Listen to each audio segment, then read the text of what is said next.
Hi everyone. Sorry I didn't have music playing, but welcome in to the North Carolina or the Esports at NC State and in-house Rocket League tournament. That's technically supposed to be a fundraiser, but most of the prize pool came out of our pockets anyway.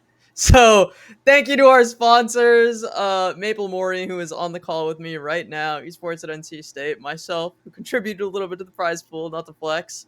C3 Esports, shout out to Nate Dogg, who has been a huge partner to us throughout all of our Rocket League endeavors here at NC State. And of course, our treasurer, Matthew Mace, the captain of the CS Red team, for helping us set up this tournament and contributing to the prize pool. We have a lot of Rocket League to play today. We have a double elimination bracket, and I'm going to pull up the bracket right here really quickly. And I need to look at it on my screen so I can actually read it. Our first match of the day is going to be, if I can find it on here, the Hedwick family versus Daddy's Baddies. And this one has Nate Dogg on the team. Nate Dogg! I love Nate Dogg. He's the head of C3. He's the one sponsoring the tournament. So we're putting him on the stream. You guys are ready for some great gameplay, I hope. So anyway, Maury, how are we feeling today? Um, Honestly, I feel a little weird. I feel like being on the other side of, the screen instead of playing the game is definitely a little jarring. I feel like I'm always the one watching the stream, and I'm actually the one doing the stream now. So it might be a little scuffed, but that's okay. That's what I'm here for. I'm here for a good time. Hopefully everything goes smoothly and we can all get out of here in a decent amount of time. Yeah, Um, I think we're ready to get started. Just about. And we're gonna have a good time. We're gonna be a little silly on the commentary today, because NACE or NECC or any of the other leagues aren't watching us, so we get to have a little bit more fun with it. And I wanted one of the red players to get on the cast. I wanted to get Rocket in at some point, but he's just gonna flame everybody, It's so I don't know definitely if that's a good possible. He idea. might be on for one of them, but thinking about it now, maybe Can we let's see can we not. tell the players to get into the teams? Yes. Hold on. Sorry, we're also adminning the tournament at the same time as casting and streaming, so it's gonna be a fun time. Okay, We are good. now getting into the game. My overlay has died, which is really awesome. I'm gonna see if I can fix that on the fly. And if I didn't not, we take might. over casting. We already have a goal coming out from Daddy's Baddies. I'm remembering all the team names. We have some crazy team names. That's a very standard goal. I don't have much to say about that. Yeah, I don't think Nate Dogg was ready. We're in twos. You have to be ready for everything in this game. Oh man, you don't even get to see the ball. I'm gonna We'll be fixing all of this. I will fix all of it after the game. Nate Dogg, I'm sorry. At least your logo's on the screen. So we'll see how you do. Chiefs extra soaper. Getting it over. Oh god, basically. This is Nate Dogg and his wife, isn't it? It is. Oh snap! Beyonce. Oh snap! Almost a goal from our sponsor himself. Even Oh. though Daddy's Baddies is one on the scoreboard, they're not looking great right now. I'm gonna try and bash every high seed I can for every little thing because I like doing that, I guess. We gotta give the little guys a little bit more room. Oh, nice collection from Nate Dogg, cutting in on the pass to keep anything from happening. Now Mel going after the ball. Good, whiffs a little bit off of it, and she'll run back into the pitch. That was a really Nate good Dogg, try, pressing a lot of pressure on the other team right now. Daddy's Baddies is just trying to Okay, put their foot down. Nate gets the And boost as well. We got a breakaway. Nate Dogg is the only one back. Can he save it? No, he cannot. No! NT Nate Dogg, NT. We're playing best of threes or best of fives? This is best of 3. Winners bracket will all be best of 3 up until the semifinals. They'll be best of 5. All of the losers bracket will be best of 1 up until round 5, and then they go to best of 3. Gotcha. Because we had a surplus of teams at the last minute because of my really bad judgment calls at the beginning of creating the Hey, you tournament. know what? This is NC State's very first like in-house tournament of the year, and we haven't done one since we did an Apex Legends tournament many moons ago. Uh, so we have some growing pains. We figured some things out, and Epic Games Rocket League TOS was not something that we were thinking about when we Oh, made. here we go. Okay, here we go. Nate Dogg! Nate Dogg! I swear to you, Mel is trying to steal that. Look at her just in the net, just I like think she was driving She was around like- trying to steal the goal. She wanted the credit. And you know what? Unassisted goal from Nate Dogg. Solo effort from him. But the moral support from his fiance gotta feel good, you know? Oh, there we go. Oh, here we go. Mel's Nice got it, bump got from the Mel. touch. It's in the center. It's centered. No one can capitalize, though. Nobody there to follow up. What is Nate Dogg doing? Perfect pass from his fiance. And he's just not there? Come on now. They gotta go Dogg. into couples count. Got something going. It's shut down by Basically. Basically's just basically dominating. Oh, flip right now. reset? Oh, what a terrible. Cut in! No! What are we What a doing? save! You know what? It was almost really cool. Oh my Nice save god! from Nate Dogg. The pinch out of their net. Mel's just trying to put on the pressure on the other team. Nate right is now. actually going crazy right now, genuinely. I don't know what you're talking about. I think Mel's done all the heavy lifting here. I mean, she's literally scaring the other Okay, team. yeah. Most of the credit goes to Mel. Look at that, making Chief jump. Mel big. is Here's the another star save. here. The defensive efforts from Nate Dogg, actually brilliant. Holy cow, basically. Going for Flip another reset. flip reset. Double tap. Not there. Oh, Nate Dogg misses and Chief goes Off over the the net. backboard. I think they're just trying to style here, and it's really not working out Oh. for them. Oh snap! He saved his own goal. You can just tell that they're trying to style, and it doesn't really seem to be working out for them right now. They gotta be laughing at each other in the call.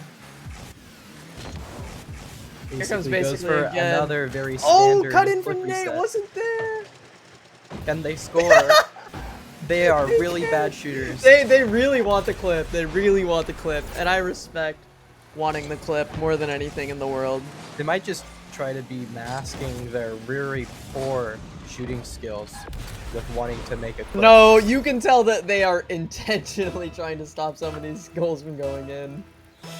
I don't know about that one. I think their shooting is just very poor. As basically is going for another clip off the ceiling pass to Chief. Chief cannot finish it. Nate Dogg is there. The weakest shot of all time. They just barely Nate tapped the Dogg ball. is just Nate Dogg's a one-man army. holding right now. his ground. Nate Dogg not on letting anything defense. go on the He got that backboard. dog in him. He got that He Nate does in him. indeed. Nate Dogg. Whoa! Oh, the redirect. Oh, that was a nice pass. Mel is and the other players. Mel net is just trying to cherry scare picking. them off of defense. Oh, nice pass! No. But Mel gets a missed touch. Oh, bumped by Nate. This could be a goal opportunity here. What is happening? They almost like Chief goes assisted for the Mel in musty getting an own flip goal. reset. Doesn't get it. Nate with the defense. Wait, does he get that? Could be a shot opportunity. Oh, it It's is! on target.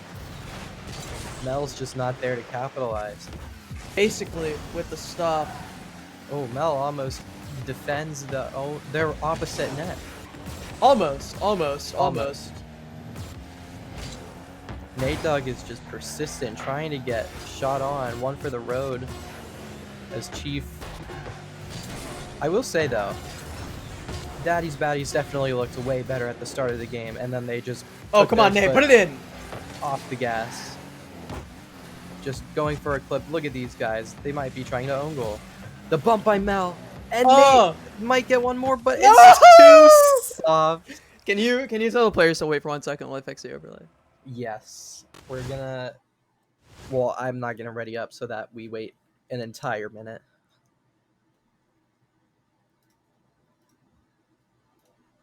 You can Okay. see the amazing contribution that Mel Bummer for You had on this game with a solid 4 points. That is 2 ball touches. 2 whole Bombaclat ball touches. Okay, hopefully this works. Alright, you can ready up. I mean, Mel's not even ready up. Oh, She wants true. their timeout. Gotta get their mental in check. You know what? I can't blame her. Oh, it's because I'm an idiot.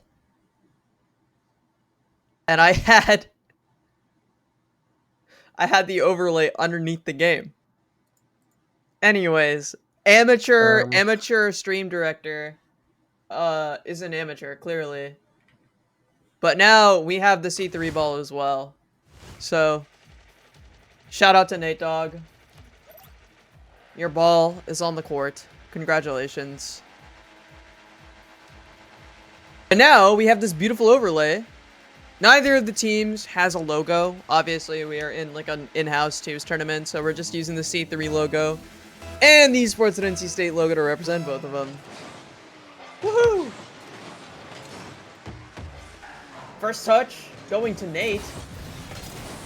I wonder if Nate is going to be able to make things happen now that the C3 ball is on the field, you know? I think that'll be the difference maker.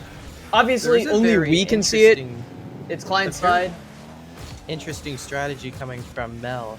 Sitting in the opponent's net doesn't really seem to be working as Nate She's doing the LaMelo ball in high school. She's cherry picking the entire time, waiting for a pass to come in. It's not gonna work in Rocket League, not in twos, you know? Actually, it probably will work in twos at some point, if you have a good enough defender. But when you have two players... Okay! Oh, Mel Bummer trying to get a goal here. Oh, a pass to Nate Dogg, though. It's out in the middle. Will Mel turn the wrong way? But it was a good first touch. Nate goes. You know, controlling your car is pretty hard. There's a lot I know more that ball firsthand. On the orange half now. Oh, here we go. He's going for a flip. Ceiling pinch. Pass to Sober. It's not there. Nate with the turnaround. Back flip. Gets demoed. What can you do? You can respawn in 3 seconds and try again. That's what I say. That's true. Cook. Goat. Cook. Basically, it's just trying to style, and it's not really going in right now. As it hits the post, and Mel Bummer has an opportunity. Taken by Nate. Look at the selfishness from Nate right here. I know, right? What a... Why are we trash talking our sponsor, man? We're the worst casters ever. No, you have to make it interesting. Shout out to Nate Dogg for sponsoring the stream and sponsoring the tournament. I will say Nate Dogg has controlled the ball more on the orange half. A lot more compared to last game. There might be a momentum shift here. As basically Muskies and Nate saves it again. Mel seems to have given up in the middle shot of the coming field. in. Flip As reset. Chief is going for the reset. Flicks in. Blocked by Nate. Blocked by Nate! Blocked and by it Nate! Still is 0-1 with the baddies up by 1. I keep hearing like the blocked by James call from the NBA Finals in 2018. And I keep saying, blocked by Nate! Once Nate's again! The defensive warrior here as Mel gets a chance at a shot. Jumps around, trying to get her footing a bit. Oh, it did a 360. It was fire. They're going for the pinch and it does go in. That wasn't a very interesting goal. Come on, guys. That is what you would refer to as a goal. That was a nice little cut. That was a cut, right? I would say it's a passing play. The passing play? Damn. Alright, here we go. Mel drives past the ball. But they did kind of scare the defense into staying off the ball for a little bit. Chief with an uncontrolled touch into the midfield. Nate takes it. He does have a shot here if he can get one off. He does, and it is just off target. I want to see a Nate Dogg goal right here. Come on, Nate. You got that Nate in you. He's got the dog in him. What can I say? I mean... Oh, Mel just jumps too low. I get the feeling that he's trying to get Mel a goal too, and I respect that about him. That's a great teammate right there. I'm waiting for the moment that we see Mel here we go. for an amazing flip reset double Flick forward. Basically. Come on, Mel! For Mel! Oh, the miss. That was so close. I believed in her. I just want to see a passing play from the blue here as This one hits the post again by Chief. Nate's holding onto the ball. Chief takes it and bumps him. What a rude little fella right there. Just bumping him off the Oh, ball. Mel Mel! with a shot and it's just off. I will say, Mel had to have at least 6 points this time. She has made a much bigger contribution. 24! 24! 24 points. You can just see the improvement game by game. They're passing it. I would Come not on, want Mel. to be against this team in the losers bracket. Yeah, I know. With every game, she is With gaining the fake strength. from basically, and they're gonna pinch it, and it's off again. As they just keep going for these infield passing plays. You can't help but wonder when's the next one gonna go in. It's been like 2 Mel minutes bumps since her the last teammate. goal. Demo from Nate. Oh, it's passed in the middle. Mel has an opportunity here. Mel's gonna drive past, look for the bump maybe, but no.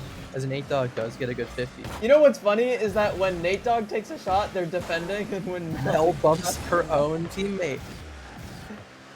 And we do have a chance at a shot here. Mel is defending for the orange. She just says, you know what? GG, go next. We'll see you guys in the Come on, losers Mel. bracket. As Nate. Come on, trying Mel. to Bring get it back. something Bring it set back. up I here. believe in It you. just looks like we're trying to play pinball. Or just bumper cars right now, as it seems to be. Okay. You know, you have Okay. a shot here. Yes! got the Let's shot. go! Ah! I told you I wanted to see a goal from Mel, and we got one. That's As some this- points. That's 142 points on the board for Mel, by the way. There's 142 a points, real baby. opportunity now to take this game to overtime. C3 Esports on the cards. The Hendrick family. Mel is there. Oh, no. And basically just shuts it down. Any chance at a comeback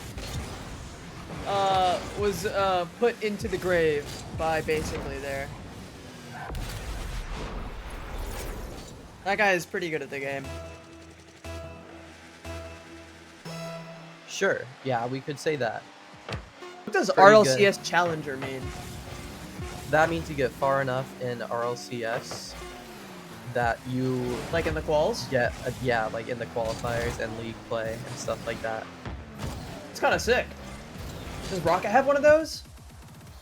Rocket does not. Ventus does. I'm I know. pretty I sure. know Ventus has one.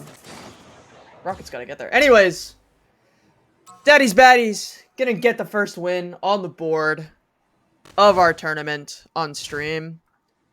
We're gonna be yapping throughout. I'll pull up the bracket again right now.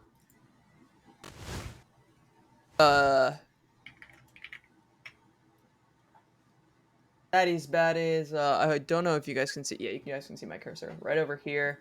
Gonna take it 2-0, and they're gonna take on the Jihan Dynasty. And next up, we got UNCW playing up against. Who's the higher seed in this one? Troutmore? Yes, Troutmore is UNCW versus Troutmore. UNCW is the higher seed here. Okay, so UNCW is going to be on the right.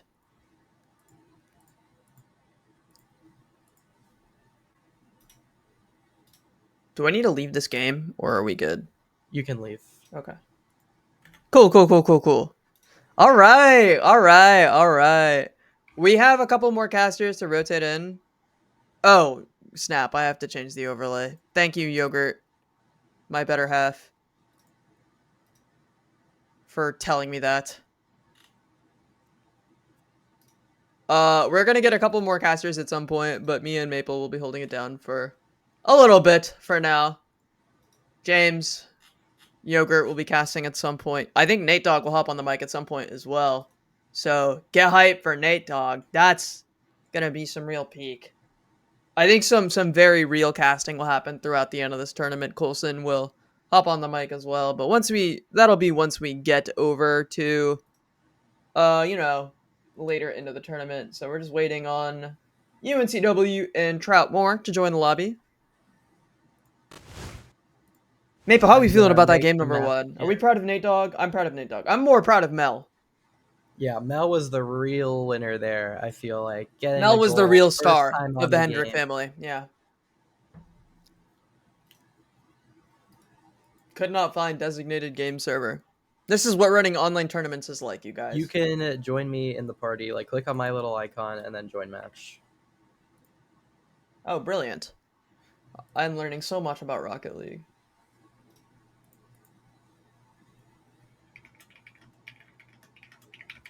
Thank you again to our sponsors, Maple Mori, who's casting with me, myself, thanking myself, I know, Obama like metal image, C3 Esports, and Matthew Maist. Do we have any other sponsors? Or is it just those? C3, you, That I already mentioned C3. Mace, and me. I think that's it. If you guys want to sponsor a tournament and have your logo on the screen, you guys are welcome to DM us. We're running a CS2 Wingman tournament at some point very soon. I think 2 weeks from now? Question mark. I don't know the exact date. Matthew can tell you if you are curious. He's in the general chat in the Esports NC State server right now, and he'll be happy to answer any questions that you have. Shout out to him. He is the treasurer of the club and also the captain of the Counter Strike Red team. I see Reticle, and I've seen that guy play before. Wow, he even gave you a high. Can I Can cast? I cast? Everybody wants to um, cast today, huh? I mean, we could bring in a couple casters. there will be a point where I will very quickly go get food because I literally got up like an hour ago. You are So goofy, there is dog. Actually, an Loki, I did the same thing. open opportunity there. No promises though. All right, Jarek, uh, if you want to cast, you let's better. get Actually, you know what? You better not get us TOS. I'm not doing that. Sorry, Troutmore guys. is yet to join the game. Where is Troutmore? They didn't get DQ'd, did they? No, they won by 2 last game. Ooh, W. This Rocket League music is so intense. 500K or dinner with Jay Z. I'm taking dinner with Jay Z.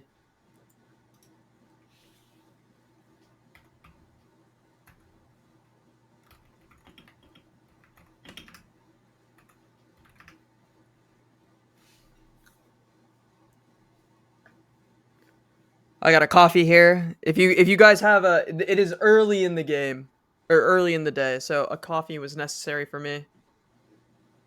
I believe Troutmore is in the server now, so we're gonna get an interesting game coming up. I love the UNCW team, and I know Nate Dogg's a big fan of them as well. So Nate, if you're in Twitch chat, come support your team. Grab yourself a coffee.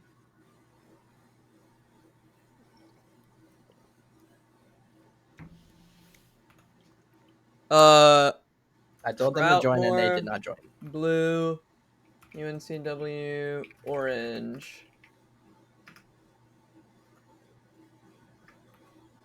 Can go now. All right, they're in the game. I have my overlay set. And the game is starting. Wow, would you look at that? I still have chat open though. There we go. Do you know how to feel get like we're rid of gonna this thing in see the bottom left corner of my screen?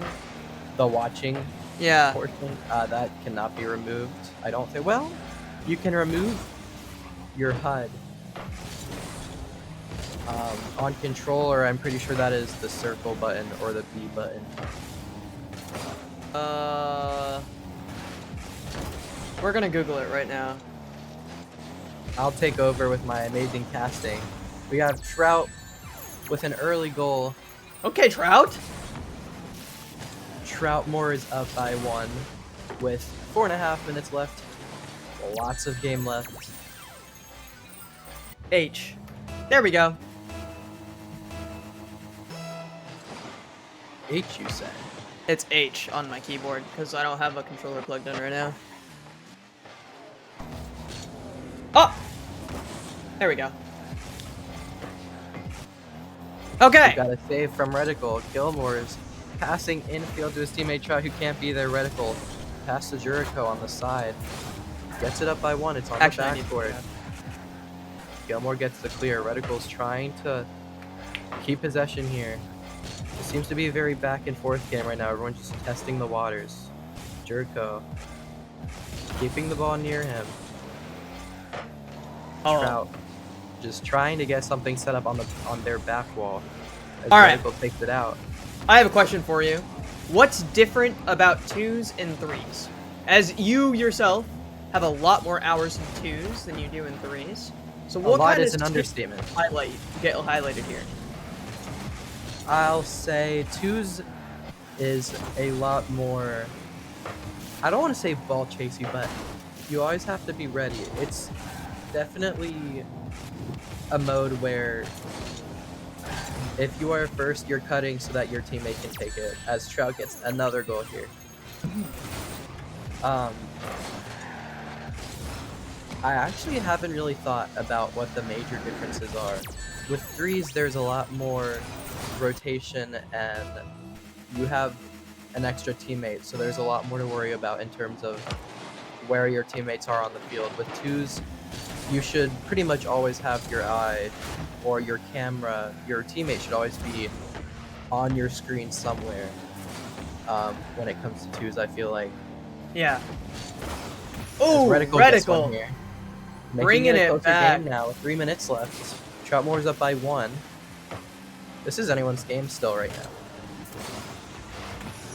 Wow, Reticle hoarding me a PFP. Is that taste or nah? That's taste. You know what's funny? My TikTok account has a hoarding me a PFP.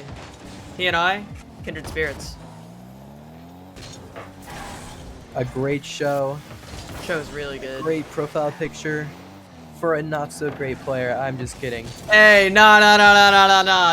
Reticle is a great player. Reticle is a great player. Who even said hi to you before the game? No more smoke. No smoke is here. That's for another day. As Gilmore own goals. Ooh! Jericho gets it under him. UNCW bringing it back. You are too slow. Dude, the Sonic Well, that one collab was just about a so fake in fire. the air. That was a flip reset fake down to the ground. The Sonic collab was so fire. The Miku collab was much better, I will say. Okay, well, you're a little biased, I think. I don't think so. I think a non-biased cool. opinion is Oh. Gilmore. Crazy air dribble down into the net, but it gets saved. That's This not one's going off in, target yeah. by Reticle. Oh, it tries Gilmore to bump. does get the clear. Jericho's there. In the midfield. Tries to control it, but Trout gets it out. Reticle in their own corner. Kind of a mistouch there from Reticle's. Jericho also takes it right in front of their net. Oh, this is possible. I feel like we're trying to go for some Oh. crazy Ooh. flips here. But remember, Reticle. you guys are tied. This is still anyone's game. If you want to stay in the winner's bracket, you got to come out on top here. Oh, wait. I need to... Troutmore, it's 0-0 right now. I don't know why the overlay has two of them like that. Either way.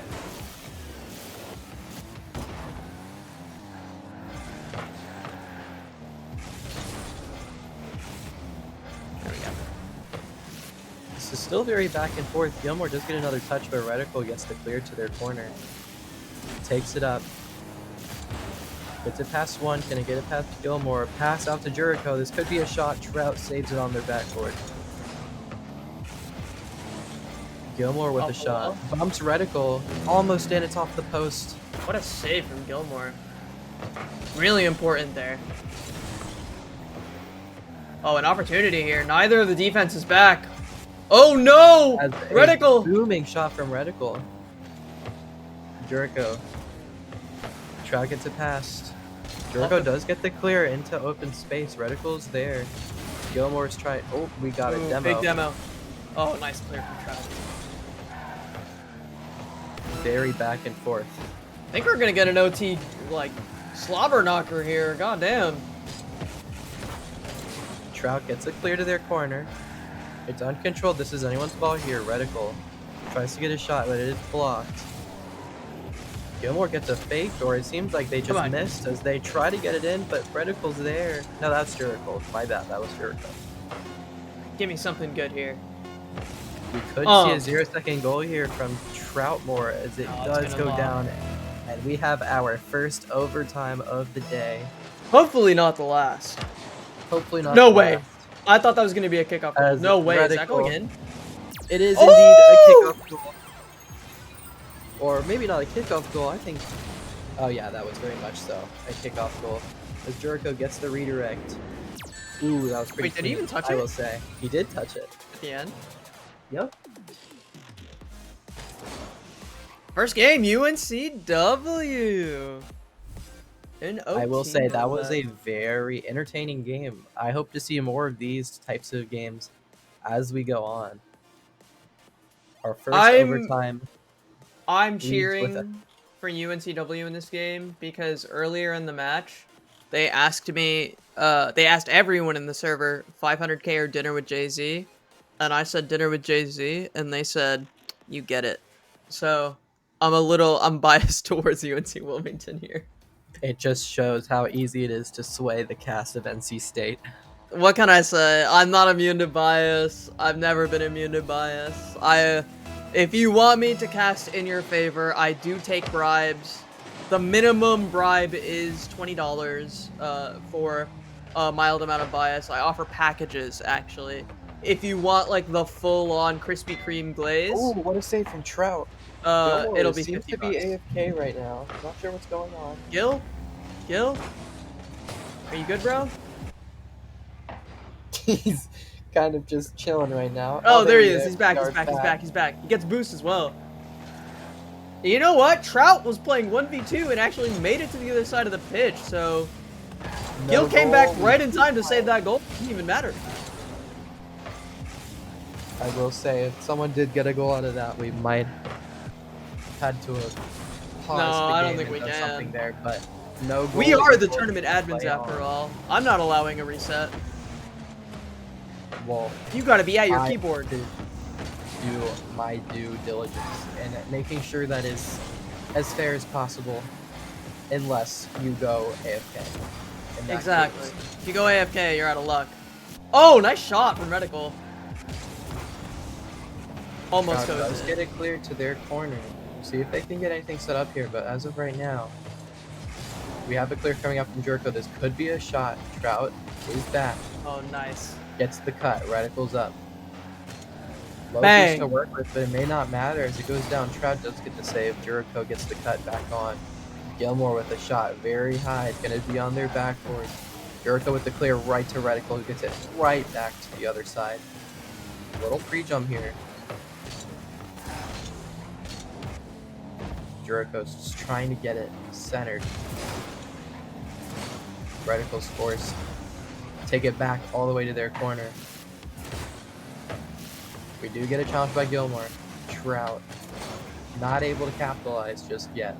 Jericho seems to be faking it, as they had a full tank. I'm not sure what happened there. Trout gets the clear. Jericho is trying to keep control. Go up the backboard. Oh, Oh, that's not a flip reset. My bad. That was a must. all right, another attempt. No pinch here. No, Gilmore's in a good spot. Ooh, we've got a dunk out here from Radical. Trout trying to control it, gets a flick. Jericho does get a Oh, flip reset. Close. Trout does get the save. still 0-0. This is a very close game. Yeah, both teams, they're starting things off on offense, and I feel like they're clip farming a little bit, to be honest. But the defense has been very solid from both sides. They are not allowing anything into the goal, and not allowing, like, every single save has been honestly quite solid. Well timed, getting in the way of the ball.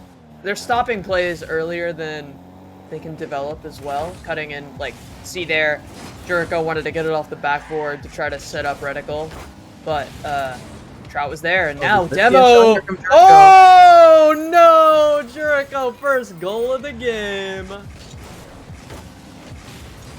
A demo by Reticle here sets up the goal. Yeah. Gilmore almost gets the save, but it's just not there in time, as it's 1-0 with a little under 2 minutes left to go. Still anyone's game, but UNCW Oh looking no. like Oh. the slightly better team, as we do have a Spanish coming out here. Jericho does get it down, but it is saved by Gilmore. Let's see what Trout can do here. Save here, and net's open, but both players with boost are going to be able to make it back, and Reticle with a great intercept.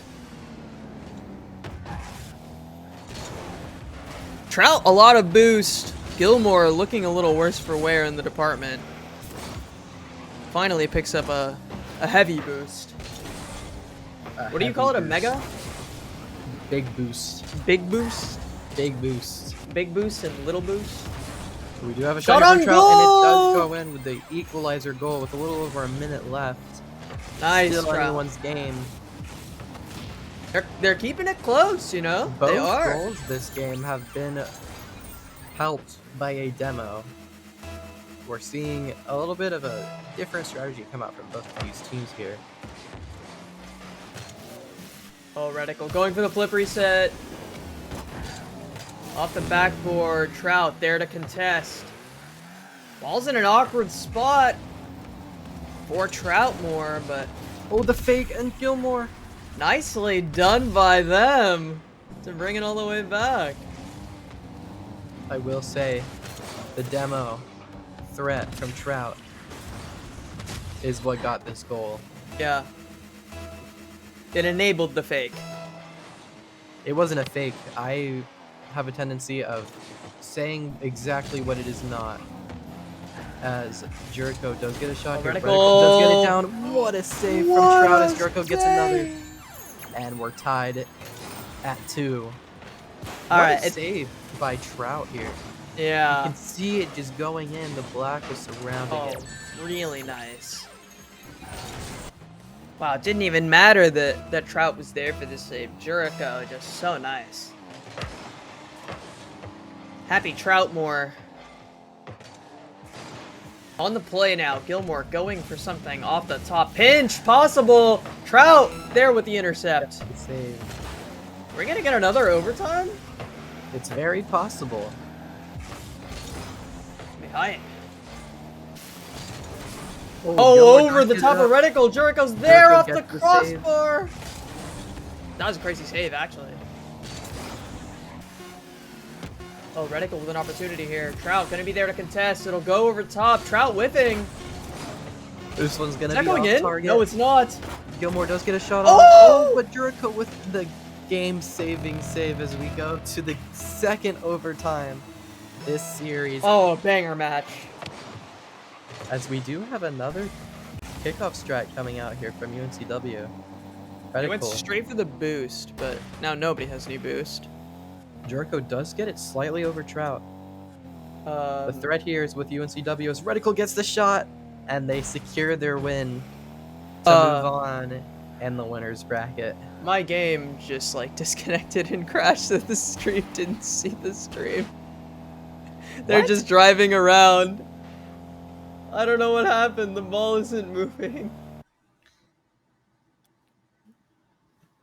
My connection to the game timed out, but UNCW coming out on top. Really nicely done by them. All sorts of things are happening today. Anyways, I'm gonna pull it back to the caster cams. UNCW moving forward into the tournament.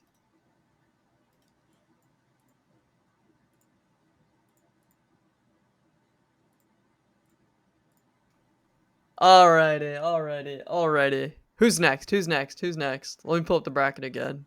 We'll take stock of what's going on. I want to get James into cast. So you can go get food as well. Not only that, I probably won't be getting food yet. I am very procrastination worthy. Is that a phrase? Procrastination worthy. You like to procrastinate? I do. I love to procrastinate. Okay, looks like we got a bit of a break right now. So it'll be a little bit of time. Meow Meow Until versus go to either the next. Buffoons or the Bench Warmers. They are playing as we speak right now, so I'm going to cut to a quick break, play some music. We'll be back relatively soon. Don't go anywhere. We're going to be right back.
water. Hold on. All right, welcome back. Maury's getting water right now, so it's just me over here. I'm here now. We have some new rosters on the screen. We got Shaq Clan and we got Double Dot. I'm excited about Shaq Clan because they have a funny name, and Shaquille O'Neal is one of the great NBA players. If you guys aren't real ball knowers, top 5 of all time, probably one of the best centers to ever play the game. Nicknamed Diesel, you know. We Double are Dot Orange, Shaq getting Blue. this show on the road. Oh, we're already in. We're already in. Pause the music. Oh man, Beach. Oh, first one for Doormat. Immediately Straight to Shaq Doormat. Clan on the cards. Beach caught out, not ready for it.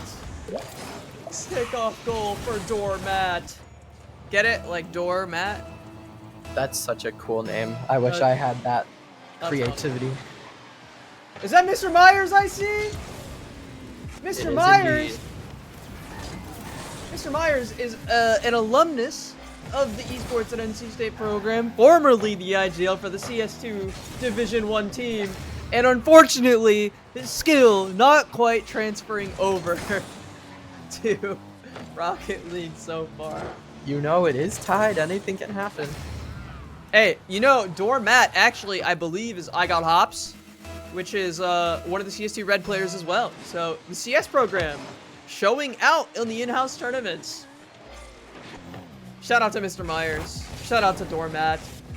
It's William, be ready. FSU. Oh, Doormat. Wait, low-key, Matt's kind of cooking, no? Yeah, I will say, Doormat seems to be a player to look out for right now. I mean, I don't mean to throw any shade, but they're a lot better than I was expecting.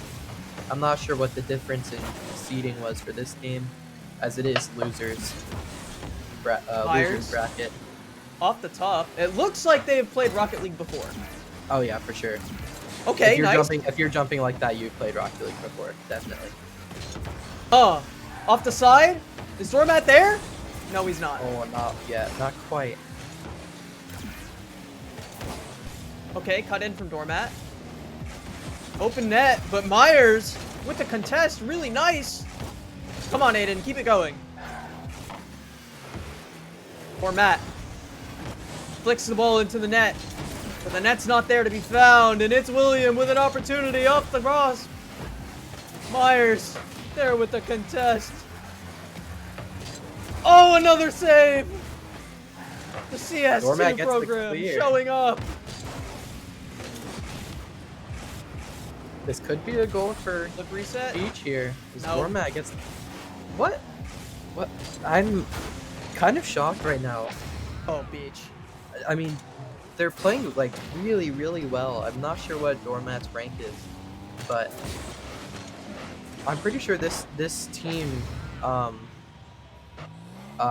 Dot is Florida State, so they're a collegiate team. They're solid. They have some real players. It's William now. About to 1v1 Mr. Myers, but Myers! Another save. They're down, but they're fighting hard. That's Knock just into the corner. It's almost that's a ready. very high level save. Beach does miss. Out to It's William. Doormat under Doormat. Myers does get there. They're actually solid. Like, I They really... are. Absolutely. I'm seeing some good stuff. Oh, and we do have our Whoa. first whiff, I believe, from Doormat. They were doing too well, you know? The Counter-Strike gods heard them playing another game, and they said, we have to shut you down a little bit. We can't let you have too much fun. We need you to practice your fragging. We need you in aim bots. We need you in refrag. Oh, Doormat! Channeling Face It! No! The 50 is not there. Oh, Myers, another contest. Net's wide open if Doormat can get there, but Beach picking up all the boost. Should be able to Solid contest play this from one. Doormat. The pass out to mid. Oh, Myers Myers! is there. Goal!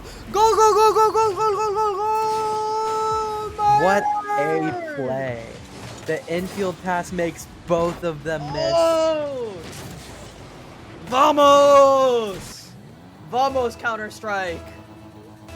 Vamos Counter-Strike, indeed. Kickoff goal into the air. It's Does William goes the Doormat jump? No, he complete opposite doesn't. direction. Myers with another good Off the save. ceiling. Up to Doormat. They're freestyling right now. They really are. What Oh, is the going demo. on?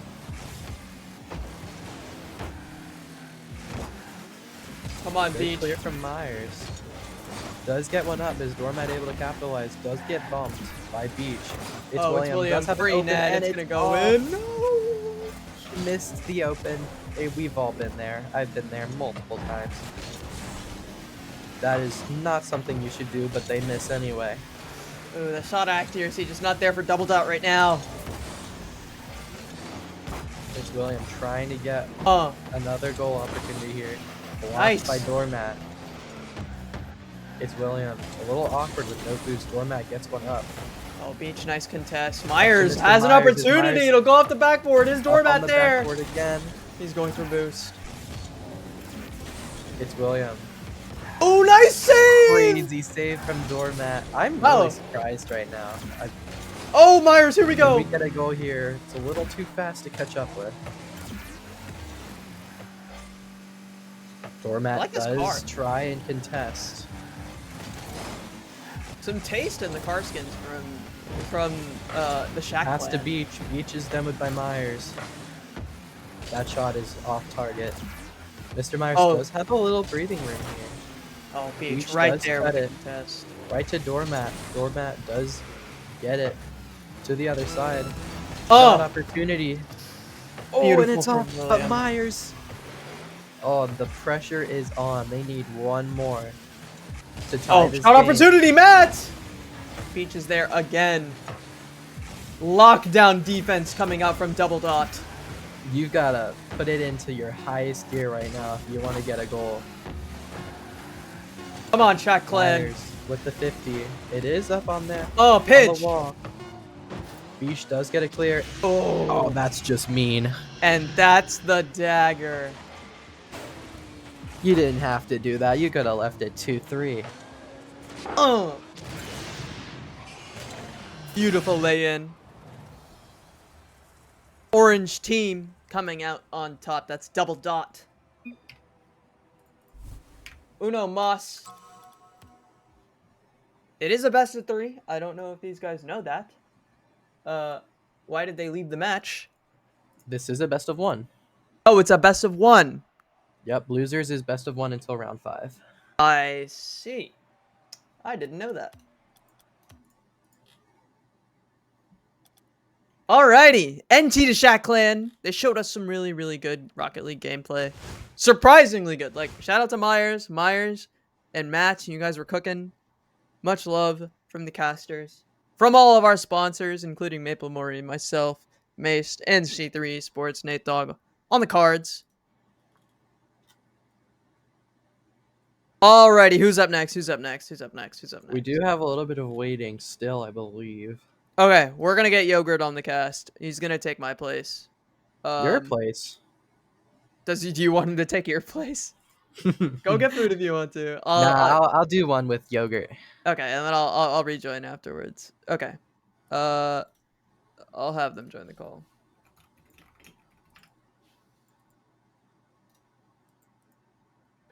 Where's my webcam's website? Yogurt is in the call, but we're both deafened in Discord, so I'm gonna DM them. There we go.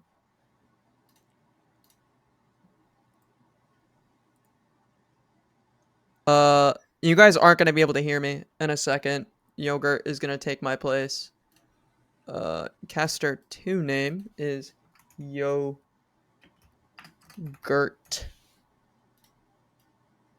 Gert. Yo, what's up?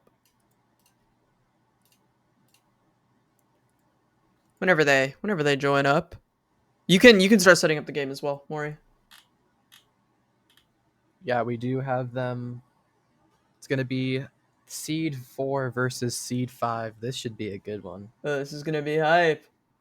Meow Meow and Buffoons.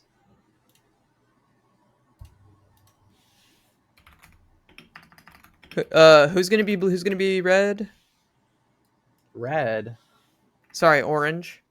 Orange will be Meow Meow. Okay. Switching the teams. Oh, I see. I see James Yogurt in the call.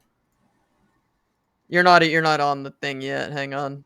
It's about to replace me, so I'll be back. Everybody, have fun with James in a moment. All right. Bye, everyone.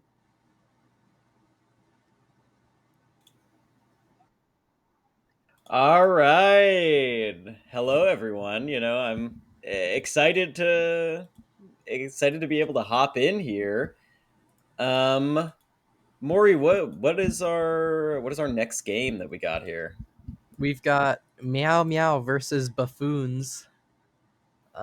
Two pretty unique. Oh, stream my game in Discord. Yeah, I'm not in. Yes. Hold on.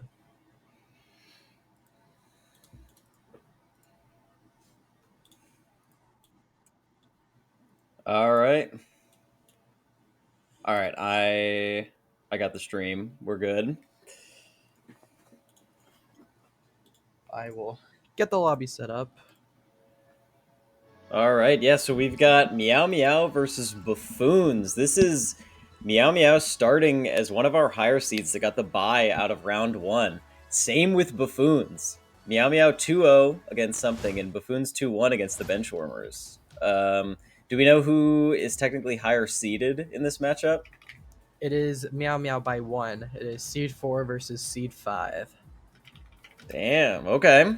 This is this is a high level game, number 4 versus number 5. So hopefully we're gonna see some good Rocket League here. Yeah, I'm excited.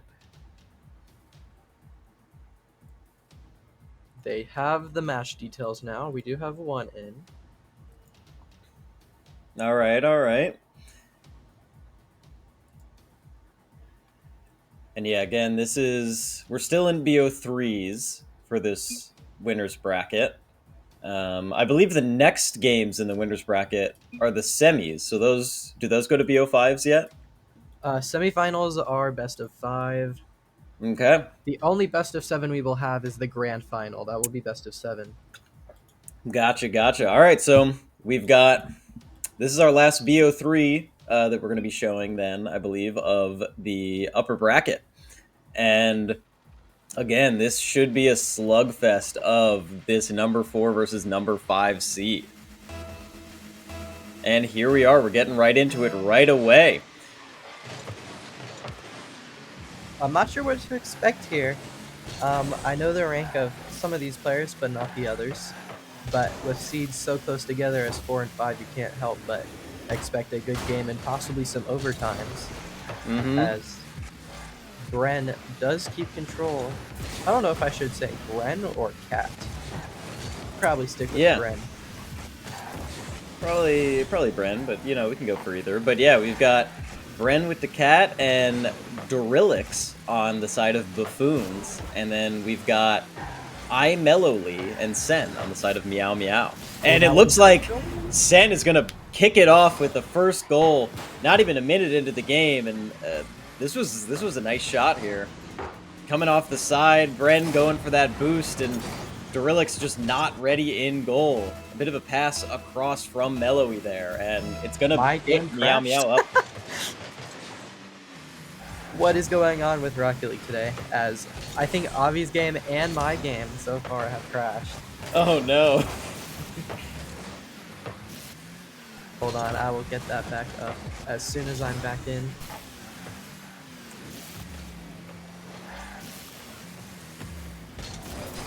All right, we are still in, and now Dorillix and Bren with the cat find the answer.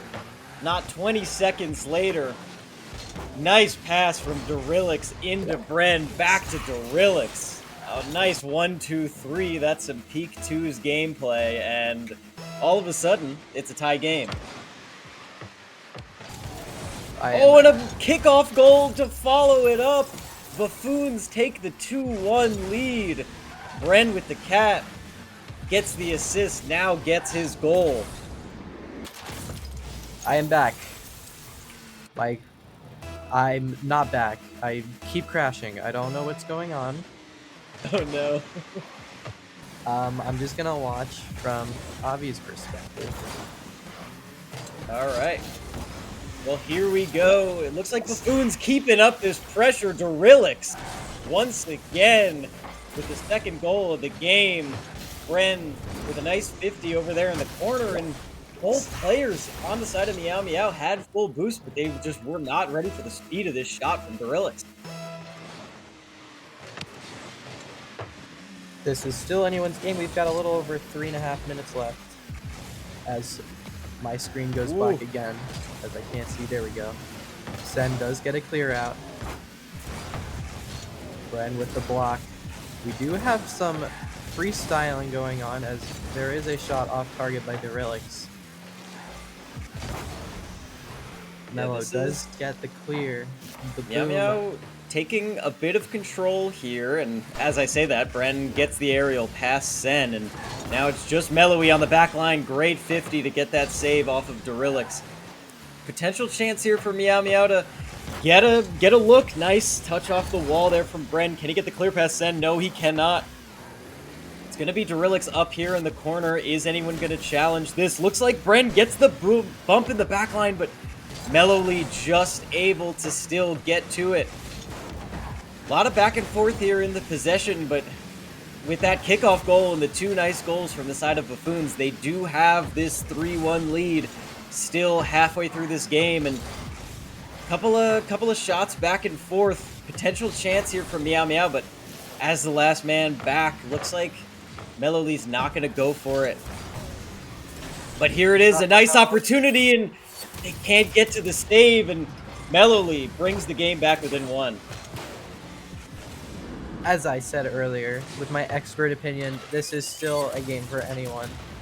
A little under 2.5 minutes, and my game crashes yet again. I've got to figure out what is going on. Oh, man. Yeah, we can try to get that fixed up, hopefully, after this game. But, you know, for now, this is another look. Coming in, Sen with the shot, but Bren with the cat with a great save. Mellowly keeping it up.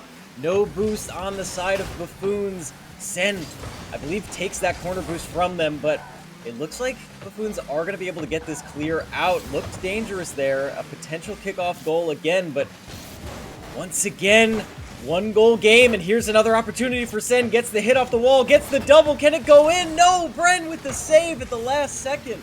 Mellowly not being deterred, coming back at it. Sen not able to find it, and just going to go for that clear back. This is getting very dangerous here on the goal line for Buffoons. Meow Meow had a couple opportunities there to tie it up, but some nice saves on the side of Buffoons. A bit of a double commit there, but they make it work. Get the ball out of that goal line, and looks like a bit of a team play potentially coming here, or Dorillix just going for an aerial, but nice catch by Sen. Only 1:10 left. It's really going to be on this team of Meow Meow to try to make something happen, and a great clear there. Almost got that twos rotation gap, but Dorillix is there to fill the hole, and a nice passing play goes down off the top bar and can't find the way in. But still no boost for the side of Buffoons. Zen steals it. Looks for the double on the reset. Dorillix is there to stop it. And a shot on Bren once again with an amazing clutch save. Looks for this clear. 38 seconds left on the clock, and Bren's not happy with the 1-goal lead. They want to end it here and now. And here comes once again Meow Meow, Sen and Mellowly. Sen going for this, but a great touch from Dorillix, denying the chance at a 50. And a really good 50 again from Dorillix. Not a lot of boost on Sen, but can he get it past him? It gets off the sidebar. Oh, Meow Meow. So many chances, just barely off. And that might be the distance maker. They have one more chance at it right here. Sen with the shot, but Bren gets it off. If the ball touches the ground, that's going to be Buffoons taking game one, and it looks like that might be the case here and now, as they bring it home with one more goal. Dorillix with the hat trick on the game, and that was that was a close match, and probably the best one we've seen so far. I'm loading up my game again. I'm not sure what is going on. I have not had this problem before. It's really weird. I guess they just don't want me to watch these amazing games right now. No, yeah, they're trying to keep you out of it. It's right when it's getting good. But yeah, again, that is game 1 of this series going towards the side of Buffoons. Again, it's a BO3, so they're on match point here, and it really gotta be a matter of if Meow Meow can recover this and find something. Again, last game, they started off with that 1-0 lead, but Buffoons answered back with 3 really quick goals. I think all within a minute.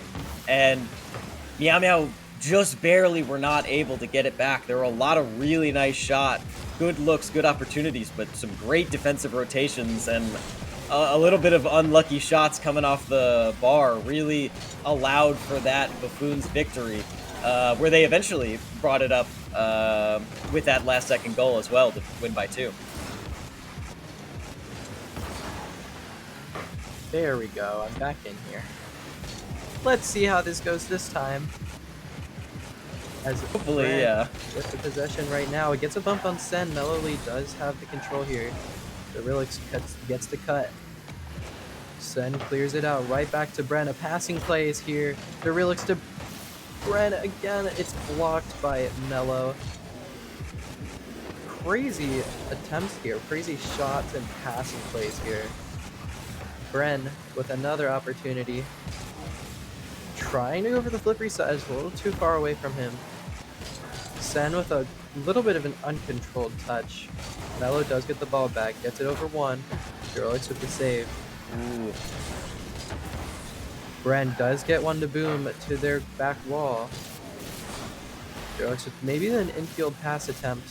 Right back to Mello. This is just anyone's ball game right now, as it's about stuck in the midfield. Dorillix going for a flip reset here, gets it over 1. Sen does get the clear. This could be a goal attempt here from Sen. Bren does clear it into their corner and back out into the midfield. Yeah, this has been a much tighter game so far, especially just in terms of no scores coming through. I think at this point last game we already had 4 goals at this point, but here's potential opportunity for the Buffoons. Dorillix waiting back with the boost. Bren looking for a pass out, can't exactly find it. Chance for the clear on the side of Meow Meow, but well played there from Buffoons, not taking that early challenge and seeing that they can take the ball at their own tempo. Dorillix going for the double off the Musty. It's blocked by Mellowy, and this really is just a back and forth. Both teams putting up some really nice shots, but and some really nice plays, but just some nice passes and good defensive rotations on both sides. Mello does get the demo on Dorillix. Bren still has possession here, gets it clear. Sen 50s. Bren just tries to get it away from Orange, but Sen air dribbles it. Dorillix barely gets the touch there. As Dorillix gets the clear, tries to follow it up. Does still have possession, tries to get an infield pass right to Bren. Can Bren capitalize? The fake, and it's just saved by Sen to keep the 0-0 goal line. But Bren just barely gets one in. I think there was a bump there. I'm not sure. Have to look at this again, but Bren. Mello does bump Bren into the shot a little bit. That is unlucky for Mello. As I crash again, I will restart my computer. That is Mello. I mean, the angle that ball went in was amazing. I never could have predicted that bumping there was going to result in the goal. So that's a very tough break for Meow Meow, and all of a sudden they're down to 1 minute 20 left on the clock, and they are once again on the back foot, down by 1. Dorillix with the reset, just barely saved by Sen. This is Meow Meow hanging on for dear life, but they have to get another goal to stay in this series. Otherwise, Buffoons are going to be advancing to the winner's semis here. And here comes the counterattack. Mellowly rather, and Sen trying to make something of it. Sen, no more boost, so Bren gets a really nice clear there. Good passing play, 1-2 coming in. Bren with the shot. Good save by Mellowly, just barely cleared out by Sen. Again, a nice double there from Durilix. It's just wide. Again, it's the closest saves, and it could be Mellowly again, rather, just barely wide on that shot. Once again, Bren with the save. Sen, Meow just keep hammering home these shots, and they're good, but these saves from Buffoons just barely eking out, and with 10 seconds left on the clock, Meow having to extend, basically leaving an open net, and it's gonna be Buffoons taking that 2-goal lead that is all but securing this series win. Nice try. Nice try from Meow. Maple is restarting his PC, so I have joined back in on the cast. Me and Yogurt will finish out the game. It was a really great effort from Meow, and I'm sure Bren with the cat, since he has a cat, was also mildly cheering from them, but the ball will hit the ground, and the Buffoons will move on in our winners bracket. 2-0 is the map score. I'll bring us back to the casters, as you get to see me and James once again. Hello, everybody. I was not gone for very long. James, how are we feeling? I know you were sick for the past couple of weeks. Yeah, starting to feel better. You know, it was a rough one, but we're back. Excited for some good Rocket League, because it's been a minute, you know. And that game did not disappoint. That game was, even though it was a 2-0, that was about as close of a game as we've seen so far, I believe. And really great showing from both teams, but it was the Buffoons just able to eke it out in the end. Yeah, we have a little bit of time. It should be the Buffoons once again, but we're gonna get the Jihan Dynasty and Optimistic players. Let me pull up the bracket really quickly so you guys can see what I'm talking about. Yeah, so what we're seeing so far, Sluggy Wuggy and Fitzpatrick up in the winner's side, and they will be playing against the Buffoons. We will have that on stream after we run this match, which will be the Zihan Dynasty versus the Optimistic players. I don't know who's actually higher seeded, so we're going to have to figure that out. And I also don't know if I can copy and paste this or not. Just looking at the bracket, I wasn't involved in the creation, but just from looking at it, it looks like Optimistic players are the higher seed, as they got the bye out of round 1. But Zihan Dynasty played through, although they got a DQ in round 1, but I believe they're the lower seed, as they had to play through round 1. And yeah, they've made it all the way to the semis here, and this is going to be our first BO5 series. So we're going to get to see a little bit more Rocket League here, and yeah, I'm excited. All right, I gotta figure out who is on the Jihan Dynasty, and how I need to know how to start the game, because Mori is not here.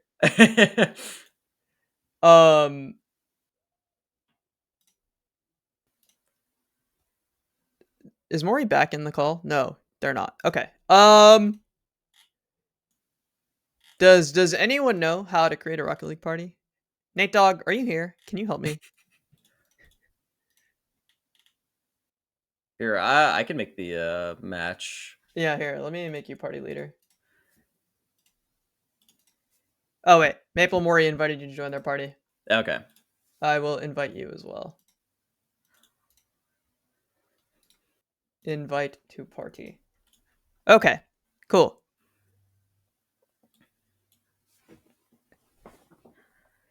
We're going to have the Zihan Dynasty and the Optimistic players next up. Maury, I don't know if you're listening, but if you want to rejoin the video ninja, so we can talk about the game itself. Me and James will cast, but come in. We clearly need.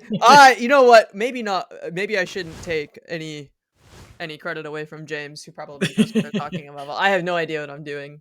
for the most part. Shout out to our sponsors once again, Maple Mori, myself, Maced, Matthew, and C3 Esports for helping us with the prize pool and getting us set up on everything. We will have Nate Dogg on the stream eventually, question mark, probably once we get to winter semis and Coulson gets eliminated from the tournament as well. But I think he's like low-key cooking right now. So I believe. isn't he on the Jihan Dynasty? Isn't that his team? No, I think that he might have been eliminated. Oh, it's Blubbernard and Pandas on the Jihan Dynasty. Oh, snap. No, yeah, unfortunately, Jobless 6-7 of Coulson and Rocket has been eliminated in the No! Jobless 6-7! They lost to Daddy's Baddies. No. 6-7. I'm sorry, everyone. I really am. Okay, into the game we go. Just about. Okay. We got everybody in the call. Yeah, we'll get Coulson on in a little bit. Maury's talking in my ear production. The stream can't hear him, but the rest of the team's here. The Jihan Dynasty and the Optimistic players. Are they in the party yet? I don't believe they are in. Any second now. All right, James, how are we feeling today? Feeling good. I'm excited about this Jihan Dynasty team because Blubbernard and Pandas. Yeah, Blubbernard and Pandas. Blubbernard is one of the players on NCSU Red team. Yeah, the sub for the Red team. So excited to see, because we do have a little bias here where sad to see Rocket and Coulson go out, but we still have some NC State. You know what? I'll bet they were having a lot of fun in the call. Probably. I'll bet they were just laughing their butts off. And you know what? I bet Rocket did a lot of flaming Coulson. He was like, "Coach, what are you doing, dog?" Probably. Let me make sure that the buffoons don't start your game.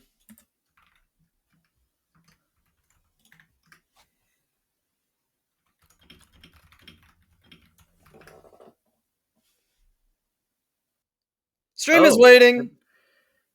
Night Dog, I promise. It looks like right now we are in the lobby of Sluggy Wuggy plus Fitzpookie versus the Buffoons. Are we? We are.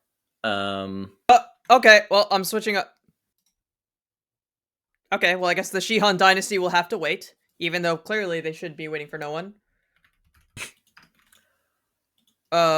Who's on the other team? Sluggy Wuggy? I don't know how to spell it. Oh, no. Oh, God, they're going too fast. They're going too fast. This is...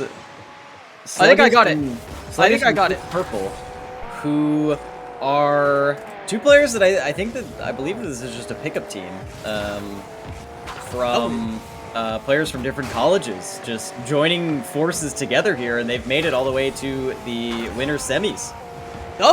You know what? They're probably duoed, or they've been duoed before. Nice little pass from Bren. Dorillix won't have the follow-up. It'll be on Fitz Purple to make something happen. Goes into the sky. Touch from Dorillix. Bren. No cat yet, but he might have one soon. Does he have that dog in him or that cat in him? We'll find out shortly. And yeah, again, this is Buffoons, who we just saw take down Meow Meow as... that was a high-seeded matchup. I don't exactly remember what seed they are, but this, again, should be a really great game and a nice attempt at a double tap there from Dorillix, just going too high. And it's really going to be, at this point still, it's anybody's game. Still 1-1. A chance here for Bren, looking to get the fake out on Sluggish, but Sluggish reads it, gets the bump. And this is going to be an opportunity here for an attack out of the side of Sluggish and Fitz. But it looks like, again, just lots of clears back and forth. It's definitely twos that'll happen, as you don't have that third person to keep up those rotations and keep up the attack. So it really comes down to a lot of potential hero plays like that one. Fitz with a nice shot, double commit out of the side of the Buffoons, but Sluggish wasn't there, wasn't expecting that double commit, so wasn't ready to capitalize. We are in winners semis, so this is going to be a best of 5, I think. Lori can confirm that or not in my ears whenever he gets a chance.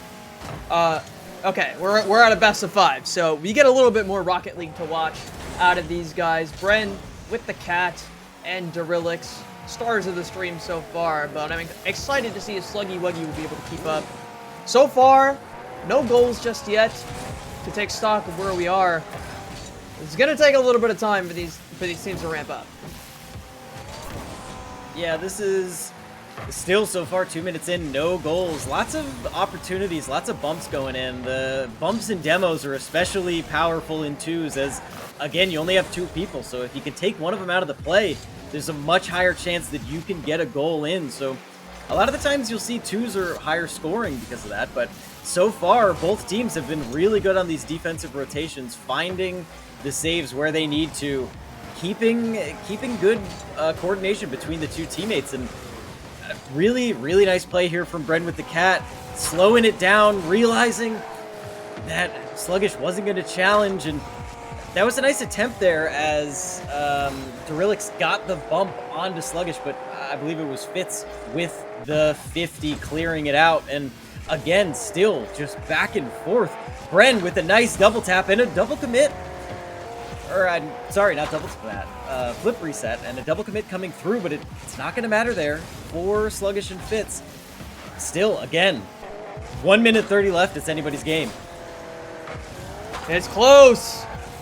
A lot of attempts from both teams to get something into the goal, but nothing landing for either team just yet. Ooh. Bren looking for his opportunity, full boost. Won't be able to get it closer to the goal. Taps up, air dribble, trying to get it to the other side. But there's an intercept from the blue side as well. It's purple and Sluggish remaining strong, and it looks like we might be going for another big shot. Not quite. Both teams struggling to make it into the other team's goal. Yeah, both teams are doing really good at challenging early, getting good 50s to avoid those scary shot opportunities where you can get the resets, get the doubles. Only a couple have gone through. Fitz with just high on the top right crossbar. Sluggish is going to have a chance, but it's a 1v2, goes for the shot, tries to thread the needle, just can't make it happen. Sluggish with a chance, a perfect 50-50. Both players on it. Fitz with a nice read with the pinch off the wall. Potential chance, but Sluggish is not there, so it's a nice pass for Bren to himself with the reset. Gets the demo on Sluggish, who got a great goal, and that's going to find their way in. Buffoons! Bren with the cat, with 9 seconds left on the clock, finds the first goal of the series. Bren with the cat, but he got that dog in him. God damn, first goal of the game for the Buffoons. Not showing any buffoonery so far. They are straight and narrow on the board. Sluggish and Fitz purple, everything to find, nothing to do. First game going the way of the Buffoons. They are continuing their journey through this tournament. Yeah, the Buffoons. So far they've only played 2 series, but of that they've only lost 1 game. And yeah, you can see why. That was a really nice play there. Durillix with the shot up and the double, and got the demo on the defender, and then Bren just perfect position, ready to bring it home. And again, that was 9 seconds left on the clock, so a really clutch goal there from Bren. And all that I can hope for at this point is that we can go the distance in this series. And now that it's a best of 5, we will be able to see these players performing at this level a little bit more. I think a car change coming in for Fitz Purple, needing to change the momentum up a little bit. So should be, I hope we see a Batmobile or something hype. We're gonna make comments on it whenever we get into the next game. Of course. Anybody like this C3 ball? I like the C3 ball. Shout out to C3. No, Shout out yeah, to I think it C3 looks for right. sponsoring the tournament. Thank you, Nate Hmm. Dogg. I love you, buddy. I'm Yeah, making thank you, hearts at the Nate. camera, but you can't see me. We will have Nate on for the cast soon. Nate Yeah, and so Wilson will be joining us. after this game, I'm gonna hop off the cast. James and Rocket QT from the NC State Oh, Red Team will hop on the call for a few games, and then finally we will end it off with Nate Dogg and Colson to finish out the stream. I did. Mori is asking who put the green light on the call for Rocket to cast, and I will be the first person to take credit for that because I want to see it happen, and I think it'll be really funny. Anyways, UNC Pembroke is getting mentioned in the chat right now. Shout out to UNC Pembroke. Much love to those guys. Shout out to UNCW. Shout out to UNC Charlotte. Shout out to all the NC schools. I don't know if we have any Chapel Hill representation in this tournament. no, yeah, I do believe Fitz is from UNC Pembroke, W. and um, yeah, Sluggish is from UNCW. So Fitz yeah, the Purple, other more like Fitz Pembroke, right? that's true, I guess. Um,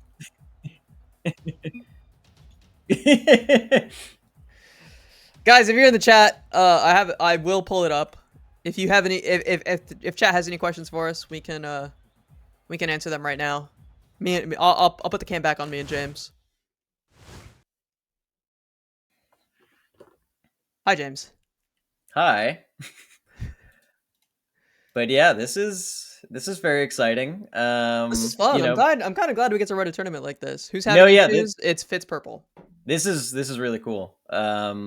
No, yeah, it's first time we're doing something like this, so definitely any feedback is appreciated. I know it definitely hasn't gone the smoothest, but you know, that's just growing pains with everything. But yeah, we're looking to do more of these in the future. Again, I think it's Wingman 2v2 and Counter Strike tomorrow, or Oh not my tomorrow, next god. week.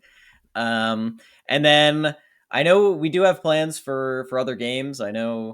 I think we want to do the Valorant, the Skirmish mode. new, yeah, the new mode in Valorant. That one should be fun.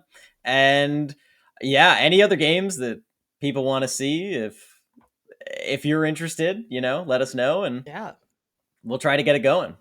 Yeah, if any of you are interested in playing in one of these tournaments, we're going to be hopefully hosting them maybe monthly for the next couple months or so with CS on the cards and a Valorant skirmish tournament on the cards. We have a lot of opportunities for people to compete and a lot of opportunities for you guys to hopefully make a little bit of money if you want to come play in an NC State in-house. So be ready to have some fun, be ready to have a great time playing in some in-houses.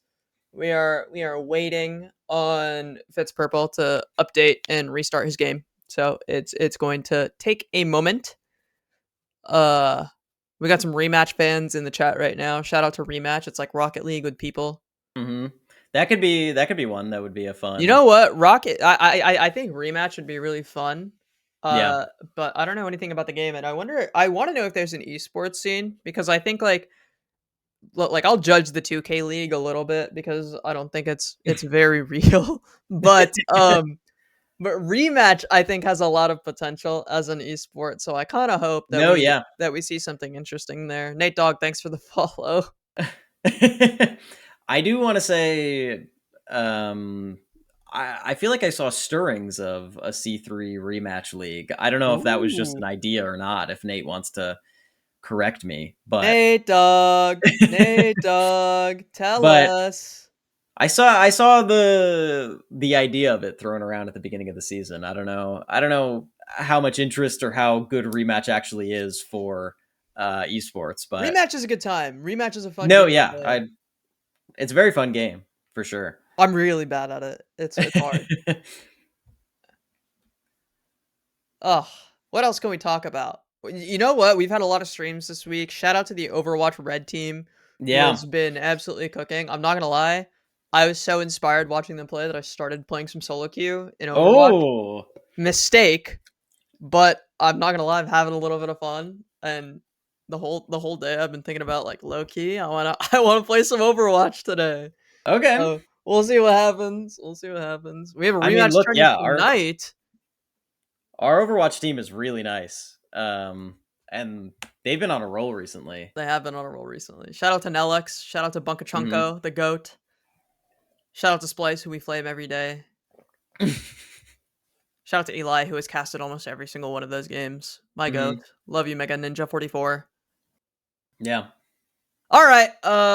What else can we say? Oh, League of Legends stream tomorrow. Oh Oh. man, I don't know if any of you watched a couple of years ago when we were casting the CLOL playoffs run that NC State did, but tomorrow's gonna be a bit of a treat. We have an old head coming back to cast with me and Presto. Oh, we're back. We're so back. We're so back. We're so back. I cannot wait to see how that goes. It's gonna be a fun time. The first Mhm. time the League of Legends Red team will be featured on the stream this semester, which is really awesome. Yeah, very exciting. What else can we talk about? Ooh, have you guys seen the new overlay for Val? It's getting good, Mm. guys. We ran, you know what? Yesterday? Was it yesterday? Or was it the day before? It was on Thursday. We Thursday. ran a whole match without a single issue with the overlay, guys. Come on. Yeah. Coming together. It's coming together. It's coming together. What can I say? Shout out to Mhm. Abby2K, who Yeah. made the whole overlay and all the assets for the new Valorant streams. So we have some Mhm. cinema on the cards. Guys, I can't yap for very long. I'm not gonna lie. I'm doing my best. Ah, how long have we been streaming for? An hour 36? Not bad. Honestly, we're making pretty good time. Yeah. Sorry to all the teams for the delay. Blame Fitzpurple.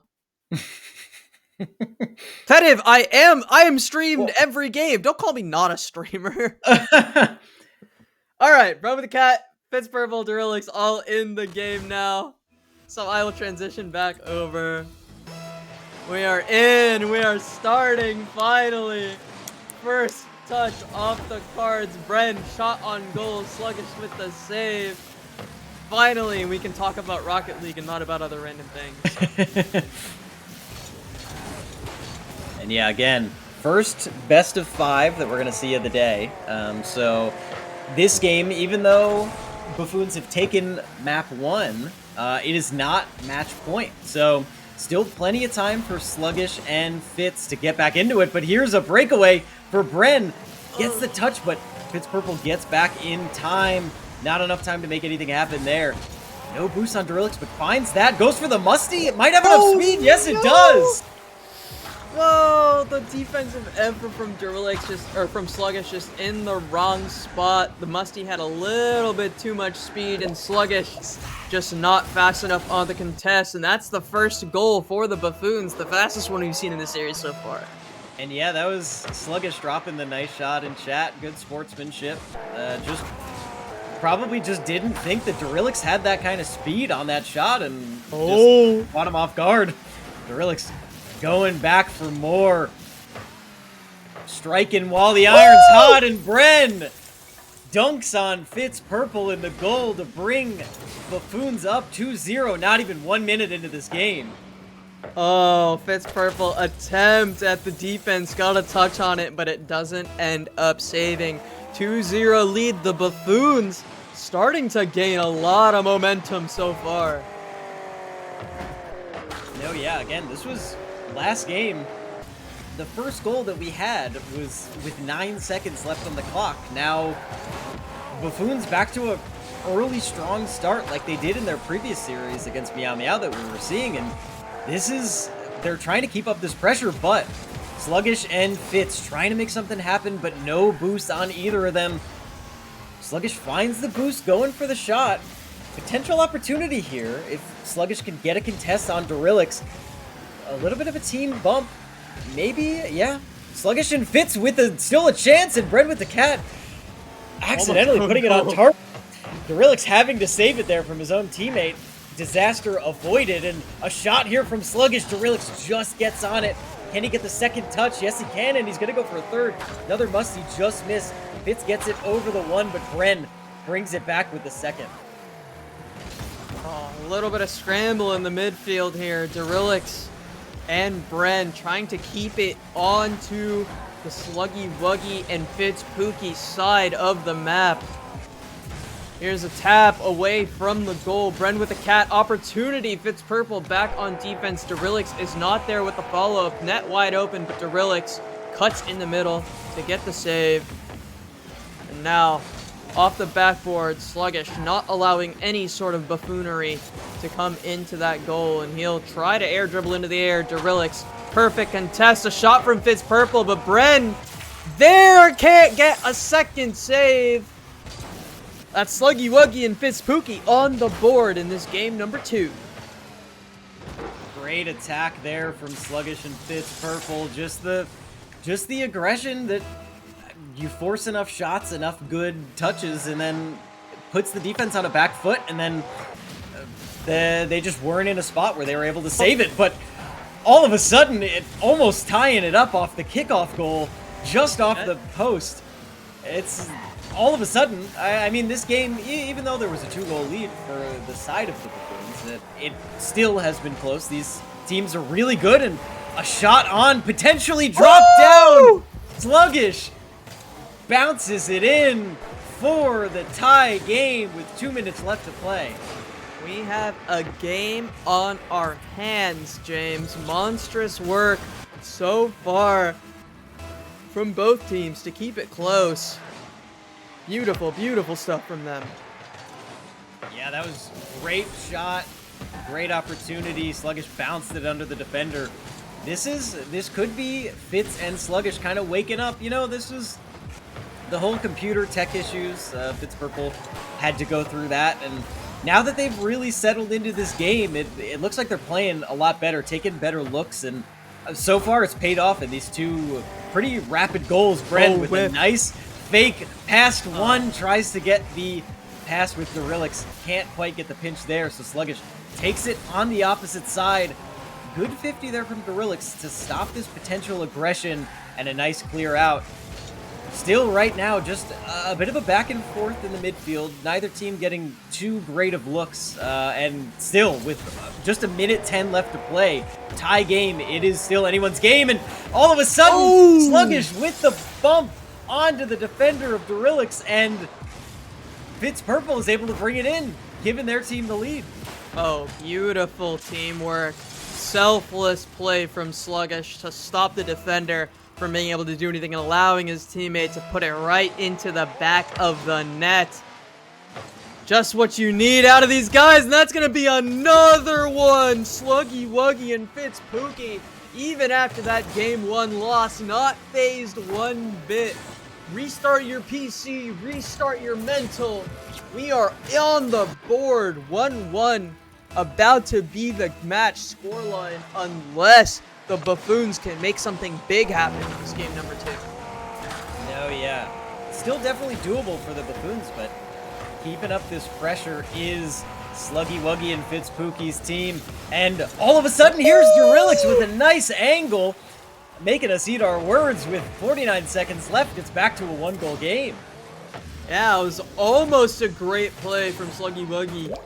And it's Pookie because the demo was super important, but just straight threading the needle there is Durillix, and Sluggish.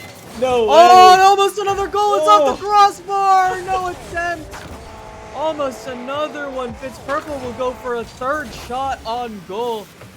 But the Buffoons there with the contest. It doesn't quite go in. Ball over the top. Clear out from Fitz Purple. Can Sluggy Wuggy and Fitz Pookie hold on? Ball off the net.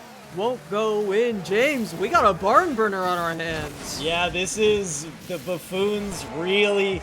They're very lucky that that kickoff shot didn't go in, and they want to make use of that opportunity. They're going to have one more possession here to try to make something happen.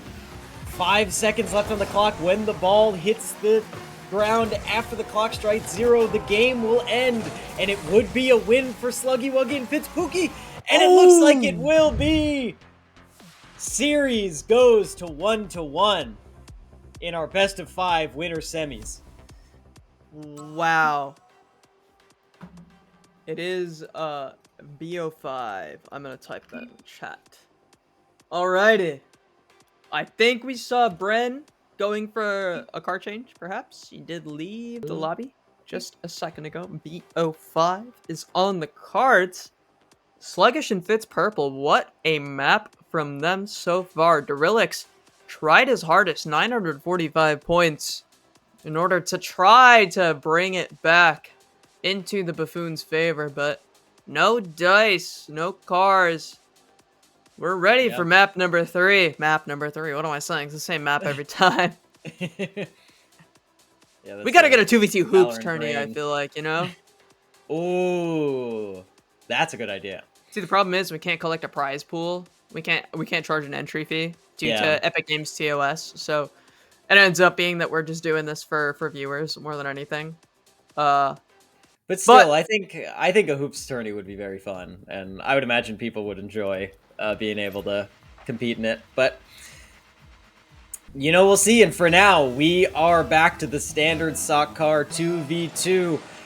Last game was no one player really standing out, shining above the rest. Everyone had their goals. Everyone had their moments to shine. And we did see, I would say, one big thing to note about 2v2 versus standard 3v3 Rocket League is kickoff goals are much more possible when you just don't have that third player that'll start in the back. Sometimes you have both players starting on the wings, and if you can get it past, you can find a goal. And Bren with a nice chance there for the Buffoons. It's still starting off this game slow, no super early goals, and it really was just as I say that. Sluggish finds the first as there's no rotations back on the side of the Buffoons. I don't think that they were ready for Sluggish to get such an angle on that. Chef's kiss from Sluggish. That was honestly kind of gross. The contest right out of the sky, and then gets his own rebound and goes off of the goal. Just beautiful from Sluggish, one of UNCW's superstars. I know Nate Dogg got to be pretty happy about that one. Yeah, this is now, I believe that's in the past 6 goals. It's been 5-1 on the side of this pickup team of Fitz Pookie and Sluggy Wuggy. And it looks like they're not slowing down now. Sluggish with a nice tee up. Fitz just not able to find it, but they're not slowing down. They're keeping this pressure up. They don't want the 1-goal lead. They need more. And a good clear there from Bren. It's going to be Sluggish with full boost, able to control this however he wants off the back wall there. But here's a chance. Dorillix gets this touch. Potential pass opportunity to Bren, who's going up for it. Sluggish gets there for the 50. Fitz going to look for the clear. It's been a little bit of possession here for the Buffoons, but still, the 1-0 lead is in favor of Fitz and Sluggish. So the onus is still on Buffoons to make something happen here. Oh, there's so many plays that I'm seeing that if we were playing threes would end up in a goal, because you kind of just need a third player in position with some boost to follow up on them. Ball goes towards the net for the Buffoons, but they get to survive another day. Purple, Fitz, contesting. Sluggish is there. Bren, attempt. Dorillix! 1-2 punch, and they'll tie it up 1-1. The Buffoons not out just yet. This was beautiful. Neither of the defenders had any boost in net. Bren knows that, gets the first touch to bait out Sluggish, then the pass to his teammate, and Dorillix brings it home, ties the game 1-1 as we're halfway through game 3. Oh, what a start. This tournament is starting to really ramp up in intensity, and I love to see it. Bren, attempt off the sky, but it'll go off to the side. Purple and Sluggish, an attempt here. Dorillix contesting beautifully. Bren on the defensive effort. Really nice from him to keep it out of the goal. We'll get a flip reset, and what a goal across the map. Coast to coast. Bren with the catch. back of the net, really nice. Fitz Purple just not there in time to stop it. Yeah, I guess Fitz just didn't read that there was going to be that much speed on that. I mean, the reset that Bren got and the full coast to coast, like you said, I mean, perfect boost management. Picked up that mega in the corner, used it to get all the way to score on the other net, and all of a sudden, here's another chance. Oh, yes. Just outpacing Sluggish. Again, I don't think they were ready for the kind of pace that Dorillix has the shot here. I mean, Sluggish went for the boost. I don't know. I don't know if you go ball there, if you even have a chance to save it, but Dorillix finds that window and widens the gap here where Buffoons are back up by 2. I'm not quite sure if Sluggish had enough boost to be able to get there in time. The ball was moving pretty fast. So it's possible that the boost was necessary and it was a checkmate scenario. But Dorillix once again, the Buffoons, they have reversed the momentum once again, 4-4. These guys absolutely cooking. That's the hat trick from Dorillix. And I want to shout out Bren with just the touch there, just not even moving, just letting it bounce off his card. The perfect setup for his teammate. And another attempt. Another attempt going for the bump as Bren can't quite find it, but gets the demo. So this attempt is going to stay alive, gets the reset. Not going to be able to do much with it, but not a lot of boost still on the side of Fitz and Sluggish. This game all of a sudden has really just come under the control of Buffoons. I mean, as Dorillix even there gets the 50, but again, just as I say that, I've cast or cursed it into existence. Sluggish finds a response. It's still certainly doable from the side of Sluggy Wuggy and Fitz Pookie. Only 2 goals separate them and the Buffoons, but 1 minute and 20 on the clock. It will be a tough task. Yeah, it was a really nice heads-up play from Sluggish there to fake out the timing on his shot and just left Bren absolutely in the blender. But still 2 goals to make up here for the Buffoons, or for Sluggy Wuggy. And the Buffoons not letting up the pressure at all. Bren off the side, and then off the crossbar again is Dorillix. Another attempt, it's close.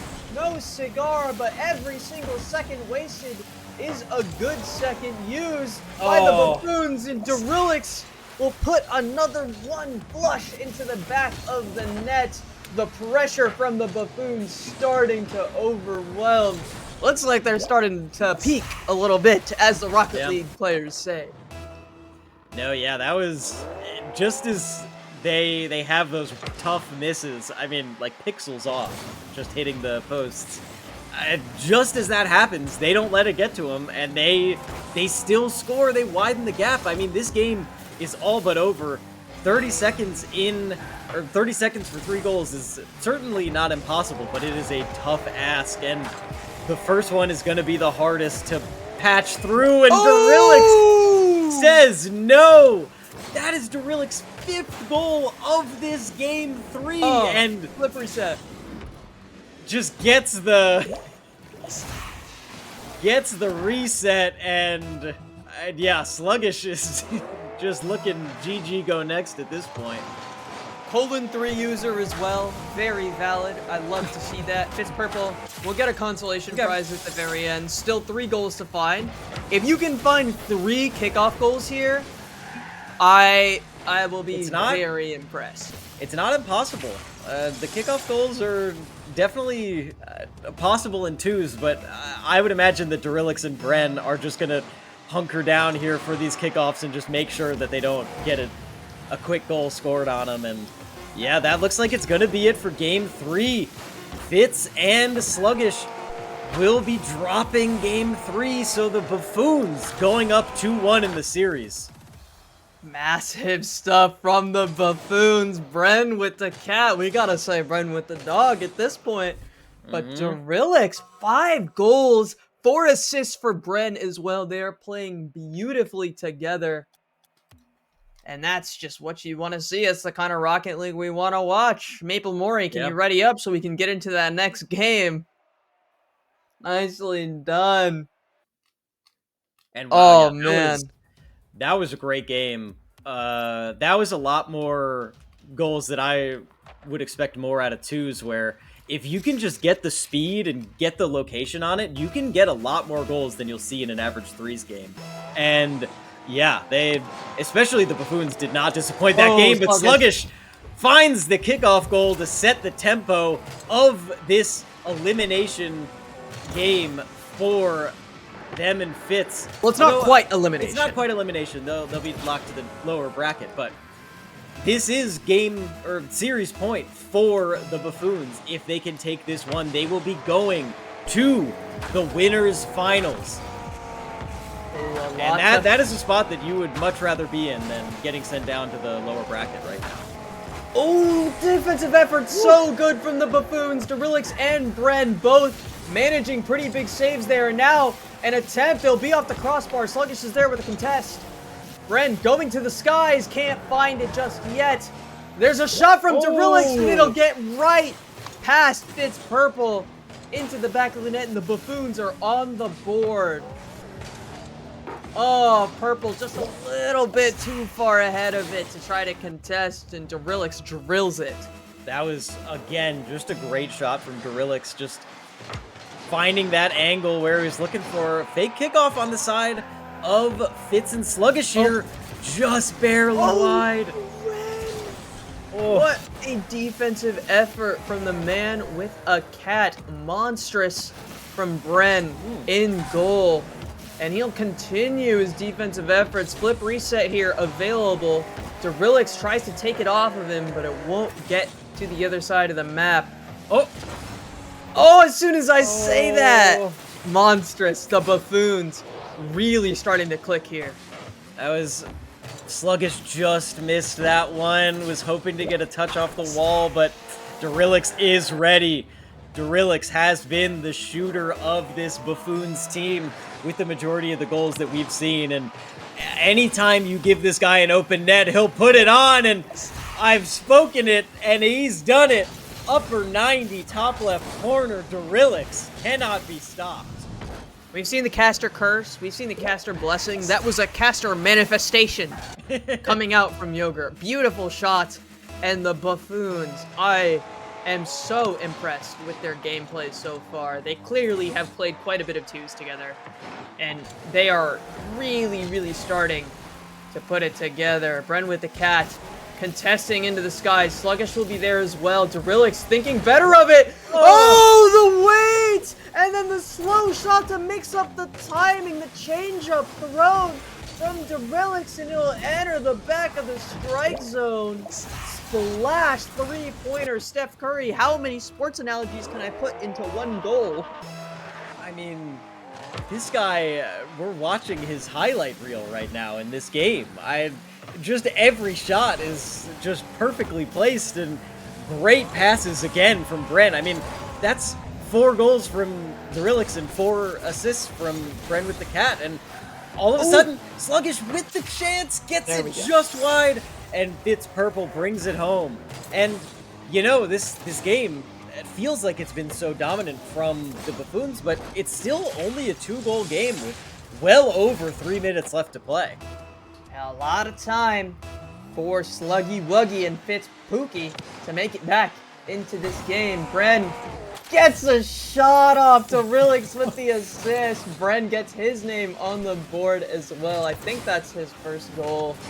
Yes, it is. Yeah, first goal of this game. Yeah, really, really nice effort from them. Not phased at all by the goal. And in a game like twos, when the goals can start to fly, start to explode, you have to be ready for all of that. Bren fakes out the defense, and neither Fitz Purple or Sluggish will commit to it. So they'll get back on defense, and it seems like they're starting to play a little bit scared. Sluggish with the attempt off the side. Fitz Purple, really great opportunity here, but Bren with the cat there on the save. This definitely might be, as Fitz Purple and Sluggish are staring down the barrel of a potential drop to the loser's bracket. The nerves definitely might be getting to him a bit. There's a potential shot opportunity for Sluggish there, and then the missed touch earlier for the clear. it's definitely the pressure when you're staring down a 3-goal differential is that's nothing to scoff at. And I mean, as Brandon and Durilix are continuing their onslaught here, as we got a rare whiff from Durilix there, but Sluggish looking for a chance. Pass Great back to defense. Fitz Purple, but an amazing 50 from Bren, getting it straight over Fitz Purple, and another chance for Bren. Just cannot get on it, and here it is. Durilix is going to be able to get there for that save, but again, 2 minutes left. Sluggish and Fitz are seeing some opportunities, but Durilix can do it on both ends of the pitch.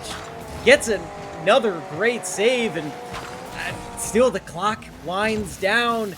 They are getting these good opportunities, but eventually you gotta turn one of them into a goal, or else the clock is eventually gonna be too much. Fitz Purple just lobs it straight into the net, and just as I say that, it's only a 2-goal lead now.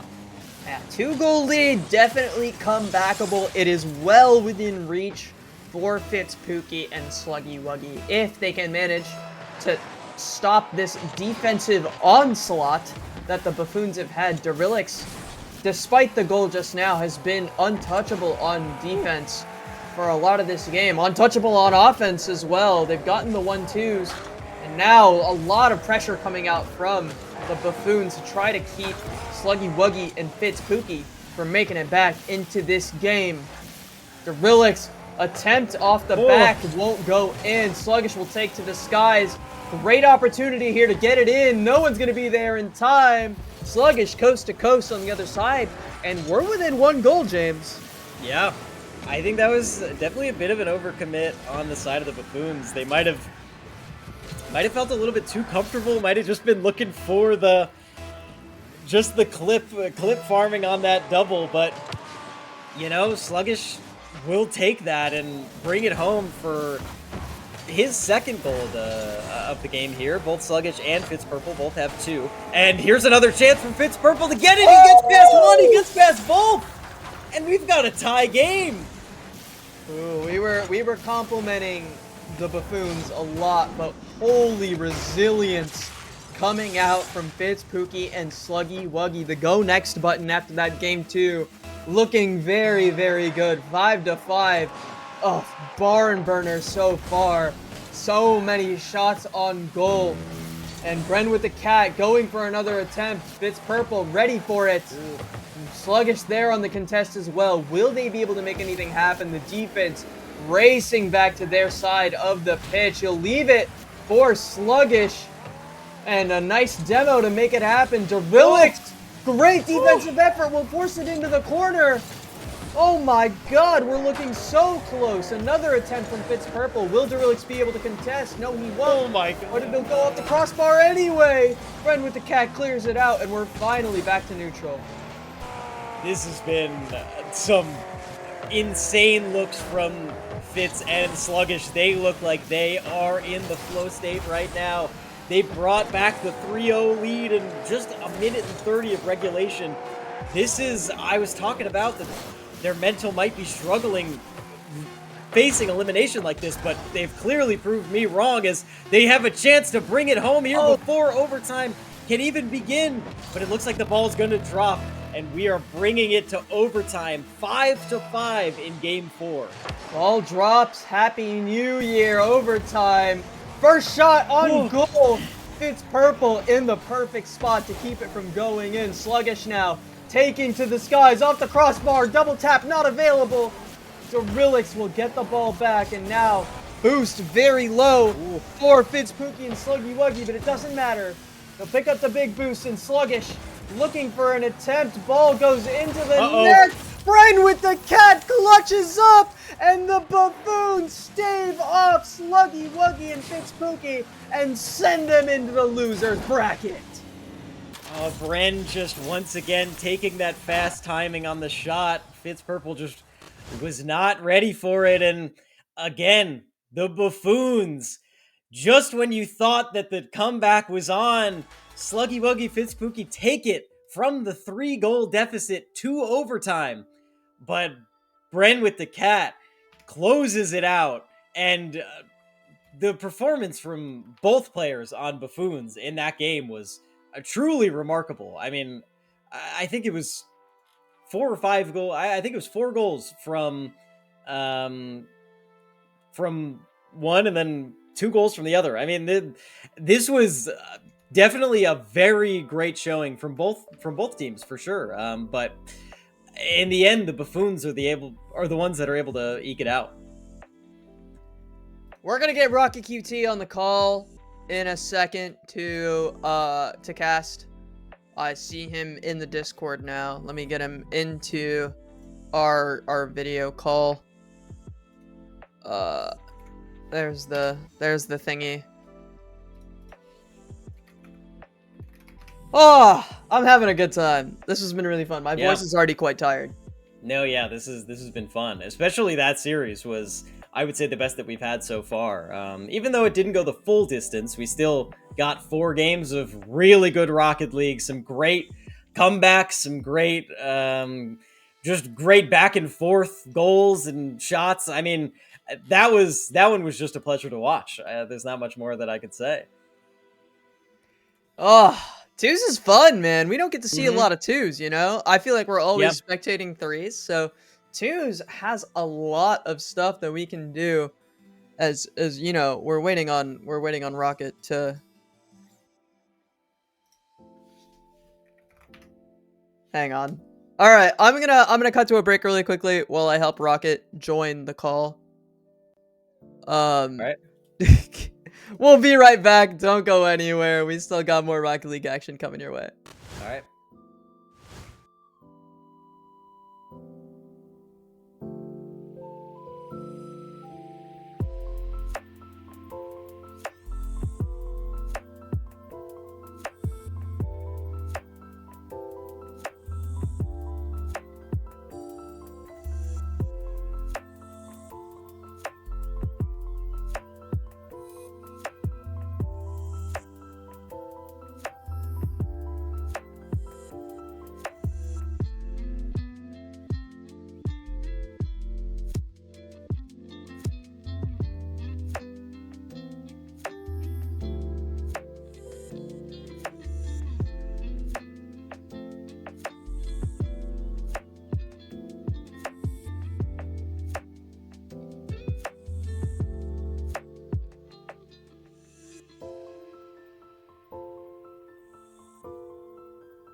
All right, welcome back, everybody. We are coming at you live with the other winner semifinal game here, and I am joined by Rocket QT. Hey, hey, what up? I'm excited to be here.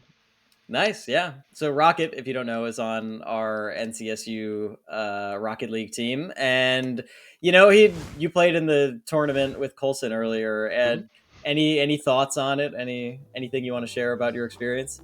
No, I thought Colson played well. Like Nice, we had to play a rigged bracket, second and seventh seed, yeah, unfortunately. But I don't know, we did super well against him. nice. I thought it was good performance, good first run at it.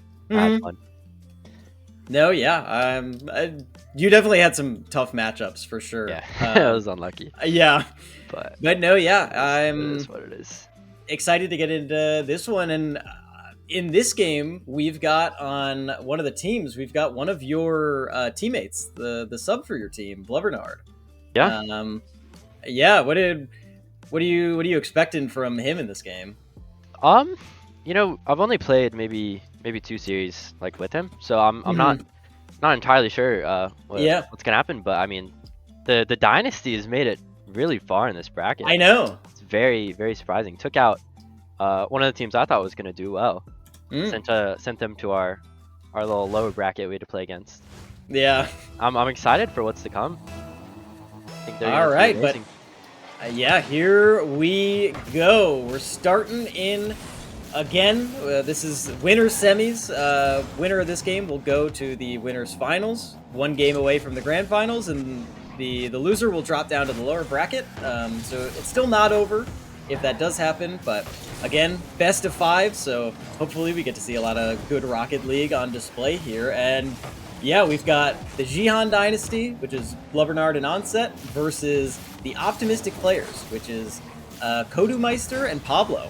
And it looks like Optimistic Players looking for an early aggression here. They're going to keep up this aggression. Good demo, but Blubbernard with a nice clear going to be able to get it past and out of their side of the net.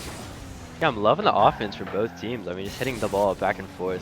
You saw an earlier passing play from Orange. I mean, just seeing each other, looking for another one here. Onset will come up the wall, mid boost. This might be an opportunity here for Blue, but he opts to go down. Faking one into that, he'll go up now. A little bit of a bump off. Blubbernard kind of out of position. That one will be centered mid. Pablo not able to shoot that on net. Unfortunate. He will help his teammate get back though and start another one here. Yeah, that's a tough one there. It also looked like they might have been able to get a save on it, but right there you find the gap in the rotation, and Kodumeister just sends it in from across the net, across the pitch to get it up 1-0. And a beautiful challenge from Blubber off the ceiling. Unfortunately, he can't land on it. Kind of an awkward flip, and Onset opts to go as second man there, really leaving their net open, but they still have plenty of time. 3:40 left on the match. And yeah, I think Rocket, you're definitely the most experienced with. Oh my Goodness, I God, can't even Pablo. speak because Pablo just dunks on the Xeon Beautiful. Dynasty with a great double tap there. Wow, that's a really tight angle too. You see how he had to Oh my turn his goodness. car? Man, that is beautiful. Wow. I love that. Showing dominance already, kind of kicking into the confidence of the dynasty here. Yeah. I mean, yeah, that was both Dynasty players were in net. It was just Pablo got such a good shot. It just dropped between both of them. Good bump look and- there. Still have offensive presence here. Blue, they'll have another one here. Onset, good pinch challenge. Blubber backwards, unfortunately. He'll have to take this up the wall. Kind of an awkward jump. Blue's just ripping apart this orange team here. Pablo, another chance here. Going to the ground, popped over. That one will be in. Beautiful work from Pablo, playing it under one and popping it over the second. Pablo once again gets it past 2 players, and yeah, just popped it straight over. Perfect read. And given their team, the Optimistic Players, a 3-0 lead, not even 2 minutes into this match. I mean, yeah, definitely so far, they look like they are the ones in control of the ball more, controlling the tempo of this game. Oh yeah, 100%. I mean, we can look at shots, right? Blue team has 6 shots total. Orange team has none. They try to connect in the middle, but I mean, all the saves are coming out of Orange. Huge offensive presence from Blue team. They'll have another chance here. This one should be over to his teammate. can't really flip. Blue looking for their chance on defense. This one Oh! might be in. Pablo, good save out. He'll have an opportunity here. Opts to go to the back wall. Blubber's up. He misses, unfortunately. But that one is not going to be risky for Orange Team. Cuxer pinch look. Blubber on the offensive. Onset rotating back. He's 0 boost. This one could look scary. Good Ooh. save from Onset. Low boost there. That one's tough for sure. Oh. That was a nice passing play out of the optimistic players there, looking to add on to their lead. Pablo, once again, with a nice save, doing it on both sides of the pitch. And here's a chance, but no one's there to capitalize. I think there might have been a demo on the other Jihan player, so not able to get anything off that. But again, Jihan have been able to hold off this past minute. Oh, and Lovernard with a clutch save there on Pablo, stopping him from getting a hat trick on this game. And again, only a minute 40 left, and it's really Jihan's got to get on and start scoring, but Pablo just finds that gap and gets the hat trick on this game one. Really shuttering it out here. I mean, beautiful shot from him, but Onset's just not back. There's some gap in the rotation. It might be a boost issue. Blue's just really hammering it at Orange. Blubber and Onset just not having enough boost to keep playing defense. That keeps the offense there for Blue. This one's a chance though, not powerful enough, unfortunately. Pablo will have another chance up here. Up the wall, Blubber is going to force this one. Will hit that. Kodemeister, not quite the touch he wanted, but that's a Pablo shot. Oh. Unfortunately, off to the side, Yogurt. Yeah, it's dangerous when Pablo gets around the net like that, and you know, Lovernard and Jihan did a good job of defending there, but again, you're down 4 goals. Defending is not going to cut it. At this rate, it looks like, oh, Blubber just able to stop another goal from the optimistic players, but it really is 4-goal deficit, less than a minute remaining. It seems like optimistic players are going to take this game one. Yeah, 2 shots out of Orange Team. They need to get something going on offense here. 45 seconds left, 4-0. It's not looking ideal for them, but they can probably come back. Blubber looking for the bump there. You just can't find it. It's just not working out for Orange here. Yeah. That one over to Kodemeister. Will be hit high, but that's just stalling the clock out. 30 seconds. Orange Team has to go. We do not need backflips. Pablo, another chance here. Taking up the wall. Onset's blocking that out. This is where they have to score, otherwise nothing is going to come about for the rest of this game. No, yeah, you'd hope for them to maybe just set the tempo going into next game if they can get one here. Bit of a consolation goal, but it looks like that's just not going to be possible. I mean, Pablo's going for another and gets another double. I mean, Pablo, 4th goal of this game. I mean, he really just dominated here. And dropping almost 1,000 points. Pablo, oh man, looking to be the MVP so far. Blue, phenomenal performance. Just so aggressive, able to keep that offense going, making them awkward. No boost really for Orange. They can't get a counter. There's nothing there for it. Yeah. And I was trying to ask earlier, but Pablo hit one of the best shots that I've ever seen. I feel like most of the competitive Rocket League that we see is 3s. But Rocket, I know that you've played a lot of high-level 2s in your day. So what are like the biggest differences, and just like differences in how the game is played between 2s and 3s? Yeah, in 2s you need much smarter challenges, right? You only have 2 people. If one person goes for the ball, right, they're out of the play. So it's really finding that balance of how far you need to be away, if you can force it for your team. But Blue Team's doing a great job of using the backboard. That shows up in 2s and 3s, but in 3s you can have somebody backboard while there's 2 people down. In 2s, man, it's just it's hard. You have to make some crazy reads to be able to get it in 2s. So it can be slower, but it's more controlled, and you just need good good teamwork. Find out when you need to go. It looks like game server just reset on us there, but hopefully we'll be getting back into it here in a second. But yeah, it definitely did seem like optimistic players, they just had better control of the ball. They were taking those better challenges. And like you said, they were using the backboard a lot to their advantage. I mean, Mhm. especially just the double hits of Pablo. Um, but yeah, it's really going to be on Onset and Blubbernard here to see if they can change just this tempo, change the pace of the game. Because it looks like off the start, it's going to be a 1-0 lead off the kickoff for the optimistic players. Kudomeister, last game, didn't have as many goals. Pablo was the primary scorer, but Kudo starts off the scoring in this game too.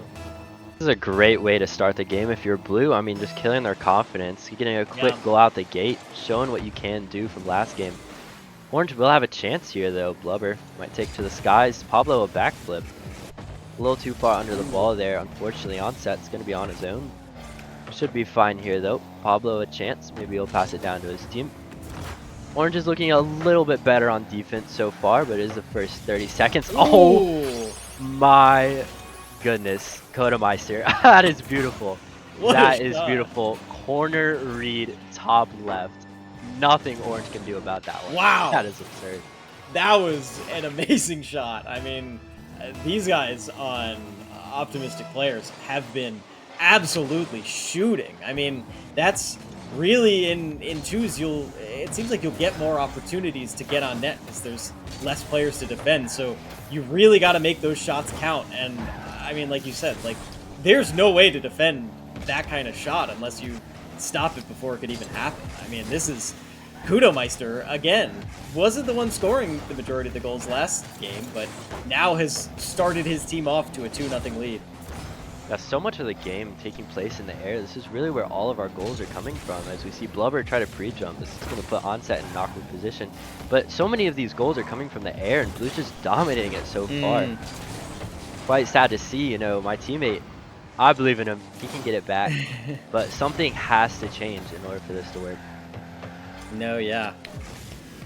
Right now, it looks like the ending of a dynasty, potentially, for this Jihan Dynasty team, but we'll see if they have a couple more years in them, and you know, even if they do fall here, there is still the lower bracket where they will be sent to, I believe it's either the lower semis or the lower finals. So still definitely will have a chance in this tournament, but you would much rather be sitting in the upper bracket going into the end of this tournament rather than the lower bracket. Just you have that buffer, and coming in from the uppers, you'll be able to...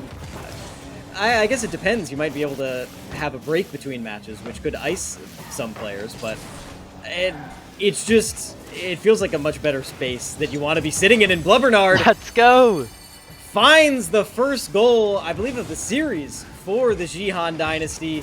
Gets it over one with the fake and just gets the 50 to push it in past Pablo and brings it to a 1-goal game.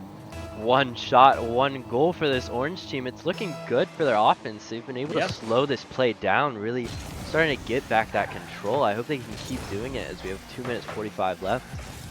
Man, beautiful work though from Orange. I mean, if they can score every time they have a shot, I don't think they need that many, but that's not gonna help their case as Blue puts in another goal, a pass from Pablo. Actually a fake onset. Yeah.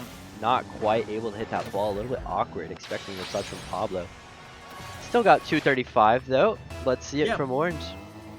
That is plenty of time, though. That is already a hat trick coming out from Kudomeister, and it again is, even though Jihan Dynasty got that shot in, and they've gone 100% on all the shots that they've taken, it's still 7 shots on the side of optimistic players, so just odds are they're just going to score more if they have more opportunities to put it on net.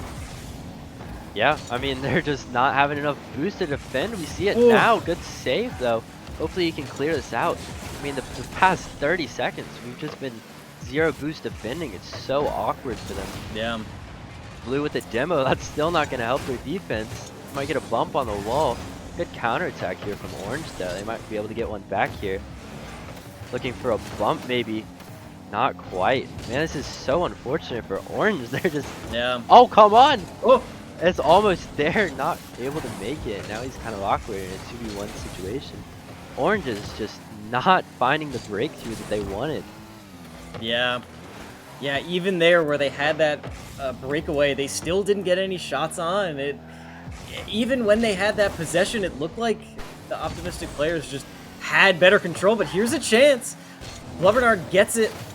Shot on, saved. Blubbernard with another chance, but a great 50 coming in from Kudo rather. And here comes a chance for Pablo coming in on this orange side of the net. And again, it's when this blue team, when optimistic players has possession, it just looks like they just are getting better looks. Because, like you were saying, they're playing the game in the air, and they're winning that aerial game, and Onset with a chance there, but not going to be able to make it happen. Man, about 6 or 7 saves from Orange compared to Blue's 1 and 2. Yeah. It is such heavy defense, which is just using all their boosts they have for an offensive attack. It cannot keep going this way as we have 30 seconds left. We have to get one here. This one might be a good chance. Onset high to the back wall, but Kodemeister is not going to let that go through. Blubber again a chance, but this one's going to leave Orange's net a little bit open. Not looking too great. Blubber will have a clear as he's still trying to flow under it, but Pablo clearing it away, going for a double. Amazing redirect attempt from Blue, but 10 seconds. They've stalled out enough time. It's not looking good for the Dynasty. Yeah, there's not much chance. And as the clock hits 0, it will solidify a Game 2 win for the optimistic players. No consolation goal, gonna go the way of Jihan. And all of a sudden, optimistic players are up 2-0 and on a triple match point. Yeah, if I'm Orange, I'm trying to change something drastic. Maybe change our kickoffs, go for a few Spanishes, just trying to get that early lead, early momentum going. Get that confidence in your soul. Just something needs to change. Something has to be different because it's not working out right now. 9 shots from Blue Team. Absurd work. Just It's killing it.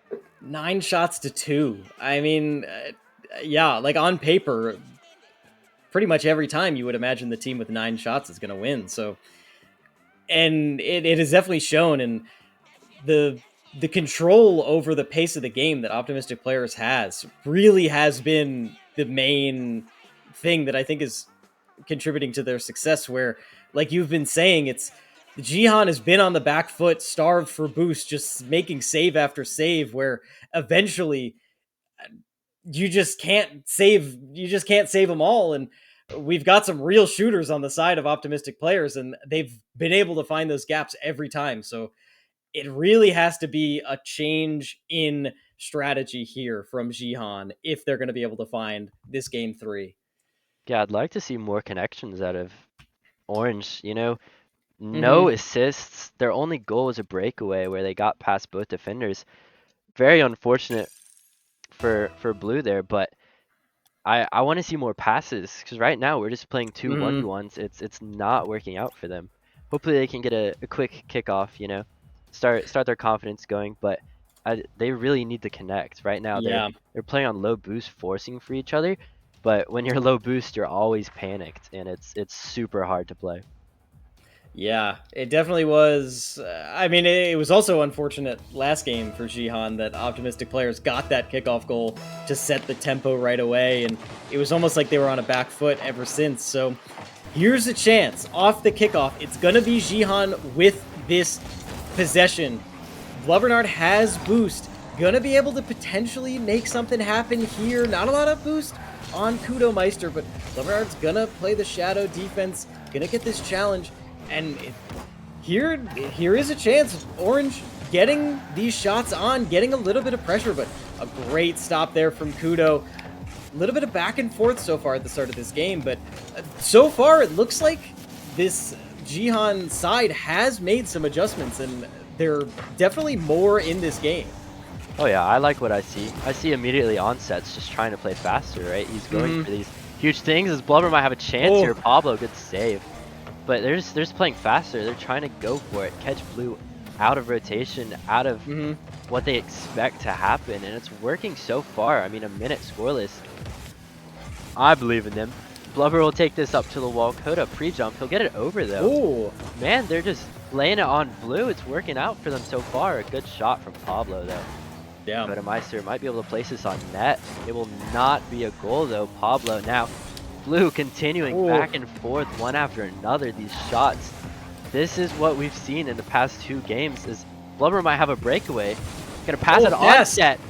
No, can't quite hit it. A demo though, not gonna find a goal. Unfortunate for Orange, but they're looking so much better this game. Just the presence and the pressure. This is, I mean, we saw the passing play there. It's the synergy we've seen there between the optimistic players, but the Jihan Dynasty, they figured it out, whatever it was that they needed to get on the same page, get some passing plays, play for each other. And yeah, so far, scoreless. Both teams have had some decently good looks, but it seems like so far Jihan has had more control of the ball. Yeah, already 3 shots out of Orange. I mean, that's all their shots combined from both the first 2 games. They're putting it in. They're doing so well. I hope they can take this one out because I want to cast more, obviously. But oh, we will see. Blubber, a good shot on. Pablo's gonna this guy gets bumped though. This might be it. Oh! What's that a goal? Something's changed and it's huge. I mean, yeah, Blovernard with a nice challenge, and then seeing that Pablo's going up for it, gets the bump and the demo on the second.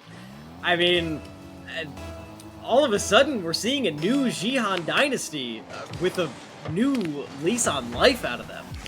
Yeah, the changes have been made already. An assist, as I was talking about, playing as a team. They're doing so well, changing who's going for the ball back and forth, as this one might be a goal for Blue. Oh. Just a little bit of an overextend, kind of awkward, both in the same spot from Orange. But they are playing better. They are playing as a team. They have an assist. They have some shots. Like, it's going much better for them. So I like their chances in this game.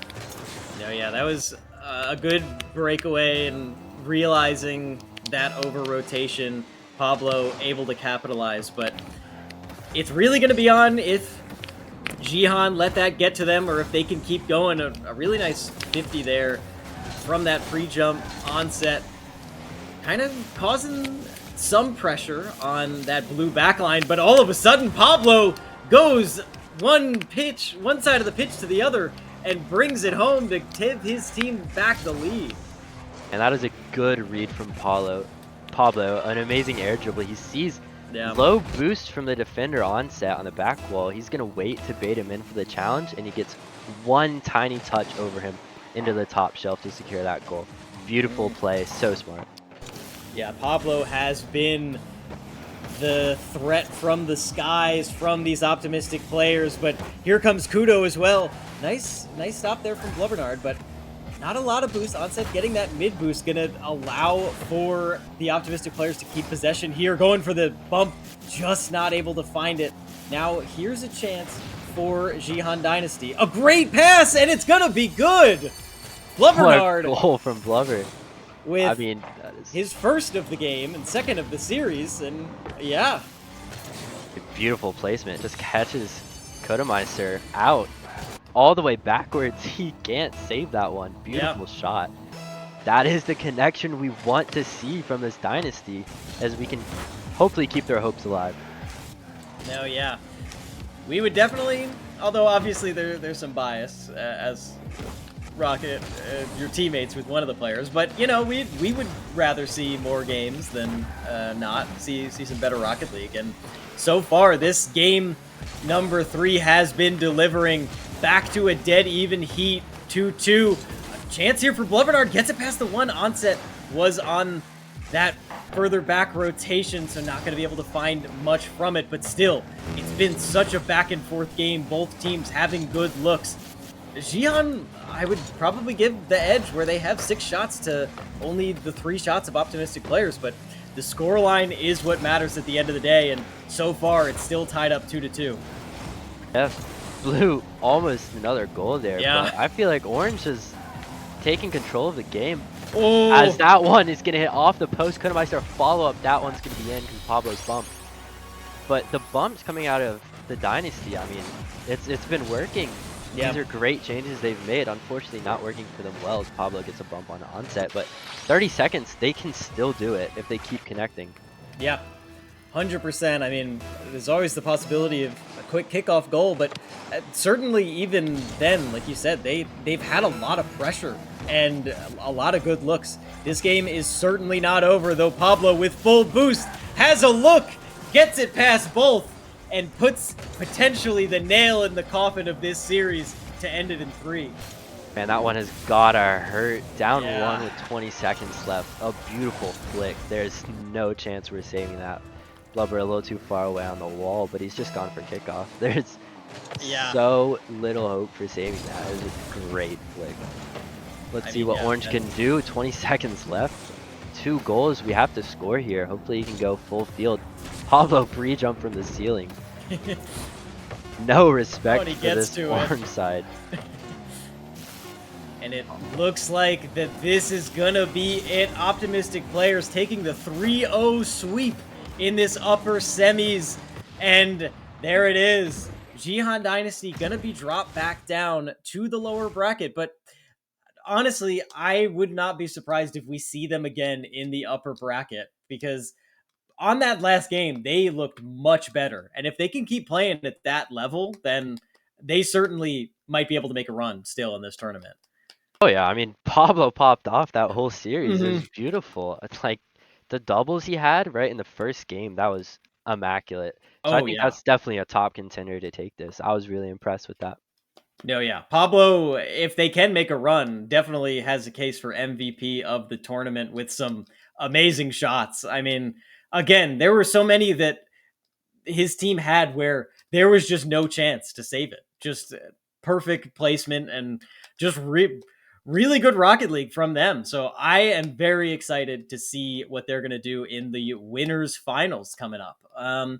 And I'm not actually sure which game we have up next. I We're think it's gonna be Buffoons versus Optimistic Players. So we'll get to see all Pablo right. and Kodemeister take on Bryn with Cat and Derelix.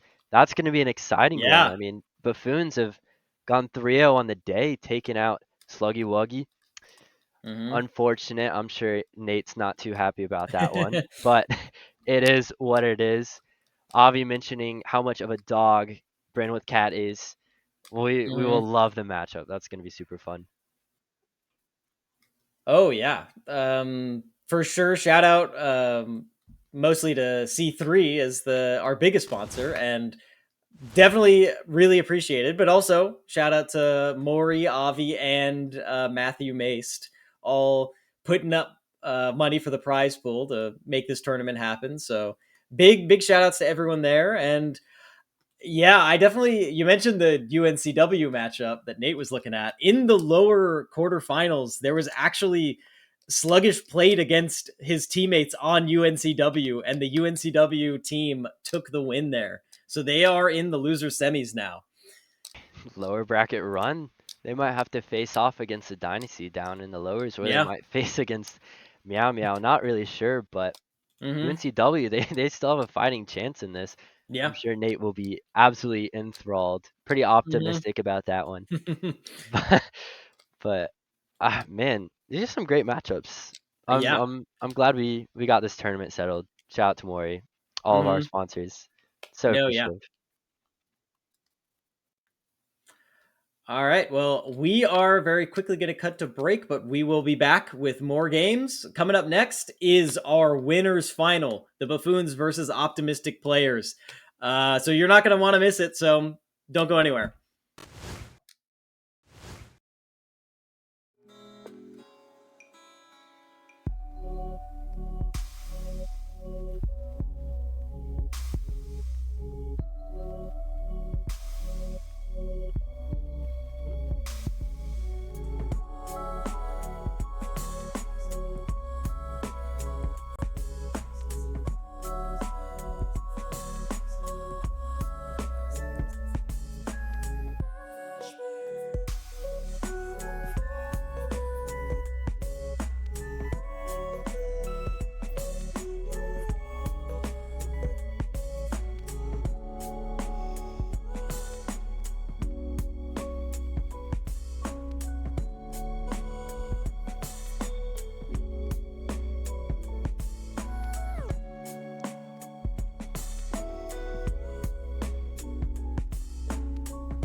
the sky to drop. I've never met someone who likes to talk like you.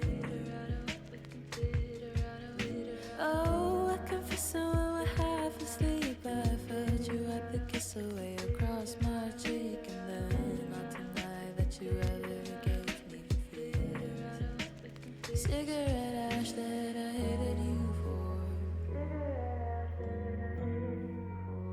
Back of a cab that we could barely afford.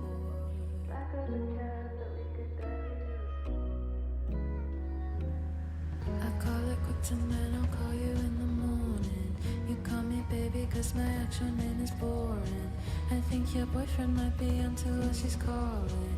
Just let her ring 3 times and check it in the morning. Oh, girl, you can meet me in the parking lot. We can sit around and wait for the sky to drop. I've never met someone who likes to talk like you. Oh, confessing while we're half asleep, I felt you at the kiss away across my cheek, and then I'll pretend that you never gave me feelings.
Hope you all forget about me. Okay.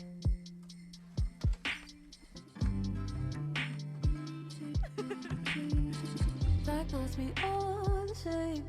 I don't have weights in my pockets. It's just my legs. And some days I think I've lost it, and other days I feel just okay. Hope you all forget about me. I do it under the guise of self-improvement, like I'm moving in a better direction than I was before. Cause these days going backwards feels better than not moving at all. I'll tell you that I'm tired of myself. I'm tired of this feeling that I'm always fucking feeling, cause I just won't let it go. Every time I'm in the deep end, I let the water in my lungs drown me from the inside out, cause I won't let it leave me till I'm fucked up in the head. I wake up somewhere else instead of being in your way. But girls, I'll stay for a week before they find the body. I hope you all forget about me. They'll say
Well, well, well. Welcome back to the NC State stream. We have our winners final matchup, yes, of I don't remember the team names, but it is Bryn with Cat and Durilix versus Pablo and Kodemeister. We saw an absolute lovely performance from Pablo and Kodemeister in the last one. So I'm excited. I didn't get to watch that much of Durilix and Bryn with Cat, but the teams are joining, and we will see what they're capable of in this one. No, yeah, they had definitely closer games. I think the optimistic players they 3-0'd, so it definitely was a bit more dominant. But you know, it was still a really great series, and My Kodemeister, I mean, he's been sitting in the lobby just, you know, waiting here for the past 5 minutes, and 7 seconds in is straight back into it. I mean, man, absolutely no breaks, picking up right where they left off in the last series, and optimistic players are up 1-0. that is so sad. I would cry. Bryn with Cat was Yeah. trying to get that over to Durilix. Like, it was a beautiful pass, and Kodemeister just reads it. The dunk straight into their net. Beautiful. Blue might be able to get another one here. No, not quite. Durilix with a counter. Kodemeister low boost. Durilix top left. No, good save there. Bryn with Cat will have an opportunity here. Pablo clear off the back wall. Blue's doing well to get out of defense. Bryn with Cat demoed. This one's a little bit open, but Kodemeister not reading the demo from Pablo. Durilix up high. Reset. Gets it over Pablo. Bryn with Cat taking it slow. Can't find the mark on the net. Yeah, this one, there was that really early amazing goal there from Kodemeister, but so far it's been pretty back and forth. Both teams having really strong touches on the ball, and having some good looks. Here's one. Pablo gonna drop it up. Kodemeister going for the 50, but cannot make it happen. Not a lot of boost on the side here of the optimistic players. Chance for the Buffoons to get it cleared. Bren gets past one, gets slightly past the second, but Kodemeister with a nice touch, and same with Pablo. I mean, it seems like both sides, once there's a good opportunity, the defense is able to clear it out. That's only the third shot of the game, as a lot of the clears have been happening before it can get to the goal line, and once again, just back and forth. Pablo with the chance, try to pass it out, not going to be able to make it happen, and Kodemeister slow it down off the back wall here. Yeah, beautiful control, beautiful game to watch. I mean, they're picking the right times to go. They're switching on and off who's going. This is what we love to see. It's going to be hard to break through for either team. They're just playing so well. That one down to Pablo. Might be a shot, bottom right. What a slot from Pablo. I love the team play. Yeah. These guys, not only are they having really nice team play constantly and passing to each other, their placement on shots has been the best of the series, of the that we've seen so far, at the very least. This is, I mean, it's been just fantastic, and I mean, just so far in this game, it looks like we've had a 2-0 lead here on the side of optimistic players, and it looks like Pablo might be trying to add on to it, and I'm realizing now, unfortunately, it looks like the stream has lost connection to the game, but as you just missed it, Durilix brings it home with a goal just as the stream gets back to bring the game back within one. Beautiful beat over the blue defender. I mean, just playing so well. Good read off of the corner. This is odd. This is just so nice to see. This Blue's really good placement rocket was so good. There were two defenders on the back line for Orange on their goal, and now Orange got it over both blue defenders. Yeah. They're just outplaying, pacing it so well. This one's gonna be shot, not quite in, but Bryn will have the counterattack. Might be able to find his teammate. Flick over one. Pablo is gonna slow it down here. Pinch off the wall. Won't really go anywhere, but Kodemeister beats Durilix. This one's gonna stay on for blue. Pablo should be having easy clear here. Over him. This one's gonna be a counterattack over the orange net. Gets a bump on Pablo. Save it away. Kodemeister. Good shot, but Durilix is there. Low boost though. Blue is pounding it on. This is exactly what we saw in the last game from them. They would love to see this continue working out as they have a 2-1 lead with 1:30 left. Yeah, this is definitely Blue in the driver's seat here, but again, that first goal was within the first couple seconds of the game, so it has been, other than those kickoffs, pretty even in the opportunities. Double reset coming in from Derillix, just can't find it.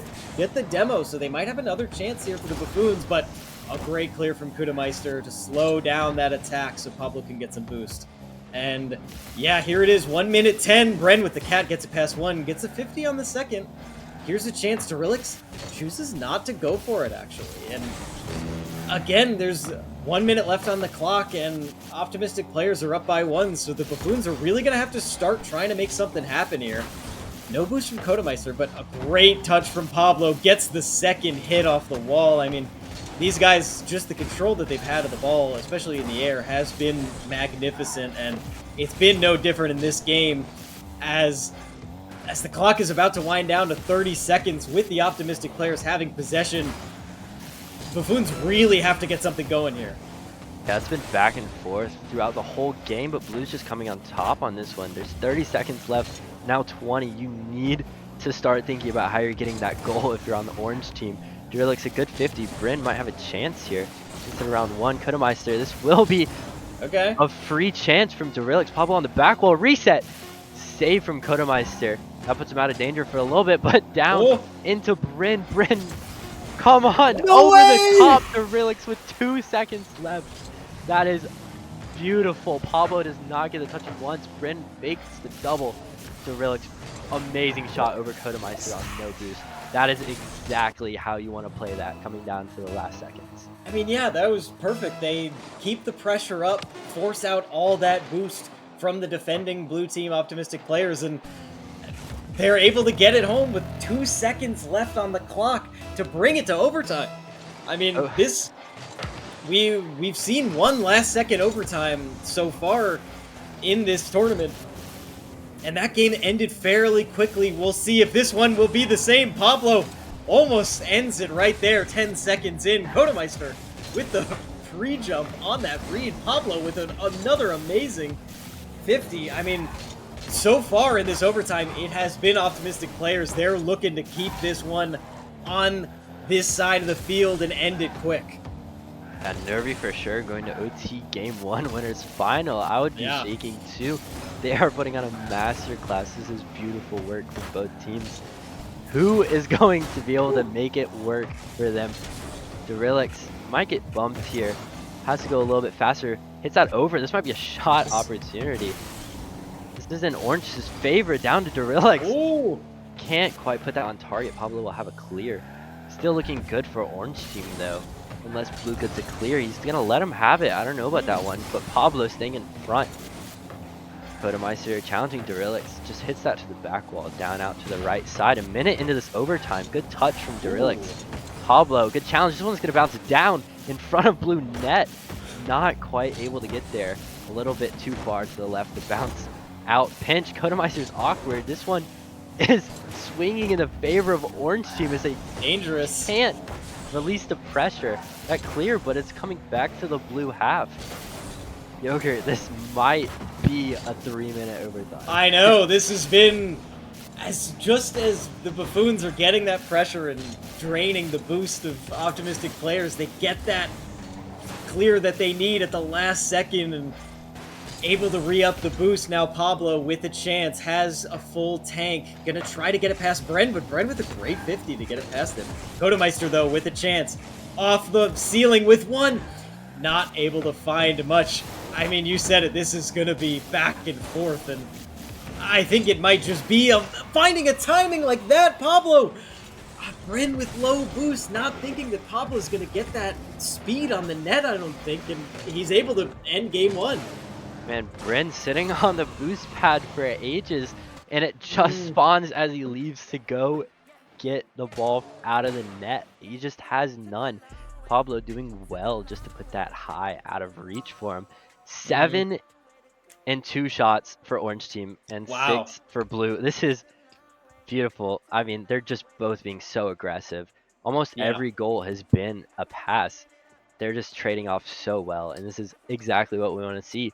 Great advantage from blue coming out, setting the early start, winning in overtime. I'd definitely be cautious if I was orange team, but Definitely. it's definitely worth our winners final. This is a Oh yeah, great this matchup. is I would say the best game. That was the best game of Rocket League that we've seen so far, and hopefully we will get to see some more of that. But honestly, I just looked at it. This is optimistic players have still they've obviously not lost a series to get here, but they still haven't lost one game of Rocket League so far today. And I mean, if anyone's going to do it, it looks like the Buffoons would be the team, but so far, these have been our best two teams, and you can tell with the way that they're playing, and both of these teams, the pace that they're playing with, and just the control and accuracy that they have with the ball, this has been a treat to watch. For sure. Don't count out UNCW in the lower finals, Yeah. but yeah, these guys are here for a reason. Pablo Musty Oh! fakes it. That one's so close to going to the net. He would have loved that one. Just the confidence he has going for it. This one, orange. Oh. This should be a goal. Nice from Derelix and Bryn connecting off the back wall. And that is what we want. A nice fake. Just using the back wall. Just really outplaying the opponents. Like, just one back, not able to do much there, blue. So this is what we want from orange. They're keeping it going. Maybe we'll get another OT or a orange win for this one. This one might be a kickoff goal. Not quite there. Bump down to Pablo. Pablo's going to pop it up. Can't do much with that. Orange now on the counter attack. Pablo's going to stall for a bit. Might get a 50 from Derelix. That one out to the side. Kodemeister, he's going to cut in. Dodges the bump. Should have it over this one. This one in front of the orange net. A little bit awkward. Pablo dives for it. Down to the corner. He hits it mid. This one's in. Oh! Good save from Derelix. Man. Blues just hitting each other on a dime. These are great chances. Just great work. Pablo down. Good shot. Way to use the reset, but just a read from Bryn. Amazing. Derelix flick over one. This one down into the blue half. It's kind of awkward. 100 boost though. Pablo will be doing fine with that. No boost for Bryn. Just hits it up the wall. This is a blue chance. Looking for the double.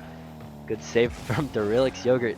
3:30 left. This is looking like a great matchup. I know. This game so far has looked like it's been the blue team optimistic players in the lead, but just with the amount of pressure they've had, I mean, they already have 5 shots to the 1 shot of Buffoons, but that 1 shot went in. And an amazing save from Derelix, doing it on both ends of the pitch. And I mean, I do want to shout out the Bren with the cat there for the 1 goal that the Buffoons got. Going for a fake when you're down 1 game in this winner's final, like, the nerves are clearly not getting to them. They are locked in. They're playing their game, and far down just goes wide.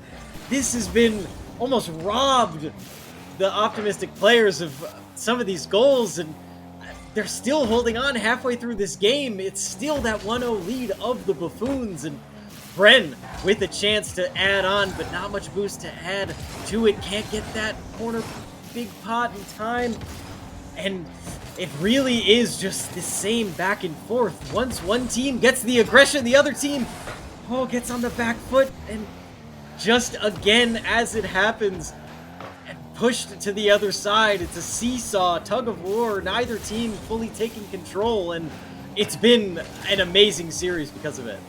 Yeah, shout out to Derelix. He has all of the players in this lobby's points combined. 4 saves and 4 shots. He's putting on an MVP performance. I love this out of him.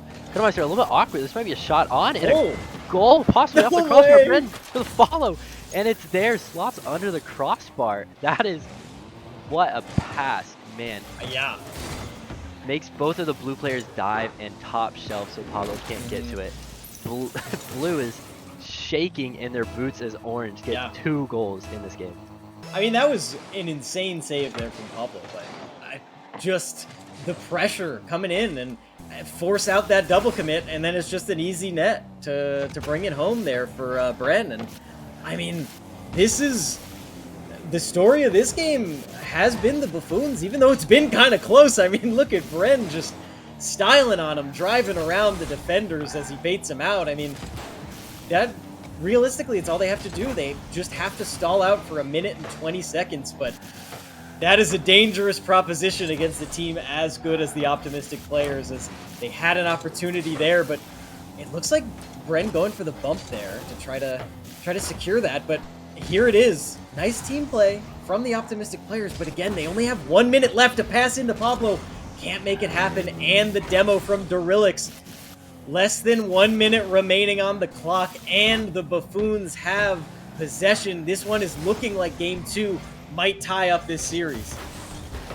Oh, as we see that, a shot off the crossbar. It's not looking good for blue, but we love those chances. Each chance has been so close, but these players just able to defend it at the last second. That reset over to Godemeister. Oh. Pablo is on low boost, 30 seconds. We have to keep the offense, but there's just no boost on the map as Dorillix goes for a reset over both. Pablo Wow. to the corner. He's still keeping it in, just no breathing room for blue. Godemeister trying to pop that up, but under the pressure, he can't get a good touch. Pablo with a chance now. Godemeister on his left just gets dunked. Has to speed it up. 10 seconds left. 2-goal lead for Orange. I don't see how Blue's gonna be able to make it. That will make it 1-1. Their first game dropped for the Optimistic players. Well done, Orange team. Dorillix, absolutely amazing performance. The saves coming out from him and the shots. I mean, that is what we love. He did it all. 1 goal, 1 assist, 5 saves, 7 shots. This is, you can't ask much more from a player there. And yeah, that was certainly deserved the MVP in that match and took his team to tie up the series. And like you said, that was the first game all day that the Optimistic players have lost. And now we're back to even. 1-1. Basically down to just a best of 3 now, where whichever team can get these next 2 wins first will be heading to the grand finals. And in this grand finals, there's no bracket reset. We unfortunately don't have the time for that, but the way that the winning team is going to have the advantage in the grand final is that they will start the best of 7 with 1 game already. So that team will only have to win 3 games instead of 4. Yeah, it's going to be interesting for sure. Starting 1 game up as a winner is going to be so nice to have that in your back pocket. If you're just a little nervous, if you need a little break, a little rest, you're not going to drop the first series on purpose, right? But you have that little cushion that you don't have to be nervous about. It'll be super nice for whoever can make it out of this. Let's see if we can have another Patrick Mahomes level performance out of Dorillix as he has a chance here. Orange looking good. This might be a goal from him. Flick to the right. A minute in. We're still scoreless in this game, Yogurt. Yeah, that was a nice shot attempt there from Bren with the cat. And again, I mean, it's the same story. It's just back and forth.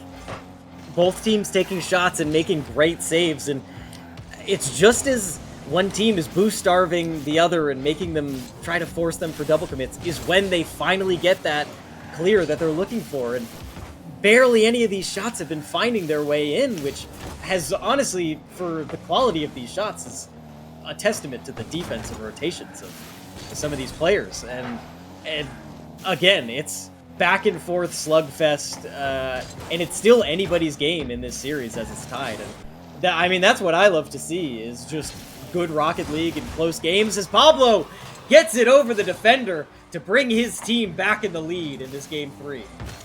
Dude, what a flip reset from Pablo. Keeps his flip until he sees Bren commit and dive for the ball and use his flip. Just slots it over him. 1-0 up for the Optimistic players with 3:18 in this game. This is a perfect way to start out game 2. As I say that though, Caster Curse. Orange is able to get one to Dorillix. Patrick Mahomes, I mean, off the kickoff over Pablo. The confidence and the wherewithal to get that into the net. Now we're tied up. Amazing start. I need to stop saying amazing, but this is so good. This is lovely play. No, yeah, this is the Rocket League that we're tuning in for, and I'm glad that we got to get at this tournament as Kudelmeister gets it past the defender, but he couldn't bring it home. Oh, this has been just heartbreaking heartbreakingly close shots and amazing saves. That's been the story so far of this series, and this game 3 has not disappointed so far, as we're not even halfway through and it's a 1-1 game with, I mean, we've already had 5 shots out of the side of optimistic players to only 2 actually for the Buffoons. So even though it's a tie game, at least the shots tell a story that the optimistic players have had more looks and have had more possession so far. Another story, I think Pablo made a card change. He might not be feeling his Ooh. confidence after that second game, needed to switch something up. Something going on in his psychology, in his head, some superstition. As he dives for that one, that's going to leave Orange with an open net. Hopefully they can convert. Not quite. Godomeister is back on that one. Blue is finding every way to keep saving the ball. They're doing so well in this game, keeping the offense. And now Orange has a counterattack. Pablo's going to be awkward on the back wall. Will be fine. Bryn with Cat, both Orange players in the same corner. Good save though. Bryn with Cat hits that a little backwards, but it will be fine as Durlix is there for the clear. Keeping the offensive pressure instead of going back is Bryn with the Cat. That one is just dumped in front of blue net. This pass out to Pablo. 140 left for both teams. We're still tied up. Durlix awkward in net. We'll be able to clear that out. Bryn might get a touch, but Kodomeister beats him to it. Good read off of the corner. Now Pablo, another chance, hits that high to the back wall. Good save there. Now it's a 1v1. Durlix jumps early. This one's going to be awkward for Kodomeister. Bumped out of the way. A demo coming from Orange's side, as now both blue team members are going to be low on boost. Hopefully they can save it though. Good job from Kodomeister, and that should be a bang. And now blue is out of pressure, Yogurt. I mean, yeah, these players on both teams they're playing so carefully where they don't want to over-aggress on the wrong ball, but here's a chance for Durlix. Goes for the pass instead. I probably just didn't see an open shot on the net, so went for the pass, but it really is, these players are not overcommitting. They don't want to do that overcommit and get a goal scored on them. The pressure is on as there's just over 30 seconds left. Drop down, Bird! Bird with the cat, just not able to bring it in! I mean, there's no way! It's both optimistic players with no boost there, and Pablo trying to bring it down to the other side! I mean, it's back and forth. The heartbreakingly close misses from both teams. 15 seconds left. This game might go to overtime as well. I'm thinking in overtime, both defenses not budging, as we see a good chance for Bryn with Cat. Not quite over that, but it is looking like an overtime here, unless blue or orange can convert. Obviously the only two teams in the game, but this one is a chance for blue. He might bump him. Good save. Still has not hit the ground. There's a chance. Both teams staying aggressive, but this one might be able to drop. Durlix on the offensive to the back wall of orange. Oh, yep, orange not able to convert there, but we will be in our overtime. Kickoff goal happened last time, I believe. Yeah. But I could be forgetting anything and everything. This is the second overtime of the series. I think the other one lasted about a minute. You're right. I think it was the game before semis. That one looking good for blue. Not quite. Pablo might have a chance here as Durlix is on low boost. Brennan, low boost on the back hole too. Still keeping them starved though. This is what we like for a blue fan. That popped to nowhere. 0 boost on the back hole, out to in. Pablo, what an angle. Using every bit of boost for that. Wow. Man. I mean, this is, once again, the angles that this guy can hit with these shots is just out of this world, and it's so much fun to see. That's, again, both games now that have gone to overtime. I think it was Pablo both times that won it for his team, where the optimistic players were able to clutch out the overtime, and that's a big one on that game 3, because now that leaves the optimistic players on match point for these next 2 games. All they need is one more win. Yeah, Pablo, the card change seems to have worked. 10 shots on that game. Orange is having to put in a masterclass of defending, a Virgil van Dijk type. They have 9 saves with Pablo's 10 shots. That is that is crazy. The offense from blue just banging it, using every every airplay, all these air dribbles going back and forth. It is looking Yeah. lovely. This is, I mean, I keep saying it, but this is exactly what I've been hoping for, and just so much fun to watch.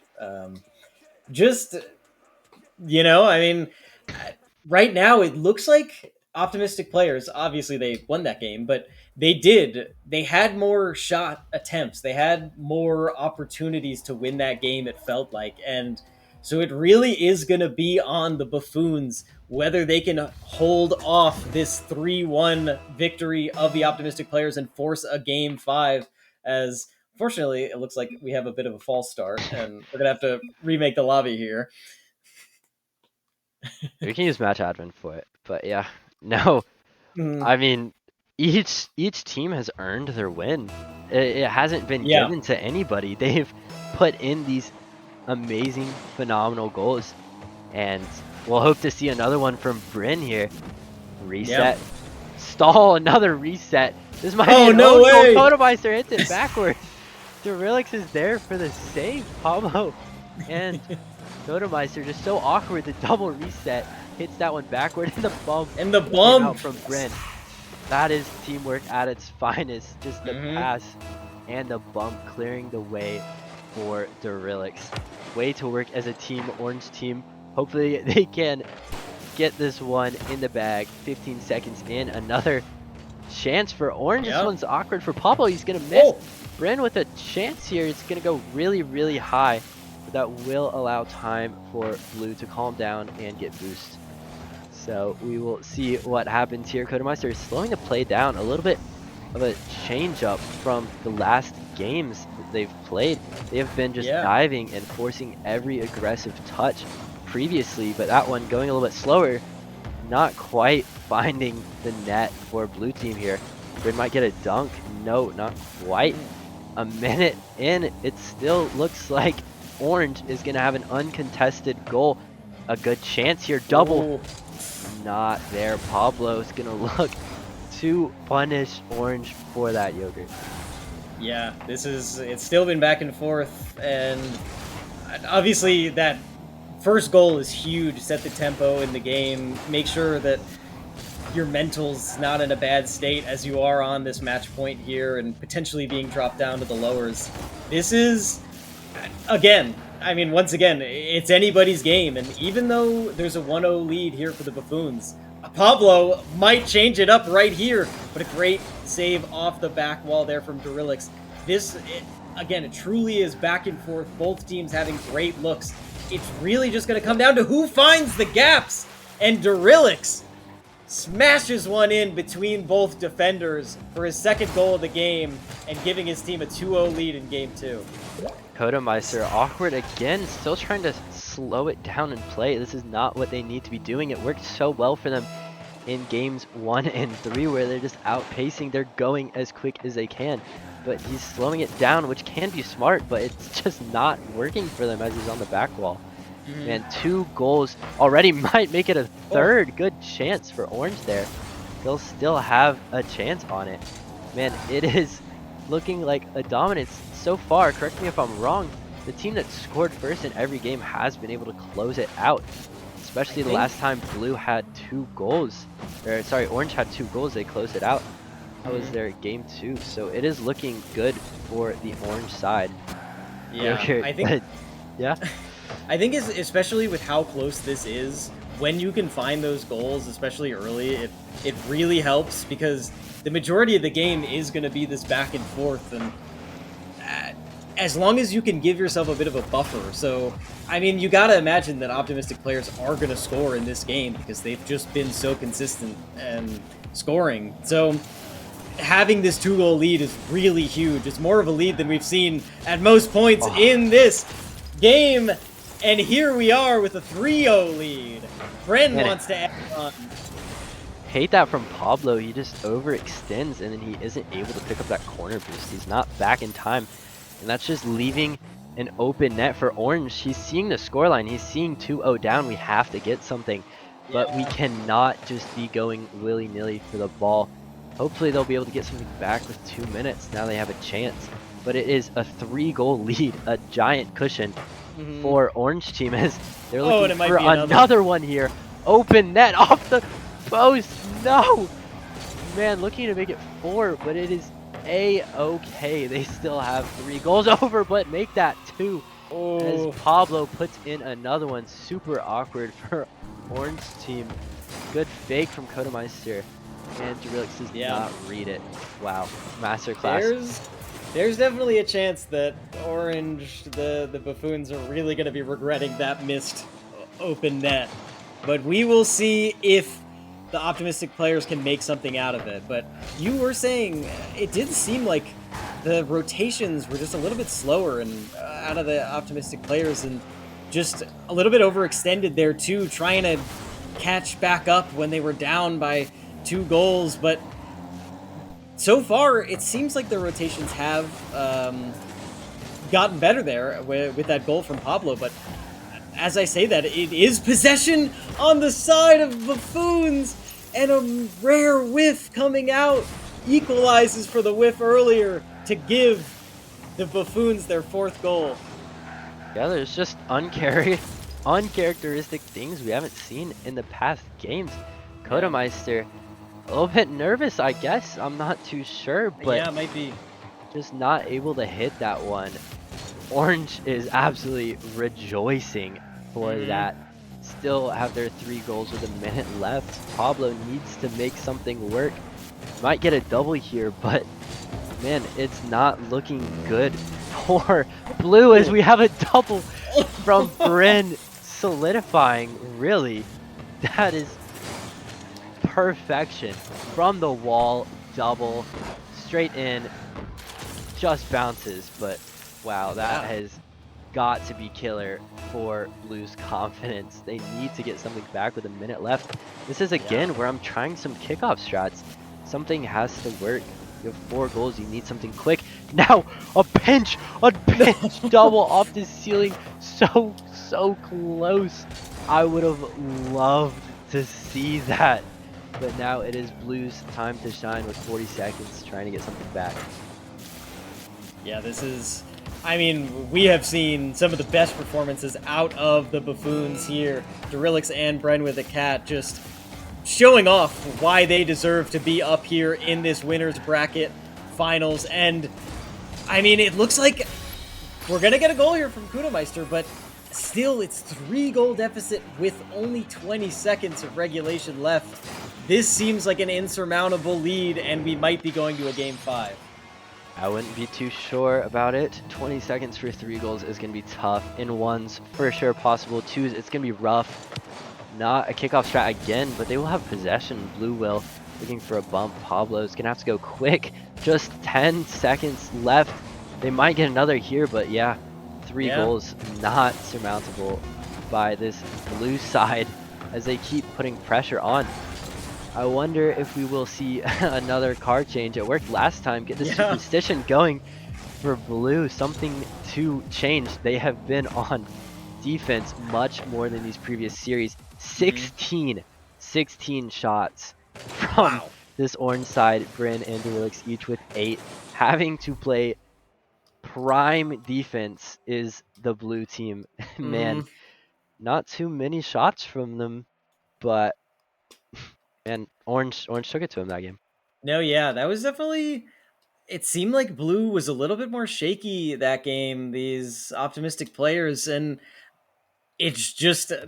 I mean, the Buffoons took full advantage of it, and I mean, a lot of their goals were just purely from amazing plays that they had, nothing to do with any mistakes or over rotations on the side of the optimistic players. And I mean, that was the most one-sided game that we've had so far. 2 of the games, I think, were 1-goal overtime games, and then the other game that the Buffoons won was, I think, a 2-0. So when it seems like when the Buffoons win, they're winning convincingly, but you know, in Game 5, everything else is thrown out the window. All that matters is these next 5 minutes of play, and I'm super excited. I'm super excited too. What a winner's final we have. A Game 5. Maybe we'll get in overtime. Like the first game, it would be super exciting. Yes, Orange is putting it to Blue in this last game convincingly. but I wouldn't count Blue out of it. They're doing so well. If they can get that confidence back up and that quick pace of play, that aggression, more shots, right? Pablo had 10 shots in Mm-hmm. the fourth game. It worked so well for them. But I mean, Orange came back 16 shots, 8 from each. It is gonna look Yeah. like a great game. I cannot wait to get into it. Yeah, I'm hoping that we see the. I'm hoping that we see a closer game here, and obviously, I'd prefer to see overtime, but I'm sure these players want to end it out nice and decisively. But hopefully, both teams are coming in at their peak level, and they're just ready to duke it out and see some good Rocket League here. Yeah, lots of stakes on the line. The winner of this will go to the grand finals with one one game up, one Yeah. series up. They will have to get like reverse swept twice for the lower seed in the grand finals. As we see almost an early goal from Orange, the loser of this game, there really is no loser. They've both done so well, but they will go down to play UNCW in the losers final. This has been such a great day, all 3 hours and 30 minutes of it. And I am excited for what's about to come, as no goals have been scored in these first 30 seconds, Yogurt.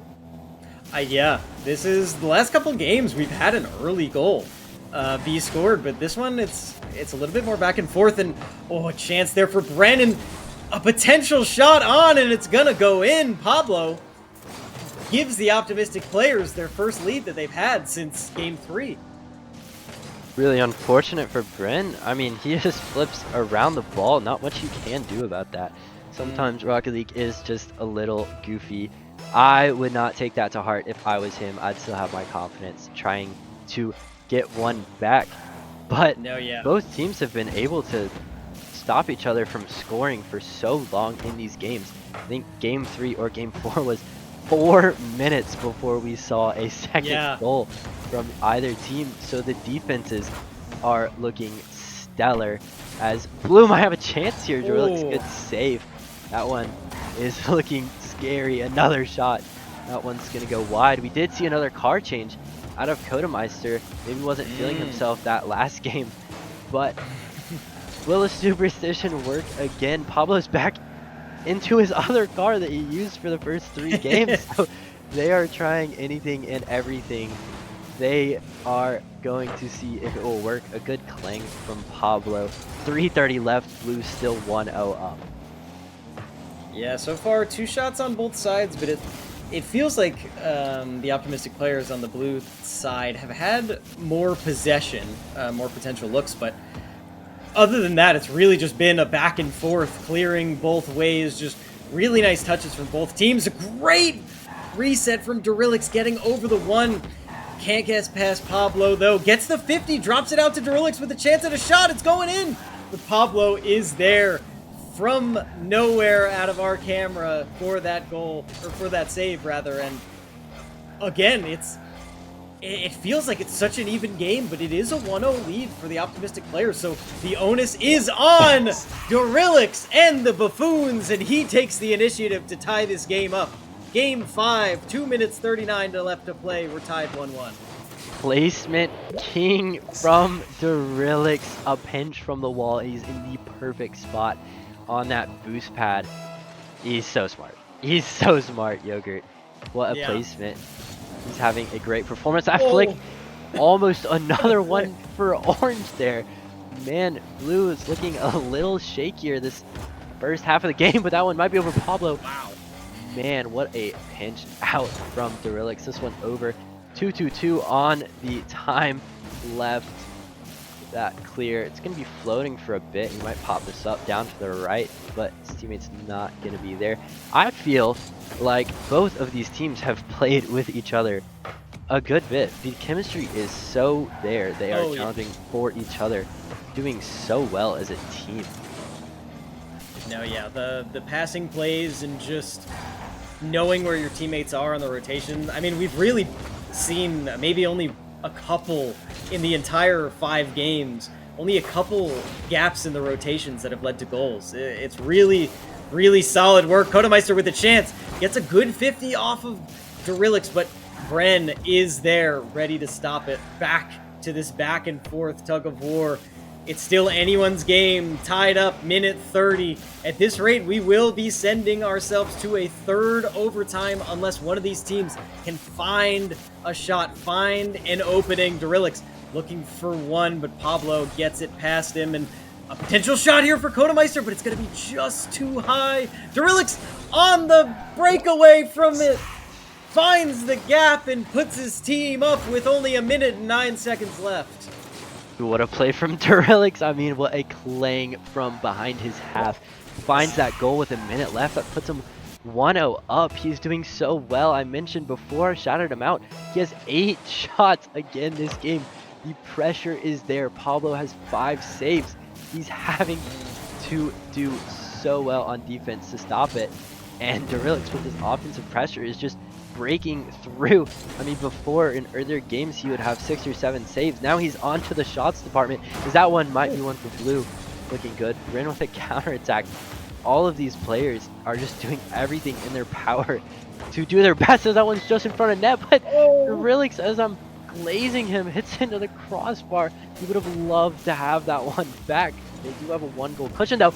Unfortunately, as I say that, again, I need to stop talking for these guys as it's in from Kodemeister. A pass from Pablo beats out Grin. Low boost, but puts that on the left side. Man, what a match we have. 30 seconds left. 2-2 grand finals. What a pass, what a shot. I mean, that one's gotta hurt for any fans of the Buffoons, where if that one just didn't hit the crossbar and was an inch lower, it could have been a 3-1 game instead of 2-2, but at this rate, it looks like the optimistic players want this game to go to overtime, or they want to end it here. Pablo has a chance. Bren challenging him. Great 50 to clear it out. Kodemeister gonna slow it down on this back foot on their side. Pablo just gets that boost past Durillix, so Durillix can't get in the air here, and it's gonna go to overtime for game 5.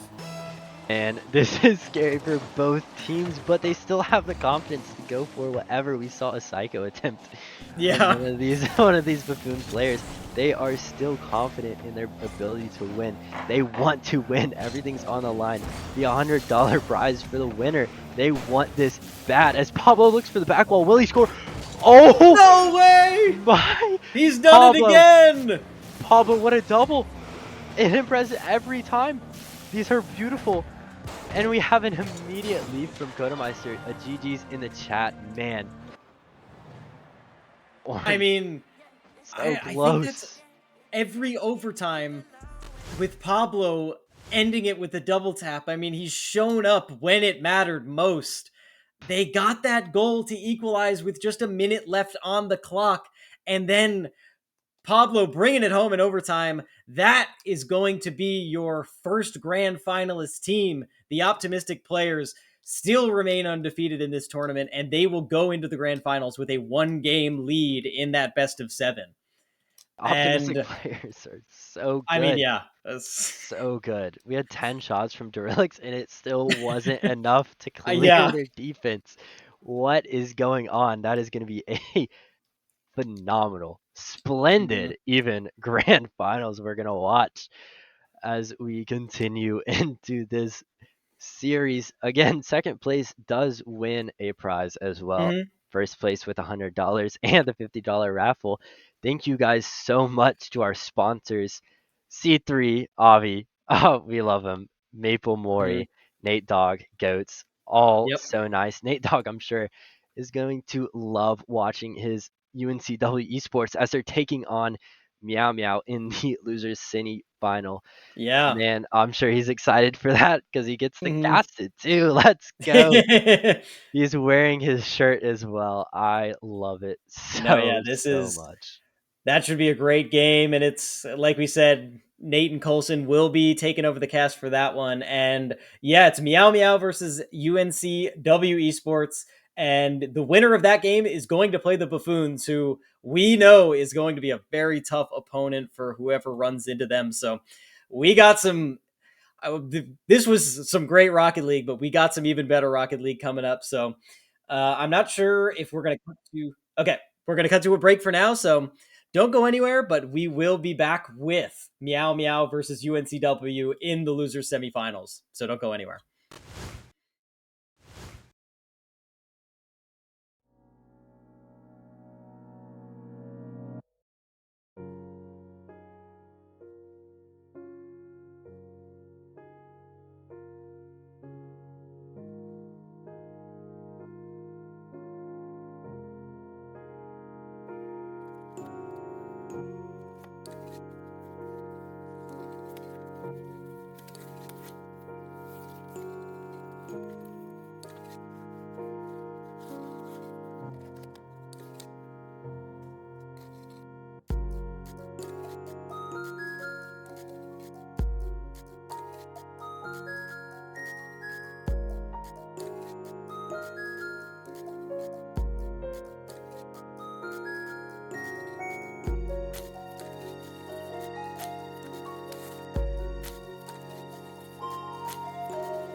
All right, welcome back, everyone. We actually have an interview with our first grand finalist team, a player from that team, Pablo.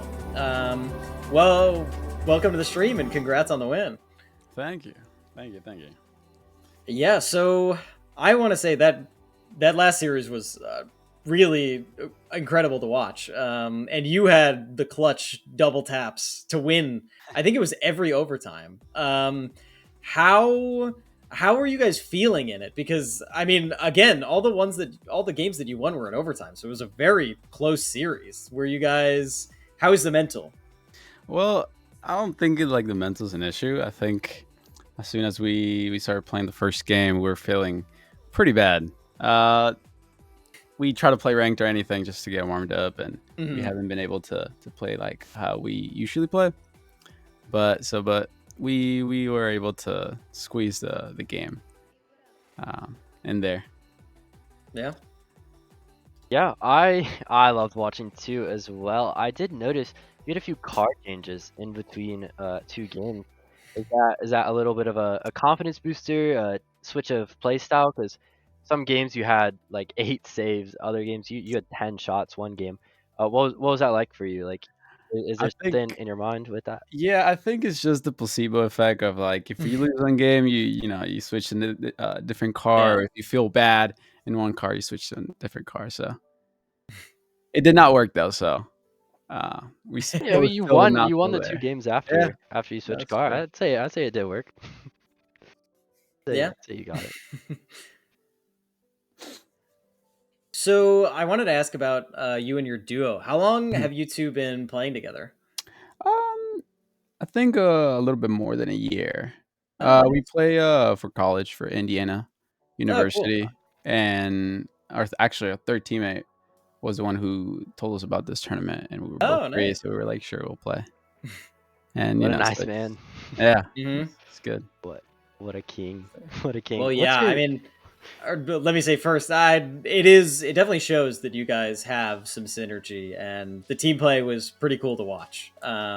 But yeah, Rocket, you go ahead. I was gonna ask what's your peak? Like what's your ranks looking like, you and your In teammate? twos, I've hit about 2100, and Oh, six okay. mans, I've been B plus, and then RLCS, I think I've been top 36. Go. All right.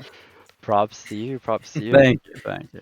As you're looking forward to our grand final, what's your confidence going into it? I think we always treat every game with confidence, no matter who we're playing against. Um, we usually, I mean, last week we beat a top 10 team in CRL, and Wow. no one knew, but we just play with confidence. So that's just the thing that we have to be doing, no matter who we play. Um, it's just waiting time now until the grand finals. Hmm. All right. Well, I got one more question for you. Just is there anyone that you want to shout out now that you're here? I mean, hopefully you be joining us again after you win the grand final. But do you have any shout outs? Anyone you want to thank for tuning in, supporting you guys? Yeah, I mean, first of all, my teammate who invited me and my teammate Kudo to this tournament, and just, I mean, Kudo, yeah, he's playing good. He's been thinking he's been selling, but nah, he's playing good. So just us two, yeah. All right. Well, thank you very much, Pedro, for coming in, and Pablo? Pablo. That I Um, am so sorry. Hey, man. Thank you, Pablo, for coming in. And yeah, so we will be coming back at you with. I believe we're going to try to get in this lower bracket. Oh, actually, the lower semis, I believe, has ended, and we are in the lower finals, which is going to be Buffoons versus Meow Meow. okay. Um, so yeah, we will be coming back at you with that. It's going to be Colson and Nate Dogg taking over the cast. But yeah, are we going to a break here? Okay. All right. Well, we are going to head to a break, and we will be right back at you with some more Rocket League.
Hello, everyone, and welcome back to Esports at NC State. Today, I am joined by Nate, the sponsor of this event. Shout out to C3 Esports. Nate, we both competed in this event today. How do you feel your run went?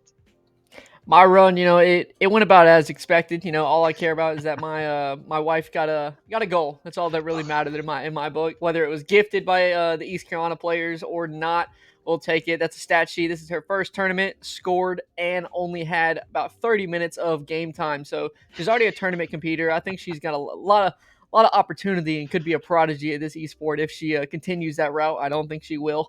Uh, but we had a lot of fun. We made it to round 2 lowers. That's all that really mattered. Nice. I read a stat somewhere that Melanie, wow, hello, had the highest shooting percentage in the entire tournament, shooting 100% from the field. You can't make this stuff up. I don't know what happened today, but I think she could have made it farther if maybe she had a better teammate. And That's crazy. speaking of That's having a better crazy. teammate, my teammate Rocket could have done the exact same thing. We went 2-2, which is good for me. Unfortunately, our first team didn't get in there. Shout out Coastal. They weren't able to make it. So we almost did an exact repeat of NC State's CRL run, except we won another game. So we went 2-2. But I had a great time. All the players were really nice. And I think we are getting ready to dive into game number 1 of this series. We have Meow Meow versus Buffoons. This should be action packed. Here we go. Kickoff immediately goes in favor of, oh man, I think Buffoons is Bren and Dorlix, excuse me.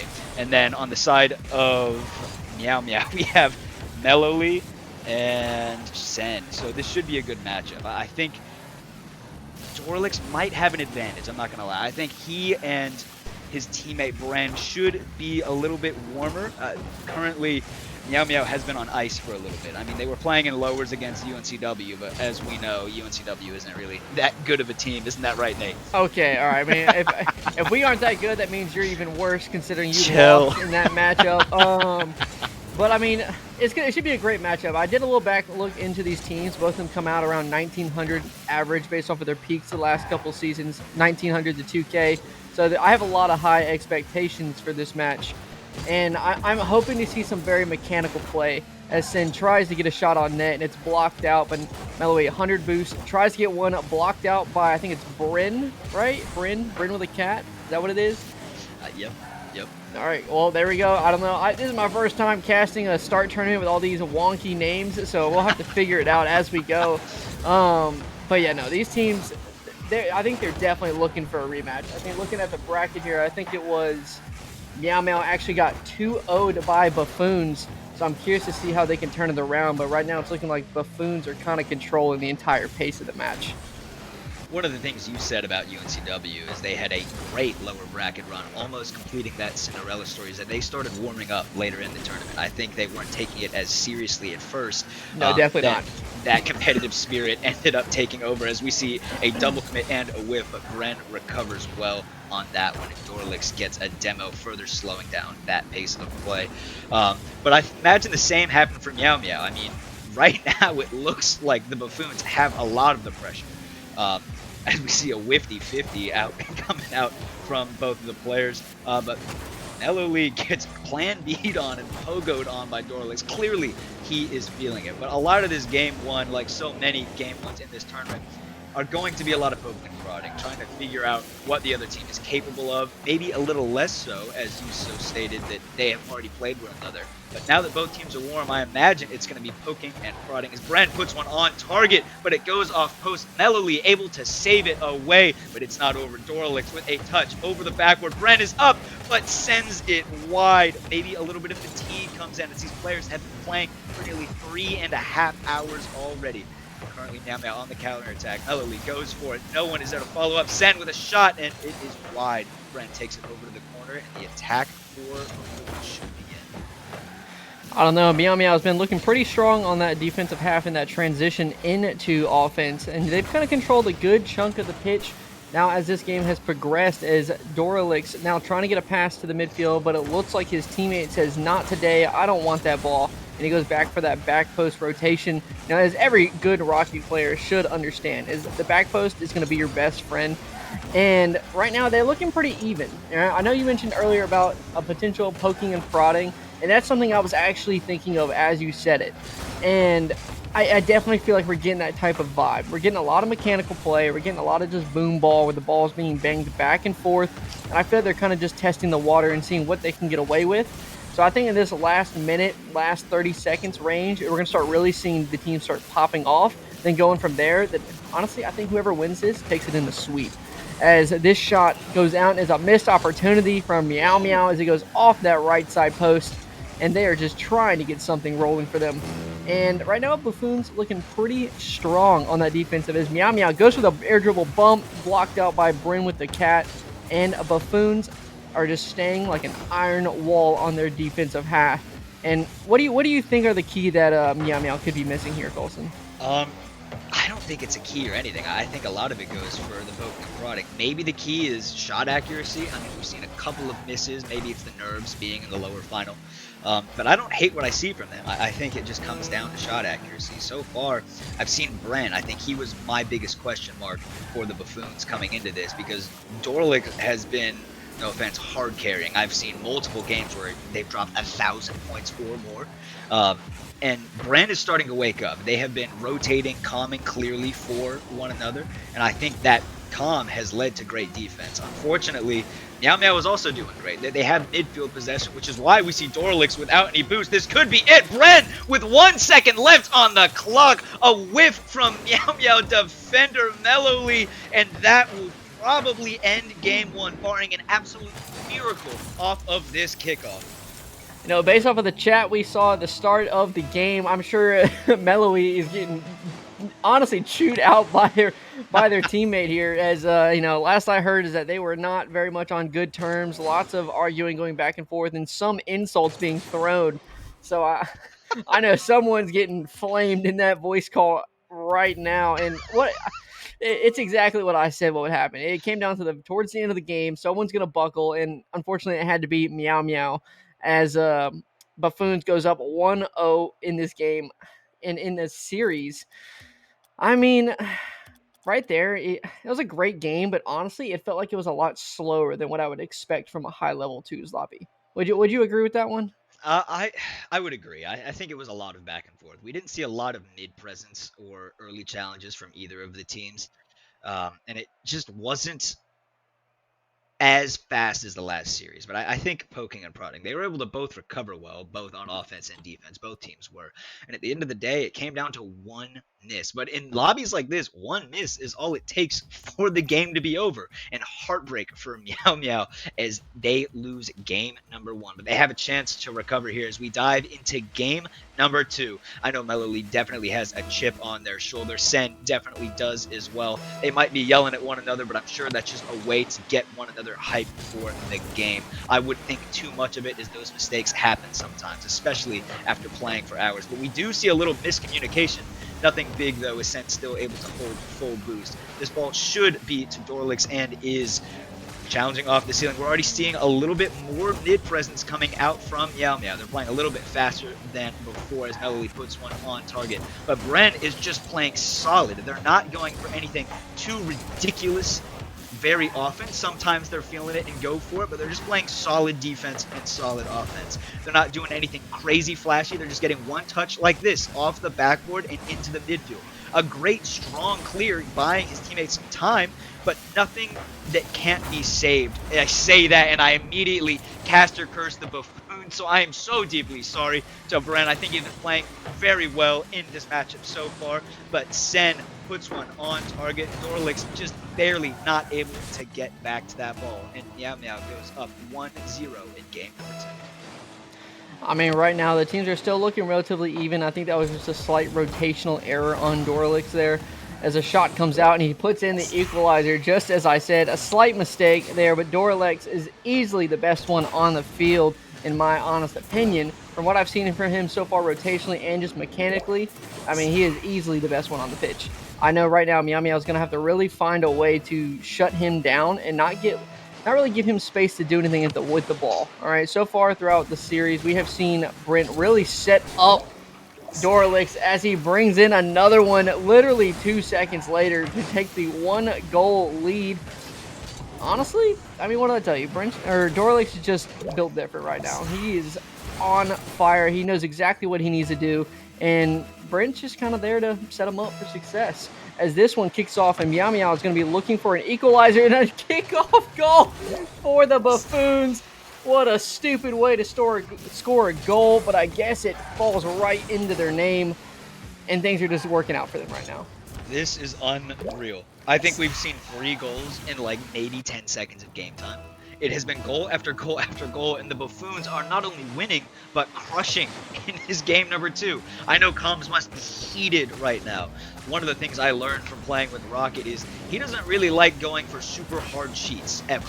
He thinks that, like situations like this, it's very hard to react perfectly every time. Your teammate needs to make the perfect touch and have the perfect calm on the ball in order for it to be effective. But I think this anger is going to work out for them as almost an own goal comes out from Dorlix, but no one from Meow Meow there to recover and put that one into the back of the net.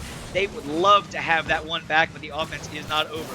Ellerly with a chance, but Dorlix easily puts it over them. Sent with no boost. Should be a pass over to Bren. Bren, are you up? You are. What a shot! Top bins. Dorlix to Bren. Dorlix setting up Bren for success, and Bren doing exactly what I said earlier. Able to do exactly what they need to do. They are where they need to be, and they just put a great, powerful shot in the top of the net, putting them up 4-1 in game number 2. I'm starting to get the vibe that this one might be a slaughter, as it right now looks like the Buffoons are just controlling the entire pitch, maybe really showcasing why they won 2-0 in the beginning, as a huge save comes out with Bren with the cat on the goal line. A beautiful play, but Sin says not today and brings it down to a 2-goal lead for the Buffoons. What a great play by Bren there. He just couldn't recover in time to get the save, and an awkward backflip when he could have had the touch there. But, I mean, right now, they're still comfortable. Buffoon's got a 2-goal lead.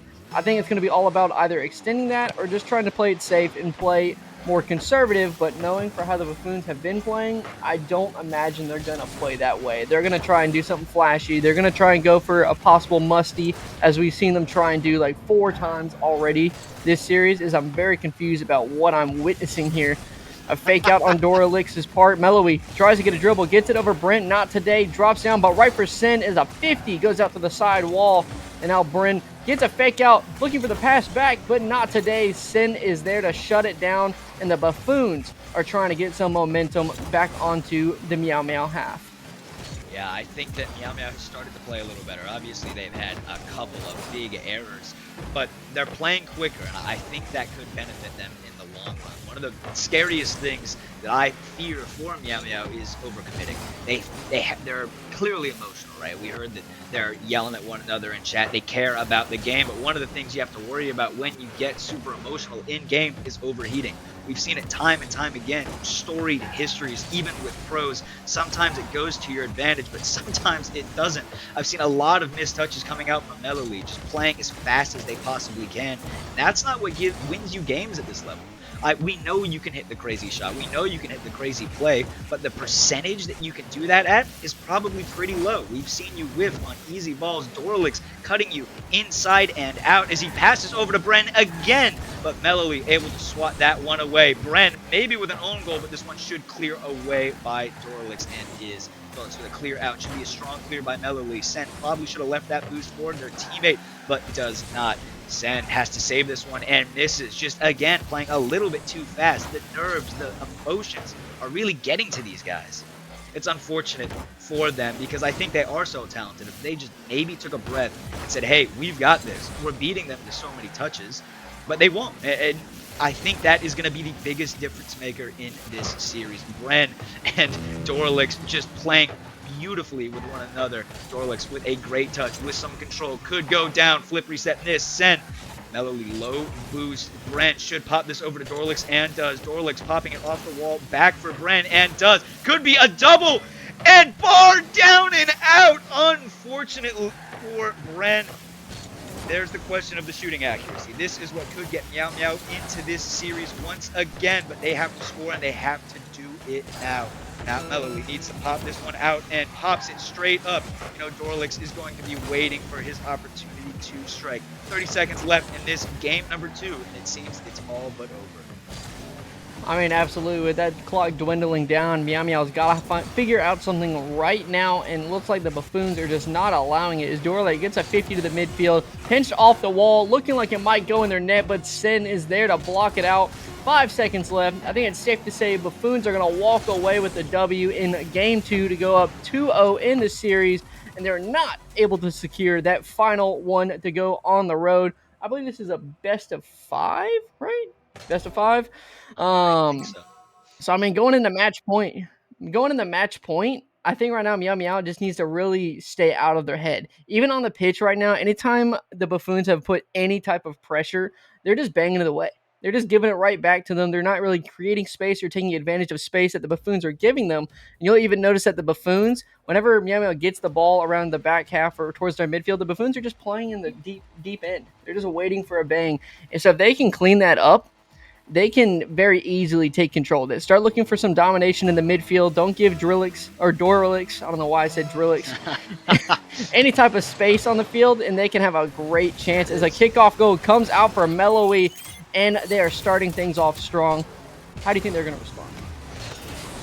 I think Meow Meow should at least get a game, right? I think individually, the 2 players that I'm seeing are better than the players on Buffoons individually. Unfortunately, they just can't play as a team, and I think that's an issue that plagues this team, and it's awful to see. I think they need to take a breath, and maybe they took one in between that 5 seconds of game, but Sen unfortunately sends this one off the post, and the shooting accuracy plagues them still. I think I like the aggression. I do like what they're trying to do, but this is exactly what they did in the last game. They went for these aggressive plays. They just missed. They're not syncing up with one another, and they need to. They need to get onto the same page because one player sends it at an inconvenient time. And it's just not working out, especially if you're going against a player like Dorlix and a player as solid as Brent. This one gets forced low, and Sen is just not in the right position there. You need to be a little bit further back on that one. The play is getting slowed down. Like you said, Dorlix is doing an expert job at speeding up and slowing down these plays. And it is throwing Meow Meow for a loop. They just aren't ready for this pace of play switch up. And I think that they just need to play their game, and maybe things will work out. But even if they just play their game, Bren is on defense, and you can't get it by him. Dorlix with a clear out. Melody should try to bait this one a little bit for their teammates. I love that they're taking time here. I'm loving that they're playing just a little bit slower. They're panicking a little bit because of the speed that the Buffoons are playing. But now that they're taking it slower, they're seeing much better opportunities. Unfortunately, Melody has to go all the way back as Dorlix takes some mid-control, but this one is popped out and to safety. I think I'm happy with what I'm seeing from Meow Meow. A much closer scoreline, especially one where they are ahead. But I think their biggest issue is going to be things like that. Sen, it's a little bit of miscommunication. Dorlix with a beautiful pass right to Brent. Brent fakes it, gets the pass out. Sen turns away from that ball instead of hitting it, and that is what's going to lead to the Buffoons taking over in this series. They got to work on communication and committing to the play that they've called. I mean, right now it's starting to look like the Buffoons are starting to take control a little bit here. They're starting to get those passing, crossing the goal line, and it's really starting to throw away Meow Meow's opportunities to try and get any good touches on the play. As a flip reset comes out from Bryn, shut down by Sen, and Melowy trying to take control of it, looks for a touch off that side wall, looks for a pass mid, doesn't connect on it, and it's an easy stop for Dorlix. And the Buffoons are starting to go on that counterattack. It's a faked musty attempt, and now Bryn controls it in the midfield. Gets a pass one, 50's off the second one. Dorlix there for the touch, and Buffoons having all the momentum in their half right now, and they're just trying to get something through that Meow Meow line to take that goal lead. And right now, Meow Meow is just starting to kind of do what I was saying earlier. They're starting to look a little bit panicky on their touches, making things not really coordinated with each other. Whereas you can see throughout the series, Dorlix and Brent have just been constantly passing it back and forth to one each other in that midfield across the goal line. And if there's anything we know in Rocket League is if you can get passes that cross up the opponent's rotation, it makes them kind of go back and forth. It's a very easy score. As a flip reset comes out from Bren, and he does it all himself right there, shutting down Meow Meow and putting them into a 1-goal deficit. A beautiful play and honestly great shot. That was disgusting. I know Rocket is punching the air right now, wishing that I could do something like that, and maybe we would have gone the distance in this tournament. An absolutely beautiful play by Brent. Again, high percentage. They don't really go for these plays often, but when they commit to them, they can. I think Dorlix is you as Brent goes for another one, almost, but you can see that percentage is coming down a little bit, right? But it doesn't matter. Sen isn't able to flip at that ball. Brent stays on it, makes it awkward, and Dorlix just sends it immediately. Sen is like, oh, they wouldn't send two here. Why would they? But Dorlix, full boost, going as last man when Bren is no way able to recover. Beautiful team play. I think it is throwing Meow Meow for a loop. I mean, absolutely. It's a missed kickoff goal opportunity. He gets the boost steal, but Dorlix looks for a clear down the field. Meow Meow says not today. They're going to try and control this one as looks like the Buffoons. Gets a reset. I think, what is that called? A Mac Tuff? Mac Tuff? That's crazy. Tuff? Yeah, I did get it right. And the one rolls in, bringing it to a 1-goal lead for Buffoons. Honestly, I'm very happy for them, but I'm more happy with the fact that I got that reset correct. I took a wild shot in the dark with that one. But I mean, 1-goal deficit here. Meow Meow really does have a chance here to avoid the sweep. And I mean, their only option right now really is to get a reverse sweep. If I remember correctly, if when me and Melanie were playing, did they get a timeout? Was that mentioned? I wish I could tell you. Playing in this tournament, I didn't need one, but I don't think these players are going to take it even if they do. I think they're too tilted to even bother with a timeout. I think they just want to get this one over with, which is a shame because, like I said, they're playing well. They're able to get these fakes if they change up the pace of play just a little bit. But unfortunately, up until now, they weren't willing to. And miscommunication again. Sen is on that ball. Sen is able to take it himself. Mellowly does not need to go for that. I am going to pat myself on the back a little bit here. I was communicating with Rocket in this tournament. Another miscommunication comes out from Sen and Mellowly. One of you just has to take the forefront. When I played with Rocket, I'm obviously a worse player. These two players are obviously better than me. It was easier for me because all I had to do was say, hey, you got it. If there was ever a challenge we were both going for, you go for it. You just need to establish that one of you needs to go for the ball. Right now, they're just both saying, I got it, I got it, I got it, and going for it instead of playing as a team, and it is plaguing them. Clearly, you have the mechanics. You see Mellowly go for a solo play. Dorlix thought a shot was going to go on target, but wasn't.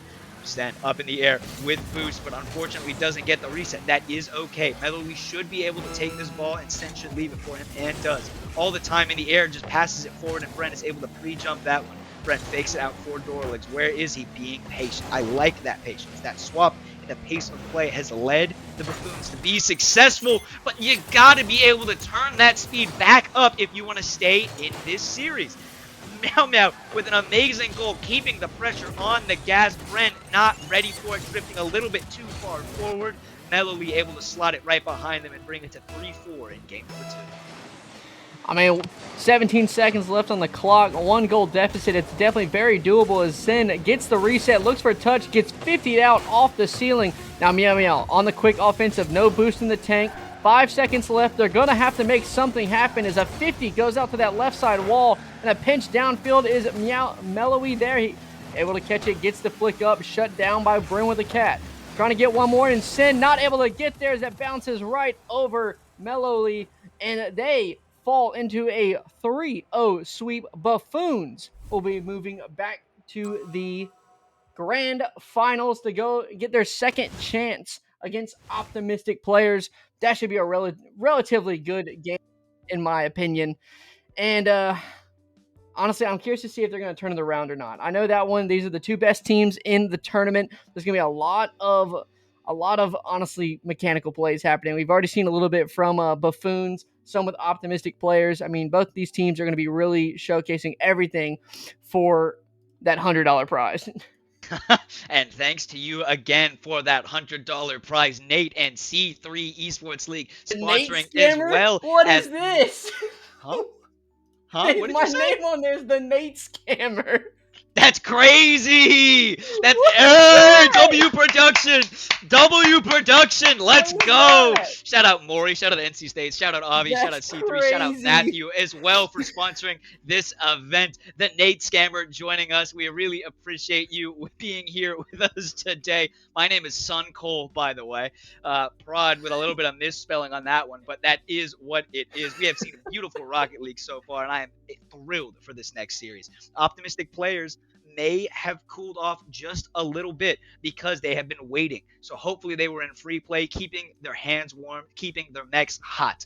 We have Buffoons who lost 3-2 in the last series against Optimistic players going into this grand final. It is a best of 7, but because Optimistic made it all the way through without dropping a match, almost unable to drop a game, but they were beat by Buffoons twice. They will get one game starting off. So they will start out with one win and only have to win 3 to win the entire event and the sponsored grand final prize. Nate, I am very excited. What do you think is going to be the outcome of this next series?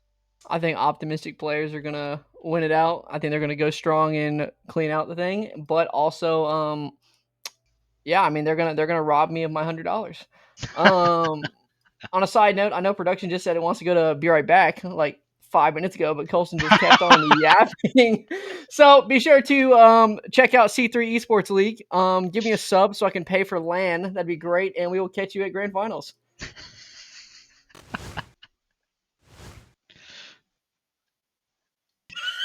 My bad. I didn't hear you. I didn't hear you. I was yapping too much. I didn't hear you. Bro just kept yapping. Bro, I'm going to. Oh, you're Bro on said, the cutting main the game yard screen, back, by and the he way, just Avi. kept going. Wrong scene, wrong scene.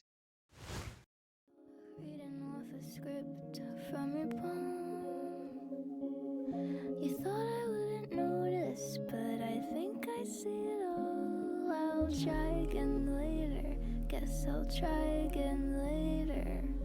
Try again later. I hurt you, but I'm hurting now. We built a portal at your parents'.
Hello. We are going to do our $50 raffle winners right now. We've taken out anyone who didn't show What is up it to echoing? the tournament. I don't I think it's just an echo from the is it me? Mm-hmm. No, it's not me, but it is what it is. I'll try to mute myself in Discord and try to figure this out.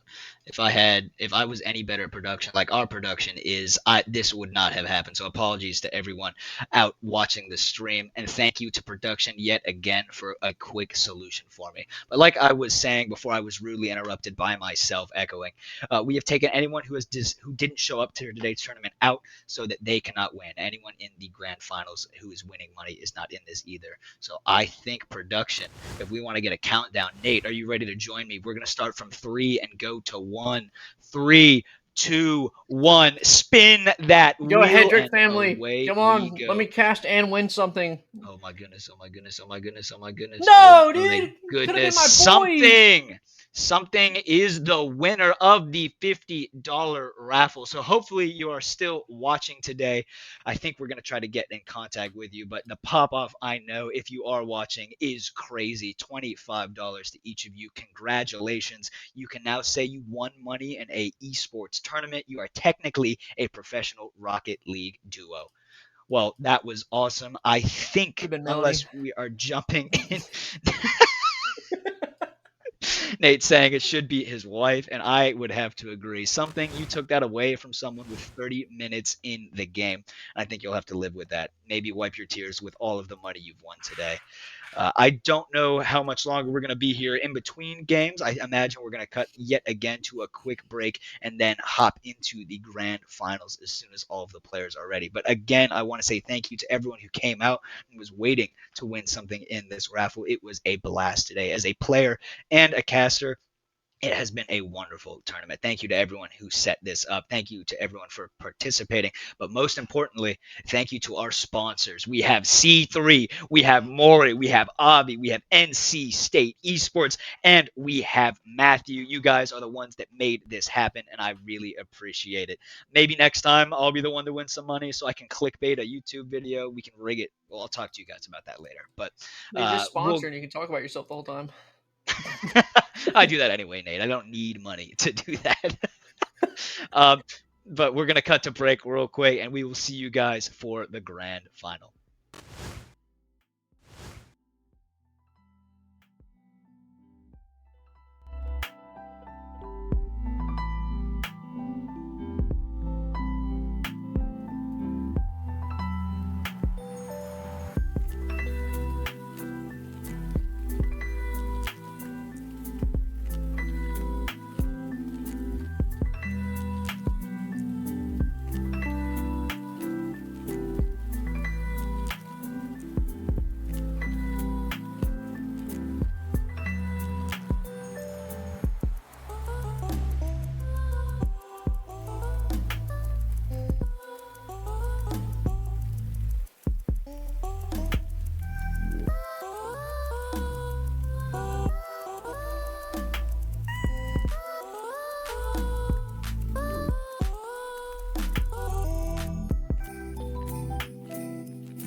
everyone, and welcome back to Esports at NC State. We are in the grand final of our 2v2 tournament, our inaugural 2v2 tournament, and we are diving into a rematch of the upper finals from earlier. We have Buffoons on the orange side, and we have Optimistic on the blue side.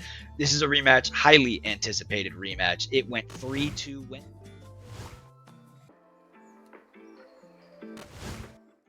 Goes immediately. We're seeing immediate pressure immediately from the Buffoons as Brand pops one down. I don't think Dorlix was expecting that one, or I'm sure he would have been there. Pressure is on. I'm interested to see how this one goes, mostly because Dorlix just got out of the series, and the Brand they both got out of the series. Hello. And they stomped. It really wasn't too close. It was close on paper, right? But I don't think it was. It looked like the Buffoons were in control the entire time. And now Optimistic has been patient. They have been waiting and just sitting in free play for the last 30 minutes or so. And I think this could be the swing that the Buffoons need. I think if they come out hot in game number 1, they could take this series. What do you think, Nate?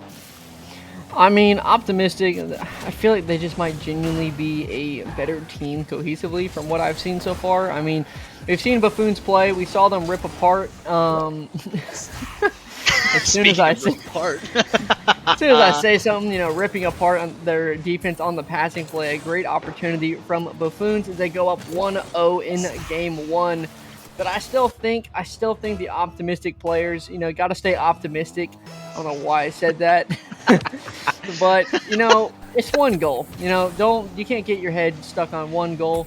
You got to try and make your own play and own opportunities here. Because if you start getting in your own head about after one goal, then next thing you're going to get in 2 goals, 3 goals, 4 goals, and so forth. And at that point, the game's lost. That's one thing I know a lot of teams that I've seen play struggle with, as a beautiful 50 comes off of Bryn with the cat, as he's got them cat-like reflexes, and gets the 50 off of Coda Meister. Did I say that right? Coda Meister? Coda. Awesome, I did say it right. And Nice. he's able to take the 2-0 lead for Buffoons. I mean, maybe they are rusty. Maybe they are feeling rusty with this one. I mean, you never know. 30 minutes of replay and a lot of waiting time can really destroy someone's ability to play. I think it's going to go back to that. I mean, Moran is just taking these really high, percentage chances as he almost own goals a little bit passing to Optimistic, but does well to recover. Dorlix able to bail them out, and Bran able to recover beautifully. I think Bran is playing with these high percentage shots. He's not going for anything super crazy unless he is very confident he's going to hit it. And he's going for a 50-50, as this could be a beautiful passing play over one of the Optimistic players. Dorlix shot and into the back of the net. Bren with a beautiful air dribble pass over to Dorlix, and Dorlix rifles that one 85 miles an hour into the back of the net. Pablo is there, but is not able to get it. Just too strong of a shot. Buffoons up 3-0 in game. That's the kind of stuff you do see from Patrick Mahomes there. I mean, what a beautiful placement, beautiful athleticism on that pitch right there. I mean, he definitely wanted that one. Rocket is cracking up in the production line over there. As a double tap opportunity comes out, Bryn slots it in for the 4-0 lead for Buffoons. Part of me is starting to wonder if the Buffoons were just trolling around and really acting like Buffoons in that original game in the winners finals. Maybe they just didn't want to wait. They wanted to drop down so they could keep playing and make that lower bracket run into the grand finals. Because right now, I mean, this is a one-sided game. Honestly, that Optimistic, you know, that you got to find something out. And I guess the kickoff goal might lift your spirits up right there, but you got to make sure that you aren't really getting your hopes up that those are going to keep on happening. You got to learn to make your own plays, make your own situations, do something mechy. Get mechy with it. Do something against them, make them awkward. All right? I completely agree. I think mechanics and, more importantly, team plays are what's going to bail them out of this series, and maybe in this game. There's a lot of time left. 2.5 minutes. You can absolutely take 3. But with how this Buffoon squad is playing, I don't know if it could happen. It could happen right here, but Dorlix able to get back to that one with low boost in the tank. I think these are the moments that, that Optimistic is going to have to capitalize on. Right now, I mean, they're low boost on Dorlix. It's not like that. We know that Bren is playing with super high percentage chances and shots, but it's not like he's not human, right? We've seen him make mistakes in previous series, and I think that is going to be what they need to do in order to win this one. Like, there's a mistake there, but Bren, wow, maybe not. Buffoon's playing great for one another. One misses, the other one is there to cover it back up. 1 minute 40 on the clock. Let's see if Optimistic can get back into this game number 1.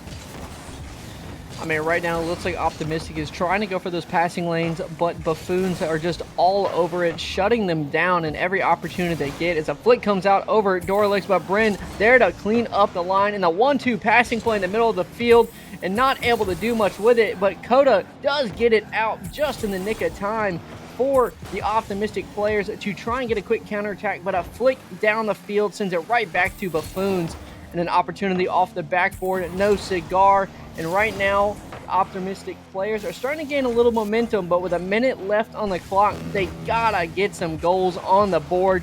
As that clock starts dwindling, a 3-goal deficit slowly becomes more and more impossible. Wouldn't you agree, Colson? I completely agree. I mean, if you're going to win this game, you need one right now. Pablo passing over, but it is popped away by Doral. It's a great demo by Bren on to Coda. I think this one is all but over.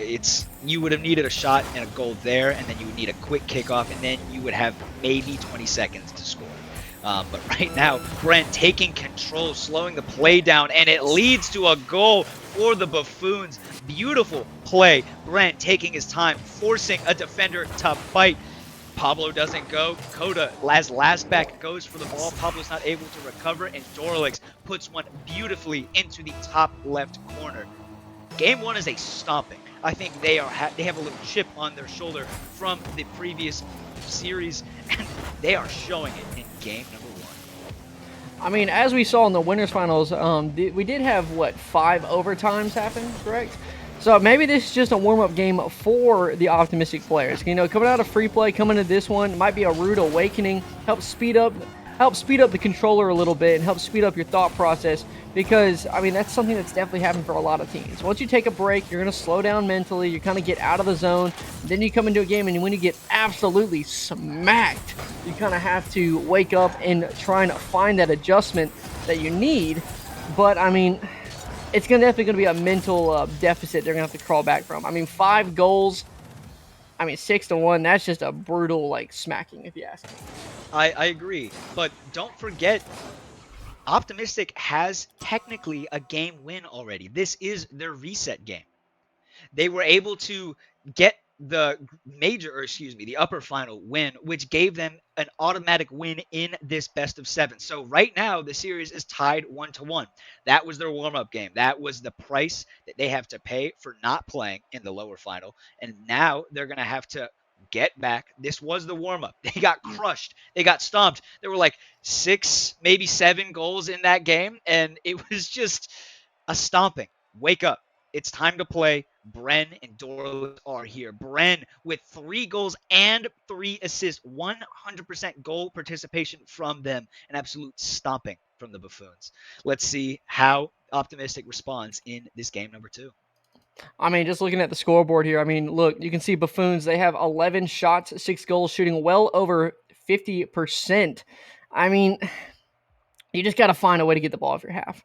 Right now, it's definitely turned into a case of the Buffoons are just literally hammering that onto your sidewall, hammering it onto your net, and eventually they're going to break through. So if you're not able to find those outlets, connect with one each other in those passing plays, or maybe just kind of playing it out to your corners and looking for a teammate to try and get a quick counter, they're going to just keep on hammering, and eventually they're going to break through. And that's something I'm hoping they can try and tweak up into this one for Optimistic. I mean, you've lost your mulligan as a kickoff goal comes through, and they take an early lead. They take an early lead, but I'm not going to hold too much merit to that based off of what I saw from last game.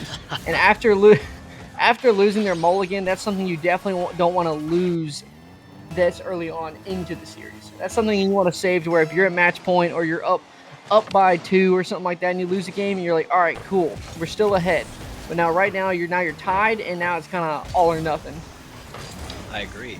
And hopefully Pablo is able to convert this, and he does. Shooting low is no longer on the table for Optimistic. And I'm going to do what you did earlier. I'm feeling pretty optimistic for them in this game number 3. Shooting is back. I was worried because their only goal last game was a kickoff goal. They didn't have any offense to show for what they actually played. That was their opening moment, and they got it again. But now I'm starting to see a little bit of passing, and that's what they're going to need to do. They need to rely on one another, just as Buffoons has done. They've relied on one another this entire tournament. It has paid off in spades for them.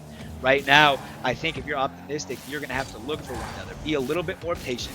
Bren goes for these plays where they're high percentage, but it requires someone to challenge. So if you chill, fake challenge, maybe put a little pressure on him, make sure he throws that ball away before it gets to your goal line, I think you have a higher chance. One of the things you have to be careful of with being more patient is that Dorlix is able to clip on him with that much space and time. We saw him go for some absolute crazy shots earlier, but if you're able to get more consistent goals, you can be as flashy as you want. As long as that top score line reads in favor of blue, you will be able to take the game, and that is what most. I am curious to see if Optimistic kind of pulled a typical scrim strategy and scrim psyching Buffoons here, giving them the free play in the land and kind of getting them a little overly confident. Because right now, I mean, Optimistic is looking like a very different team here. I mean, Optimistic is coming out, they're starting to control it, and it's almost like it's starting to overwhelm the Buffoons a little bit because they're not really used to that pace. And I mean, I've definitely seen teams do it in scrims, you know, the scrim warriors who just want to win their scrims. But right now, they're just looking different. They look like a different breed of a team. They look a lot more coordinated. They look like they're making plays. It's like, oh my God, a beautiful shot off the crossbar. That one was worthy of the mid-interruption of what I was saying, but that was almost disgusting. My bad on that one, Nate. When I see beautiful shots and beautiful plays, I can't help myself but react. I'll try to do better for you in the future as Pablo goes up for a shot and whips, fakes out Bren on that one. Unfortunately for him, they have Oda in the back, but he gets flicked even on low boost. Dorlix able to keep that one close, bite, or force the defender to bite, flicks over Pablo.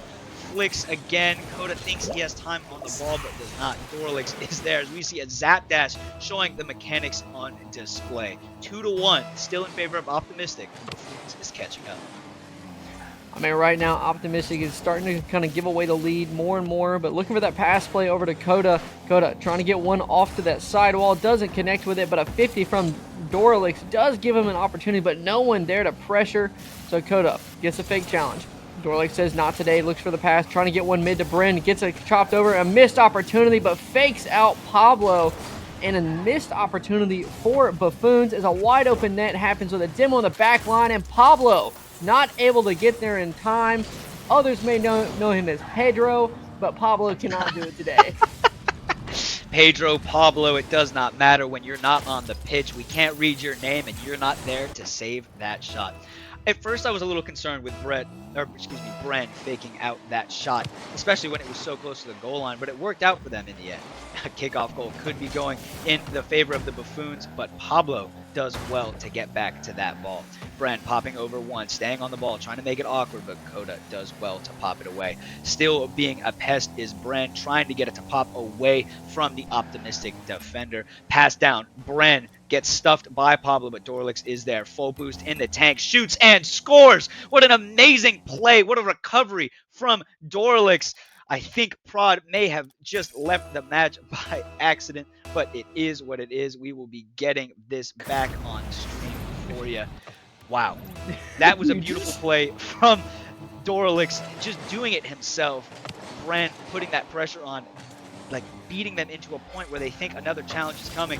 Dorlix then takes his time, and with that small moment of opportunity, takes it and scores, putting them up 3-2 in game number 3. I mean, Optimistic now have dwindling away their lead. Now, Buffoons in the lead, looking for the double reset, doesn't connect. I know Optimistic must be sweating right now, as not only have they burned their mulligan, but they burned their lead as a beautiful bumping play comes out from Buffoons. Maybe they aren't so dumb after all, making a great play on the pitch. Heads up, looks for the bump, and an easy goal for Bryn with the cat, as he's able to extend this to a 2-goal lead. And honestly, I think what I was saying is coming to fruition here. I think that... Oh, wait, no, I said Optimistic was going to win, didn't I? No. That's a mulligan. You have. So I'm to go switching it up. You know, I had thought they had some potential here, but right now it's not looking like it's it's going in their favor. Yeah, I think I'm surprised. It looked like for the first half of the game, Optimistic was going crazy. They had all the pressure in the world, but I think, wow, is a beautiful goal from Coda, puts them right back into this one. They have a minute to get back into the game. Coda shuts me up. Here's me saying I think this one was about to be over, but he gets a great soft touch on that one. Bren bites early, but Coda still had possession, is able to pop it over. 3-2 with a minute left. I'm going to go ahead and try to finish the point I was trying to make before Coda rudely interrupted me. I think that the Buffoons woke back up. I think with the two paces of play that come out from these players, it's jarring, especially with how fast they're able to swap it. Bren is a little more patient, and Dorlix just goes, and goes again. He does. Puts it up by 2. 2 goals up, 5-3 in this game, number 3. I mean, I'm starting to see a little bit of coordination from Buffoons that's really starting to showcase what they can do as a duo. But I'm also seeing a lot of mechanical ability coming out from the Optimistic players, and it's starting to wonder, or make me wonder, is Optimistic just going for clips that they can put on their TikToks? Is that what I'm seeing here? As a shot attempt and a beautiful save from Bryn on the goal line, as Dorlix looks for Bryn off to the sidewall. Not able to connect with it, but Dorlix forced to leave it behind. Now 100 boost in the tank. Pablo looks for the 50, gets a pinch down the field. Luckily, Coda was there to try and do something with it. Now he's able to control this one, looks for the dribble, gets the 50 up into the air, and Pablo is all over that one as Optimistic leaves a wide open net to bring it to a 3-goal lead. And right now, Buffoons are just dominating the game here and exploiting every single gap that the Optimistic players are leaving on that pitch. I'm not really sure what was going through their mind right there, but those type of mistakes are the things you cannot be making in a grand finals match. I agree. Unfortunately, they're down by 2 already, now down by 3 goals. That rotational lapse in judgment is there, but I think I'm more willing to forgive that. They know that they're down 2 already. Ew, Dorlix, please don't do it to him. Oh my lord, Pablo with a great save. Dorlix trying to put one on his own TikTok. There was 30 seconds left in that game, and I have to question the decision-making a little bit. Both players for Optimistic had full or half tanks of boost. I mean, they had the chance. It was a 2v1, and instead of going for a play where you get to pass to your teammate, or I don't know, maybe pass to your teammate. That's the only option you have. These players, when they play together, are able to get these beautiful shots, and they're going for these fancy solo plays, but dude, they don't care. They don't care at all. They're just going to send one at you and hope that their teammate can get back. I think this is a masterclass in Buffoons playing as a team. And I think that Optimistic needs to take something out of that book. Pass down to your team. Be willing to support your teammate. It's a 2v1. You're down. Go for it. Don't send it when they both have full boost. They have to start passing. They have to start playing for one another, or else they're going to end up on the highlight reel of the Buffoons. I just want to point out something I saw last game. The Optimistic players had a combined total of 6 shots, and Doralix alone had 10, plus the 5 from Bryn. So I think they're really just kind of feeling it today. They're putting a lot of pressure, like I was saying in the original game, that, I mean, right now, Optimistic players are just kind of buckling under. You can't give them those opportunities as a fake comes out from Coda, but Bryn with a quick reaction time gets it out and controls it to his own corner. Now with the boost still there, Pablo forced to try and make a challenge, doesn't connect, both with 0 boost, trying to get something rolling, and a little space is all they needed, but Coda says not today. Now 0 boost in the net. Coda could have got a shot that could have been a little bit more threatening, but he actually gave them, but Bryn says, I'll help you out, and put that in our net myself. I was about to question Pablo for the boost grab there. He already had enough in the tank. Could have left it for his teammate to keep that mid-pressure up. But I guess if you take the full boost, you might as well score, and score he does. A ripper of a shot going off Bren's car, but it does not matter. This could be dangerous. A double commit and a kickoff goal for it. Confusion on the side of the Buffoons, but it also confused Coda. A little lost, going, why are they both there? I'm not going to challenge this. That's risky. And when Bren just takes over that ball, it's as if Dorlix isn't there. He's just going to shoot it, and a great shot it is into the bottom right corner, tying up this game immediately. We can't give up kickoff goals if we want this series to continue as a fan of Optimistic.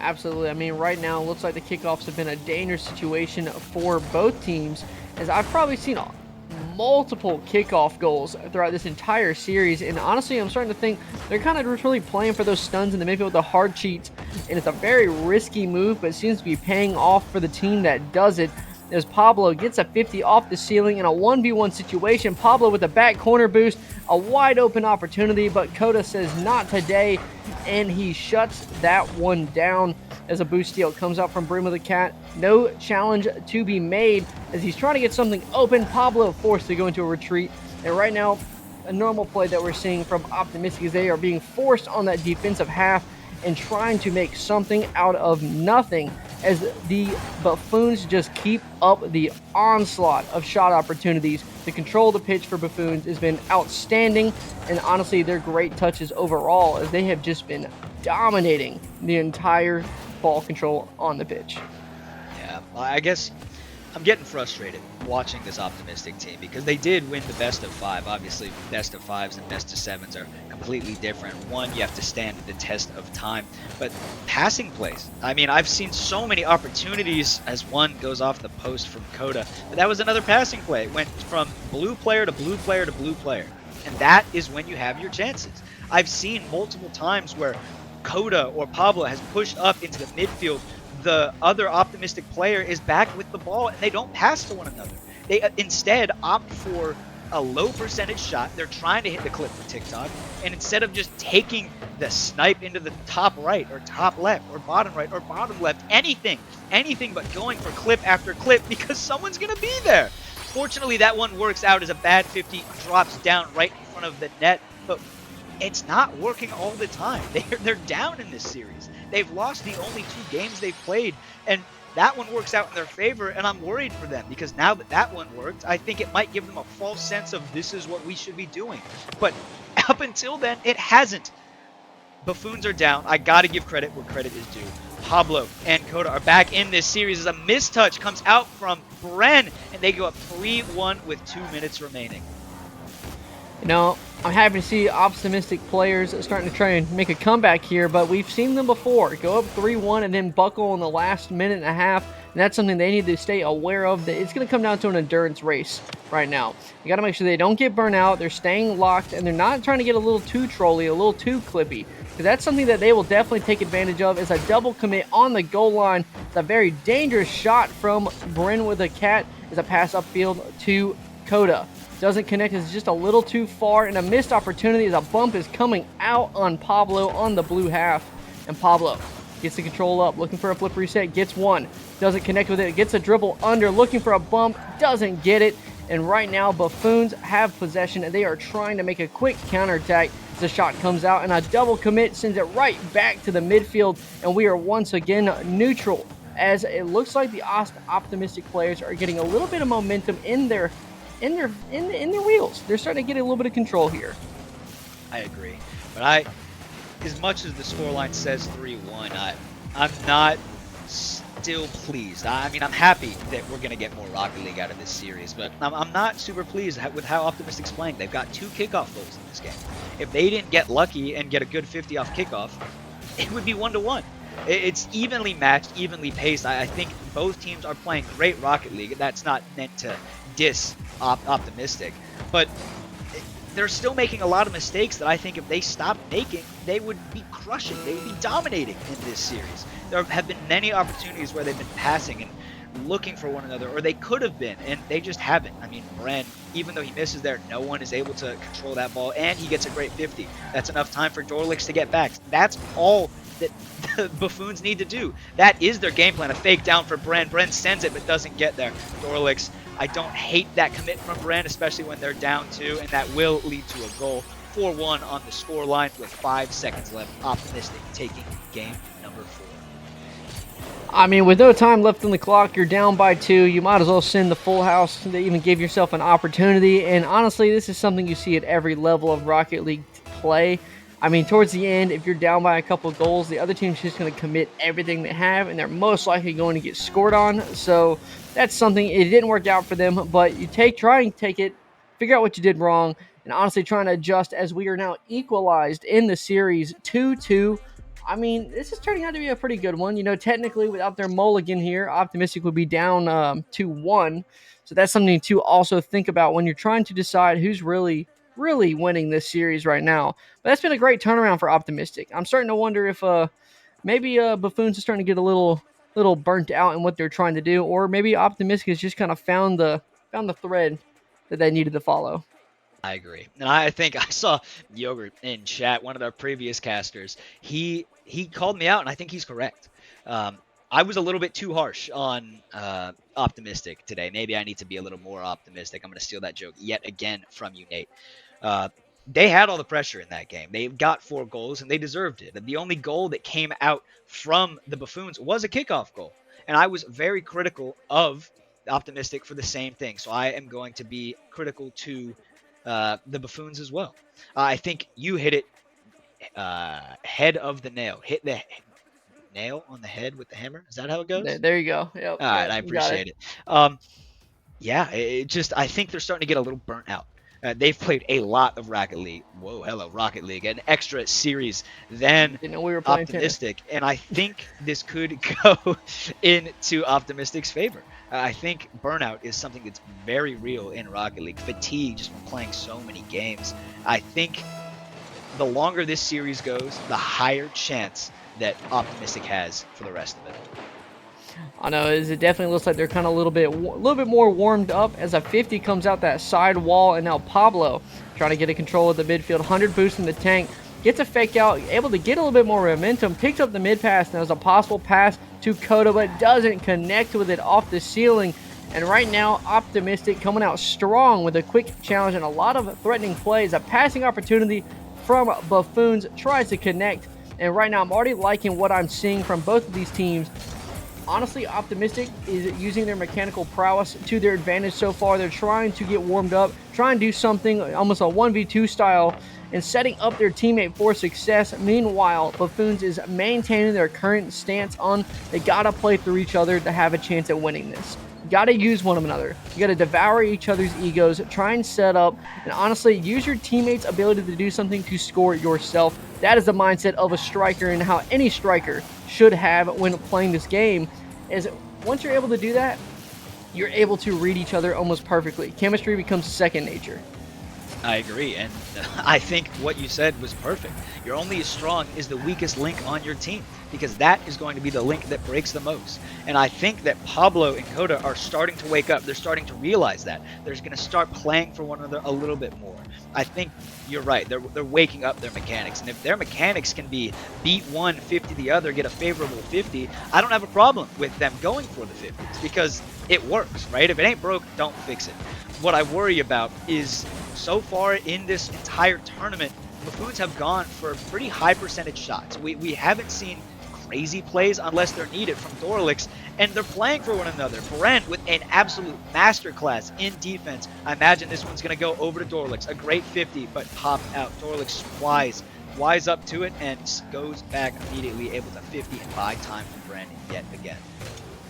There's something I definitely want to give. I want to give some props to for Buffoons. They are the most situationally aware team I've ever seen when it comes to their opponents and the 50s, as it's demonstrated right there to take this 1-0 lead. I mean, their 50s have been outstanding. You can literally see anytime they have the ball, they are experts with their positioning on how to get a favorable 50 to their teammate, and that's a prime example. It may have not been a 50, but he knew exactly where his opponent was, got the bump, and set up an opportunity for his teammate to take the lead, as Brandon gets almost a beautiful shot, shut out by Coda, and a 50 sends it right back for Doralix as he's looking for a pass midfield, gets the musty, blocked out by Pablo, and now Optimistic players trying to get a quick counterattack, but Doralix says not today, and Brent with the cat pops it up, looking for a double touch, and Pablo is there for the save. This match is definitely starting to showcase some high-level speed and high-level mechanics, and that's what I like to see when I'm watching Rocket League. I agree. I'm glad that this game has finally stabilized. I think the mantra of this series so far has been mechanics versus 50s, patience versus speed. And right now, 50s are winning. They're up 1-0 in this game, number 5. Series is tied. And it's beautiful. It's beautiful to see. I love to see when these two play styles really clash, when they start to hit one another. And it's exciting to see Brent going for high percentage shots. The bump that he got, not the flashiest goal, not what the fans always want to see, but it is effective. And if you are a player, you want to win. Passing play, 1-2, back to 1. Beautiful play from the Buffoons. Dorlix over to Brent. Pop. Brent sees you. One defender back. Pop. Pablo bites. Dorlix is there to put the Buffoons up 2-0 in game number 5. And that right there is something we have been seeing from Buffoons all night long, is that their 1-2-1 passing play is deadly as a kickoff goal puts the nail into the coffin for the optimistic players, as that one has to sting in the mental. I mean, right now you are throwing away this game, and those kickoff goals are something that are going to be detrimental. And right now the Buffoons have optimistic players' number in terms of the kickoffs. There's another opportunity, fires into Optimistic's half and not able to control it. But right now, you can see Optimistic players looking dangerous as a team pinch out from their own side forces them into a better opportunity, as Pablo gets a dribble over one, doesn't connect, and a wide open opportunity is an overcommit from Optimistic. And now the Buffoons bring it to a 4-0 lead. Buffoons dominating in this last half. They've been dominating, I don't want to say for the entire game. I think the first half of this game was pretty back and forth. There was a goal early for the Buffoons, but Optimistic hadn't gone away, and I think this one is just starting to slip away a little faster than they'd hoped. It's like grasping at sand, right? Like the harder you hold on to it, the more it slips away. And I think they've just got to be a little more patient. I've been saying this the entire series, and when they were, it's been working out. Brand showing off the mechanics, passing down to Dorlix, a shot, but Coda, after Pablo was able to jump for him and force a ball out, force a shot, force the ball to go away, is able to save that one. That's the team play that I like to see. I like to see when players are playing for one another. Like you said earlier, you have to play for your other player. Use them to score the goals. Use them to help you get both shine, and they both need to do that. When they have in this series, they've shined. Ren, wow, with a dribble on the ground. Kudo able to beat them. Coda, excuse me. A shot out, long ball, but Dorlix is able to get back. Brent is already up, keeping it close. Beautiful play, popping it to the corner, letting the time bleed away on the clock. 15 seconds left. Flip over one. Brent 50s yet again. Dorlix up early, tries to 50 it, probably back to Brent, and is Brent with the fake. Coda goes early. This could be what you need to go into game number 6. The shot does not connect. Is it going to stay up? Pablo thinks it is. It stays up. Brent with the catch. Full tank of boost. Fake down, but Coda does well to read it. Ball hits the ground, and we are going to game number 6. I mean, right now, Buffoons are looking like a dominating factor in this series. Other than optimistic players Mulligan, they've only won one match this series so far, and they're going to have to find a way to turn this around. They're going to have to find a way to break up Buffoons' team play. I mean, things are looking devastating for them, and Buffoons have been looking hot. They have been having beautiful 1-2-1 passing plays, 1-2 plays, and honestly, even mechanical brilliance on those air dribble bumps, all these kind of situations that they're taking full advantage of. And it is just setting them up for success. And where the optimistic players, we haven't really been seeing much of that. And I'm starting to wonder, maybe are they just outclassed? That's a tough question. And I'm going to have to think about it for maybe a second as I ramble and stall for myself. I'm going to go with no. The only reason I'm going to go with no is because Optimistic has 2 wins for a reason. They won in the original upper final match. I think this team is fully capable of it. But right now, it's tough to say. I made a prediction saying that the longer the series goes on, I think the weaker the Buffoons become. But so far, they aren't showing any sign of showing down. I really hope that this goes to a game 7, maybe even a game 7 overtime, but I am being greedy. I'm sure that the Buffoons want to take this win and end this series, and it's really going to come down to, can Optimistic adapt? Can they adapt to this play style, this high percentage shot play style that the Buffoons are using? And as of right now, as one goes off the bar, Brent with a shot, a little interference in the net by Dorlix, and at this rate, this could end in game number 6. It's exactly what I said. Bryn has been a dominating factor with his 50s. He saw the challenge coming and got a perfect 50 upside down in the air to set up Dorlix to try and get a pass there, and then go for the bump. Honestly, great situational awareness for Buffoons, and that's something they have been doing all day long. As a huge save comes out from Bryn on the goal line, Pablo with the shot opportunity, and right now Dorlix gets it in the air, gets it over Coda, looks for one more, goes for the pogo, backwards flick, doesn't connect as what was almost a beautiful play falls apart on the Optimistic goal line. And now Optimistic there to try and get a 50, gets it past one, but not able to get it past Dorlix. And right now Buffoons looking for that 1-2-1 as they do all day, and they just haven't connected on it. And right now Coda able to take control of this one, trying to get it out to the midfield, trying to give them teammates some space. Is a wide open net, and it's off the right side post, and Dorlix, I know, wants that one back. Yeah, unfortunate. He might get that with Bren, but I like that Coda and Pablo are starting to pass to one another in the backfield. They have a little bit of space there, and they're willing to use it. Now, I think maybe, depending on where Dorlix is or where Bren is, we need to use that space a little bit more effectively. But I like what I'm seeing. This is what we saw in the first half of game number 5, and I think that they could capitalize on this and do what they did in the previous one. I think that they could really get a grip on this series, but Bren does well to beat out Coda. Pablo does well, popping it back to himself. No one is there. Dorlix isn't there, but it's okay because Coda is capitalizing on that opportunity. Pablo grabs the full mid boost, and this could be it. Go for a bump. He does. A shot, but Bren avoids the bump from Pablo and is able to get the save. Beautiful defensive stand from Bren. And with someone like that on your backline, I don't blame Dorlix for being so aggressive, as a wonderful save again coming out from Pablo. This is the counterattack that they need. Low 50, unfortunately, into the corner. Pablo going again. Find Coda, young man. Go for a bump. But Dorlix is so fast, able to get that one away. This should be open, and is Dorlix a little mean on that one, taking his sweet time, giving Coda an iota of hope, and he slots it, going up 2-0 with half the game remaining in game number 6.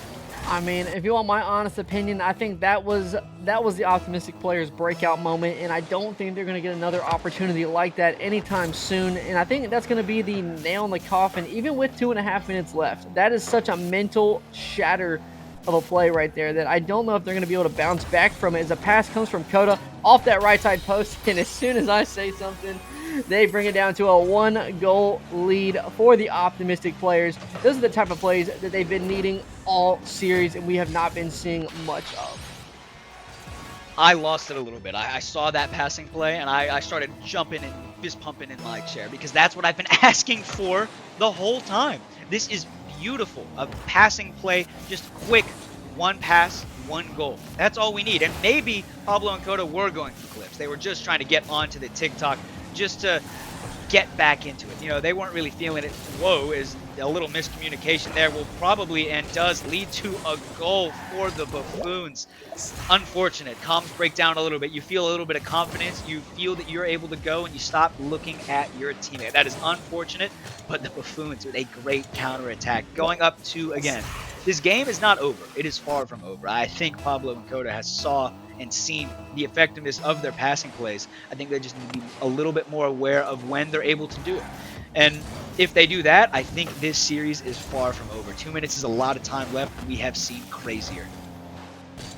I mean, absolutely. I mean, 2-goal lead, that clock is starting to dwindle down. They need to find an answer for it quickly, as this is match point for Buffoons. They need to find a way to get through that Buffoon line, as an opportunity comes right here, but Coda just not fast enough to beat Dorlix. As a shot opportunity off the backboard, a double commit from Buffoons, but once again, no danger. And I think that's something Optimistic players has been lacking. All right, they have a lot of mechanical prowess. They've been really strong on that sense, but their second man presence has been almost non-existent. They've had almost no opportunities, or sorry, they've had plenty of opportunities to score, but that second man is never there to capitalize on it. He's either getting boost in the corner or in the midfield, or he's just not there to accept the pass. And it's been kind of their downfall throughout this series. As you can see with Buffoons, they maybe have a lot of mechanical prowess, but that second man has always been there to clean up, and that's something Optimistic has been missing. Is a wide open opportunity once again, and Bryn there to put it in for the 3-goal lead, and I think this series might be over. I think it's a series well deserved, though. The consistency that this Buffoons team has showed is second to none in this tournament. Optimistic going for the low percentage plays when they went for the high percentage ones, they had a chance in this series, and it's sad because I know that these players are fully capable. I've seen Pablo and Coda all tournament long going for crazy shots and hitting crazy shots, but now that Bren and whoa, hello, waiting for a 50. I don't mind the patience, but you don't have time on the clock. Once they go for these low percentage shots and miss over and over, I think it's time to switch it up. And I think they've put up a great showing, even beating this Buffoon squad in the upper finals as a fake comes out. Could be a shot and a great goal. 20 seconds left for the rest of your lives. You have time. You need a quick kickoff, and then you need to keep that ball up at 0 seconds. A beautiful fake from Pablo onto Bren. Coda knows it well, commits and beats Dorlix in the net. 20 seconds left, 2-4. I mean, as that clock starts dwindling down, the Optimistic players have a chance here, but it looks like it might get shut out as I went off the crossbar, and Buffoons puts it back in for that 3-goal lead. I think it might be safe to say with 10 seconds left, it's probably like statistically impossible.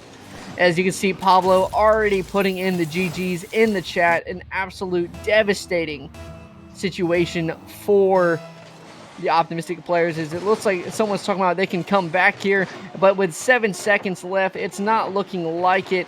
And Bryn with the cat looks like he might be sealing the deal as Optimistic players drops it in the grand finals, and Buffoons takes the title and the cash prize. Thank you again to C3 for sponsoring this stream, and congratulations to the Buffoons for taking the cash prize, $50 each, $100 total. That was a beautiful tournament. I thoroughly enjoyed myself both playing in it and watching and casting in it. It was wonderful to see, and thank you all yet again for coming out and participating. Optimistic doesn't go away empty-handed, though. They each get $10. They get $20 total, so that is great for them. Even though they made it all the way to the grand finals and lost, they still are able to walk away from something. Nate, what do you think was the reason that this Buffoon squad was able to walk away with the win today?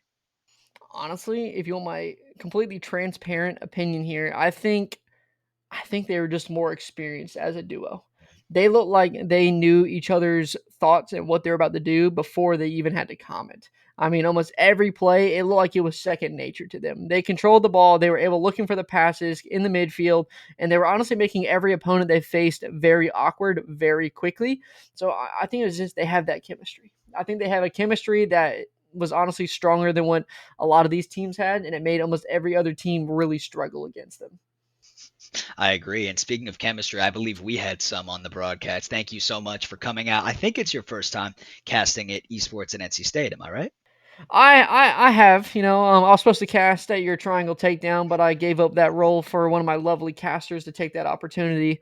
But since you've mentioned my stuff in my sponsorship earlier, C3 Esports League. If you want to watch Carolina Collegiate Rocket League, be sure to check us out on Tuesday nights where we have all the universities in North and South Carolina compete for a $1,000 prize pool and title of King of the Carolinas. Also, I'm the Nate Dog, so check me out on Twitter, and I will be trying to be out here on NC State's broadcast more often. And other than that, that's everything I really have to say. Yeah, we normally don't let people do that unless there's a sponsorship. We don't actually really Yeah, okay. Okay. this Nate guy that much. Obviously, I am joking. It was a wonderful game today. I don't know. I'm going to ask production real quick. Do we have an interview with one of the winners today? I believe we do, if I'm correct. Okay. Okay, so Dorlix does not have a mic. That's that's what I'm seeing crazy. in the chat here. Dorlix, are you in college, man? You live by the Wilmington area, maybe? Early recruiting from the Nate Dog, shameless as always. It was a wonderful time today. Oh, We had he's some new 16. faces. Hey, man, if you if you're ever in North Carolina in the Wilmington area, let me know, dog. Or come to NC State instead. I'm No, don't sure listen we to would this guy. love to Don't listen. have I'm you. plugging my team here. So am I. I'm just doing the same thing. But it was great. I want to say thank you to production early. I want to say thank you to all the casters that came out. I want to say thank you to all the players that came out today. And I want to say thank you to Maury and Mace for being able to set all of this up so we could play in this tournament. Once again, thank you to our sponsors. I want to say thank you to C3. I want to say thank you to Avi. I want to say thank you to Maury. And I want to say thank you to Mace yet again. Without you guys, this tournament's prize pool would not be possible. And this tournament wouldn't be possible. So, from the bottom of my heart, thank you very much. I'm going to send us to a quick break, but when we return, we will have an interview with one of the players. Stay I tuned. think they I'll see both you said guys then. no. Did they both?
Hello and welcome back to Esports at NC State. We are live with an interview with Bren, one of the winners from the grand final. Bren, first off, I want to say congratulations on a hard fought victory.